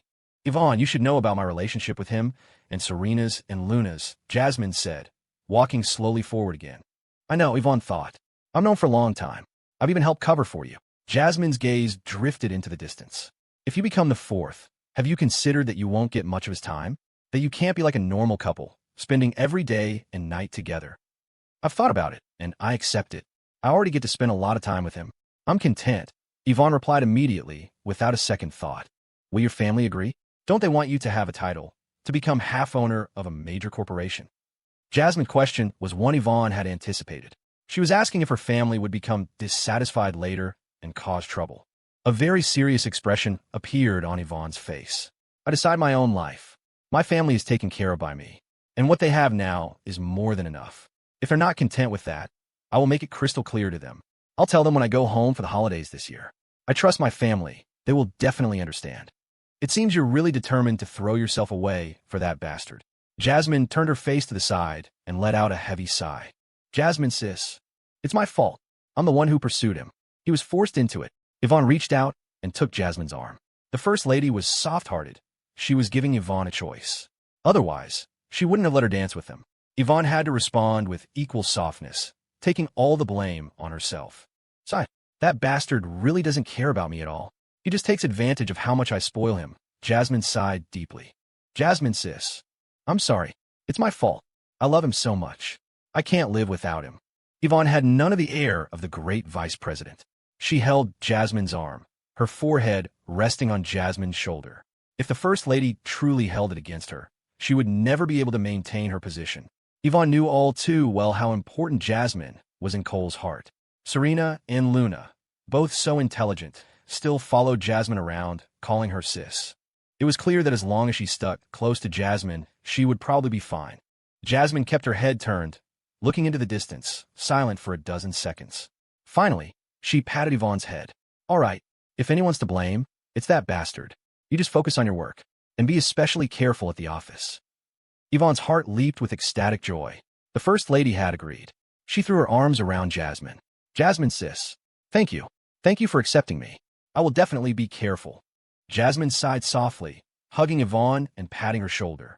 But her gaze, fixed on the distance, was exceptionally calm. This day was bound to come sooner or later. Yvonne held an important position and was someone Cole had personally trained. It was best if he could continue to use her. Although the world wasn't short on talent, it was always more stable to use your own people. On a personal level, of course she didn't want this to happen. But now that Rhythm Group had reached this stage, feelings had to take a back seat. Yvonne was reliable and capable. The benefits of keeping her by Cole's side were significant. Jasmine had thought about it this way and had been mentally prepared. But it didn't stop her from feeling upset. Deep down, she was also hurt. What if there were others in the future? How long could she keep accepting it? She couldn't be endlessly tolerant. How important was she really in his heart? Would he, in the future, neglect her like he had in high school? A sense of loss began to sprout in her heart. Men change. She was young and beautiful now. But what about when she got older? Would he still love her then? At that point, what kind of woman couldn't he have? She too felt lost and insecure. At this moment, Yvonne was filled with gratitude. She would remember the First Lady's tolerance in her heart. The matter of buying stockings could wait. She couldn't do that right away. Instead, she had to adopt the right attitude, not provoke Cole. The good days were long. There was no need to rush. 9:30 at night. The Golden Bay Residences, Building C, Apartment 2201. In the living room, Serena was dressed in a short, form-fitting cheongsam of blue and white porcelain print. It hugged her body, accentuating her curves. Slender where it should be slender, full where it should be full. A pair of sheer, over-the-knee gray stockings perfectly showcased the lines of her long legs, making the skin of her upper thighs look even more delicate and white. She stood barefoot on the carpet, her lips pursed, a sweet smile on her cheeks. Even though they were an old couple, deliberately dressing up to please Cole still made her feel shy. A sweet, upbeat pop song filled the room. The sky is a cloud of cotton candy, so what if it falls down? Take a deep breath, shake off the sadness. If you're angry and want to explode, just sing it out loud. Love is easy, so easy, yeah. The dance only required her to raise her arms and sway her hips, with a few other simple moves in between. It seemed simple, but when performed by a gorgeous, sweet girl in gray stockings, the effect was completely different. It was a feast for the senses, like a piece of sexy candy. Cole sat on the sofa, swaying to the rhythm. After watching for less than a minute, he couldn't take it anymore. He stood up, walked over to her, found the beat, and started swaying along. It wasn't like anyone else could see. Serena's swaying was beautiful. His was just lewd. Serena bit her rosy lower lip, trying not to laugh. It was the first time she had ever seen Cole like this. It was very amusing. Just so shameless. The song wasn't even over when Serena let out a coquettish cry, "Cole," and leaped into the air. Cole instinctively caught her, swinging her into a solid embrace, her legs wrapped around his waist. The high slits of the short cheongsam made it no obstacle. "Cole, your dancing is so." That what?" Cole asked, nuzzling her nose. You know that Serena was too embarrassed to say it out loud. Every cell in her body was already tingling with excitement. She pressed her lips to his ear, her face blushing, and whispered, "Cole, it's time for a bath." "Alrighty then, off to the bath we go." Bathing was a long process that required saving water. They were both environmentalists, so of course they had to conserve as much as possible. In the end, they failed to save any water and ended up fighting instead. The sound of soft whimpering started in the bathroom and then moved to the bedroom. And don't the soft cries gradually turn into loud sobs and finally into wails. It was an hour before things quieted down. But after a while, the crying and begging started up again. 7:30 in the morning. Cole woke up feeling refreshed and full of energy. Serena was nestled in the crook of his arm, sleeping soundly. Her face was rosy, making him want to plant a kiss on it. Perhaps sensing he was awake, her eyelids fluttered open, then closed again. She snuggled deeper into his embrace, her legs wrapping around him like an octopus. She continued to sleep peacefully. Cole didn't get up either. He wanted to lie with her a little longer. It wasn't until after 10 that Serena woke up again. She yawned, looked up at Cole, and seeing his eyelids twitch, she quickly closed her eyes and pretended to be asleep. Thinking about last night made her face flush. No wonder Jasmine and Luna's skin was getting better and better. If she had known, she would have started earlier. It was just, Cole was so rough. She didn't even dare to think about it. Yet she perversely loved to keep her eyes open, feeling both shy and scared, but wanting to watch him. She had to watch. She was just that brave. Baby's awake. Cole kissed her. Serena buried her face in his chest, suddenly too shy to look at him. She mumbled, "You fiend, you're so bad making me do that." "Make you do what, baby?" Cole's interest was piqued, and he asked deliberately. MMPH not telling. They were intimate for a while. Cole couldn't stay in bed any longer. He had to get to the office. Being late was already bad enough. Not showing up was out of the question. He left Serena to rest, with Sasha and another female bodyguard staying behind to accompany her and take her to campus later. The workday passed. Cole noticed Ivonne was in excellent spirits, full of energy. The only strange thing was that she didn't come near him as she used to, but her eyes were full of happiness. In the evening, a message from Jasmine came through on Messenger. "Cole, meet me by North Lake, outside the east gate of Eastwood Tech. I'll be waiting for you there." Cole's heart stirred. His sister must have something to say, something important. Otherwise, she wouldn't have worded it like that. He immediately replied, "Okay, sis. I'm on my way." He didn't even bother with dinner, just went downstairs and headed for North Lake. He had a suspicion, but he wasn't sure. He'd only know for certain when he saw her. He couldn't drive inside the North Lake Park area. He parked outside the east gate of Eastwood Tech and walked quickly along the greenway. It took him 6 or 7 minutes to get to the spot she'd mentioned. On a bench on the pedestrian path below the embankment, Jasmine was sitting alone, staring out at the lake in a daze. "Sis," Cole called out as he approached. Jasmine turned her head and smiled faintly. "Cole," but the smile was full of bitterness. It made Cole's heart ache. He didn't press her for an answer, just sat down beside her. He wasn't sure if it was about to rain. The weather was unusually muggy, without a breath of wind. His t-shirt was already soaked with sweat. "Cole, you must be hot," Jasmine said, turning to look at him again. Her beautiful eyes held not only concern, but also a hidden sadness. No one knew his sister better than he did. He felt it immediately. Before he could speak, Jasmine looked straight ahead again and said wistfully, "The heat is temporary. It will pass soon, and then it will be winter." Cole felt there was a deeper meaning to her words, but he couldn't quite grasp it. Or he wasn't sure. He tried. "Sis, don't be afraid. As long as we dress warm enough, winter won't exist. No matter how warm we dress, winter is an objective reality. Just thinking about it now makes me a little scared. I'm afraid of the cold." Jasmine hugged her arms as if she had been plunged into winter, her brows furrowed, her sadness deepening. "Sis." Cole's heart ached. He put his arm around her waist, but he felt her tremble. This made him uneasy. "Sis, have I disappointed you?"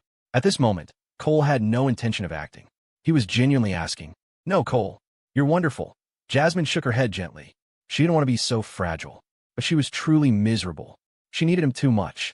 She was afraid of losing him, and afraid of the ultimate loss that would come from being too tolerant. Everyone has a weak spot. It makes them worry about gains and losses.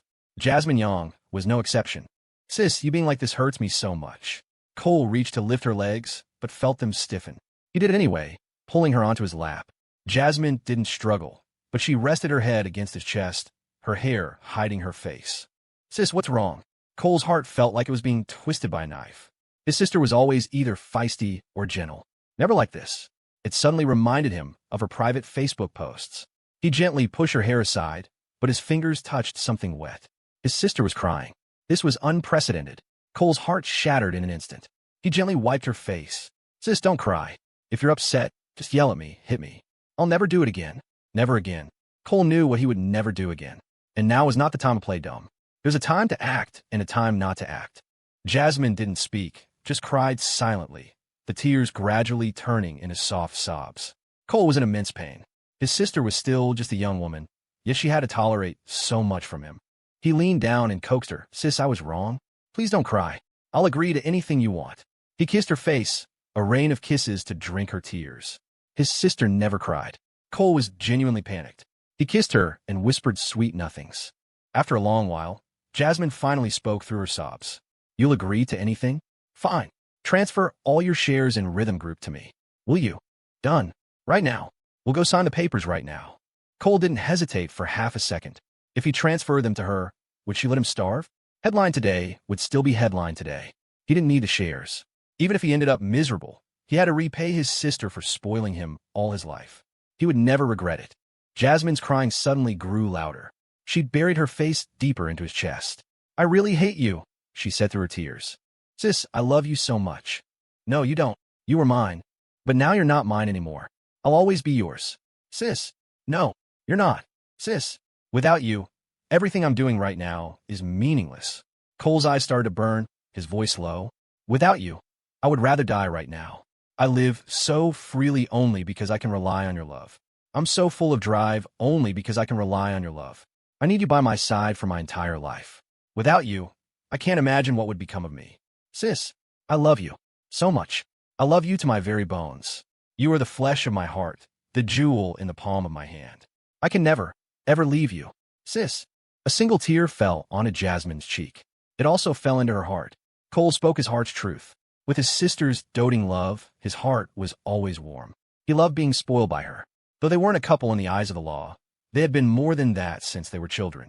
His sister was like a soft ribbon, wrapping around his flighty and cold heart. He continued to kiss her cheek. Sis, don't cry. I'll never do it again. Seeing you cry, my heart hurts so much. Jasmine's heart was softened by her brother's tear, but she still didn't say anything. She stared blankly at the t-shirt on his chest, her long lashes still wet with tears. After a moment, she pouted. You're not in pain. You don't feel sorry for me at all. Of course I feel sorry for you. Feel this. Cole took her hand and pressed it to his heart. I'm not touching. Jasmine pulled her hand away. Touch it. He pulled it back. She pulled away again. He pulled it back again. She let stay. Your heart is cold. Jasmine whispered. How about now? Cole slipped her hand under the hem of his shirt. It's all sweaty. See? I'm so anxious I'm sweating. Jasmine didn't pinch him like she usually would. She just said sadly, Cole, you say you love me now, but you won't later. I don't know how many women you'll have in the future. By then I'll be older, but there will be so many young, beautiful girls. It scares me just thinking about it. Sis, there won't be any more. I promise. Cole truly didn't dare to have any more. He had no desire for it. He wasn't lacking for love, and they were all gorgeous. It could be said that all his preferences were already satisfied. A man's words are lies to deceive ghosts. I don't believe you. Jasmine rubbed her teary eyes on his chest. It's true. Sis, you know it. You've already got me completely captivated. How could I have the energy for anyone else? You have plenty of energy. When have I ever been able to hide my little schemes from you, sis? No matter how young and beautiful someone else is, could they be more beautiful than you? You make my soul tremble. Cole began his sister coaxing masterclass. Once she started talking, that was the breakthrough. The fear was when she was silent. I'll get old. Jasmine reached out and caressed his face. It was wet. He had really cried. Sis, at 30 you'll be in your prime, a true temptress. At 40, you'll be full of charm, captivating in 100 ways. At 50, your allure will still be there, and on the ground you'll. Cole stopped himself mid-sentence, almost saying the vulgar punchline. Jasmine probably hadn't heard that one before. She unconsciously bit the collar of his shirt, pulling it long. Letting it go, she murmured, Can a temptress captivate you? Other temptresses can't. But you can, sis. Why? Because you're my dear sister. You captivated me when we were kids. You were devastatingly beautiful, and you knew 18 forms of martial arts. Cole knew they had entered the relationship Q&A phase. Sometimes a woman needs to hear the answer over and over again. Even if you've said it once, twice, 3 times, she'll still want to hear it again. What 18 forms of martial arts? I've never practiced martial arts. Jasmine's mind was a bit slow right now. She didn't get it at first. But you've practiced the art of dance, sis. The way your slender waist bends, it bends my soul right out of me. Cole nuzzled her face with his nose, shamelessly spouting embarrassing nonsense. Jasmine instantly understood and bit his side. Cole flinched in pain, but didn't struggle, just gently stroked her face. He let her bite the soft flesh of his waist, venting her emotions. After a full minute, Jasmine finally let go. She was silent for a moment, then suddenly punched his chest. It's all your fault, always thinking about dirty things. I never wanted to bend my waist. You made me. It's all your fault. My fault. My fault. Sis, it's all my fault. But I really, really like it.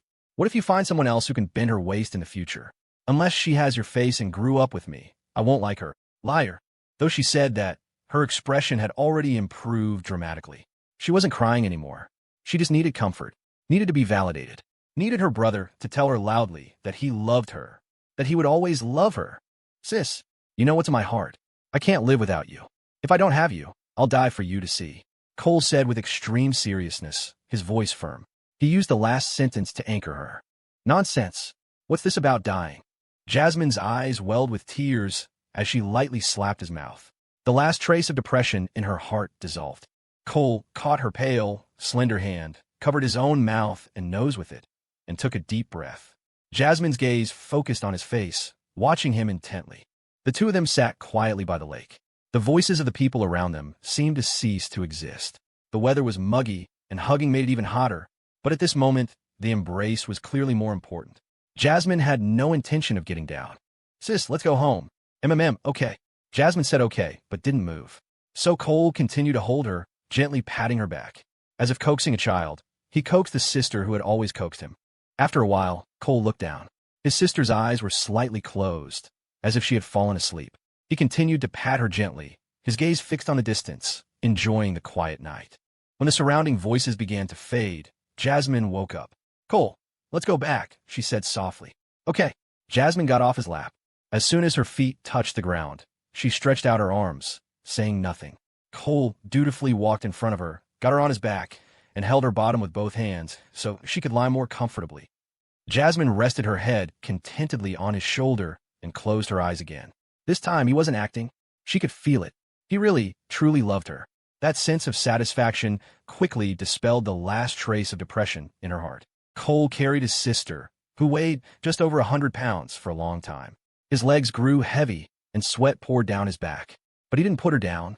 He already owed his sister so much. This little bit of hardship was nothing. He only set her down when they got back to the car. His legs were trembling. Back in the underground parking garage of the Golden Bay residences, Jasmine got out of the car and stretched her arms out again. Cole, the simp, Chun immediately squatted down and got her on his back. He carried her all the way into the elevator and didn't put her down inside.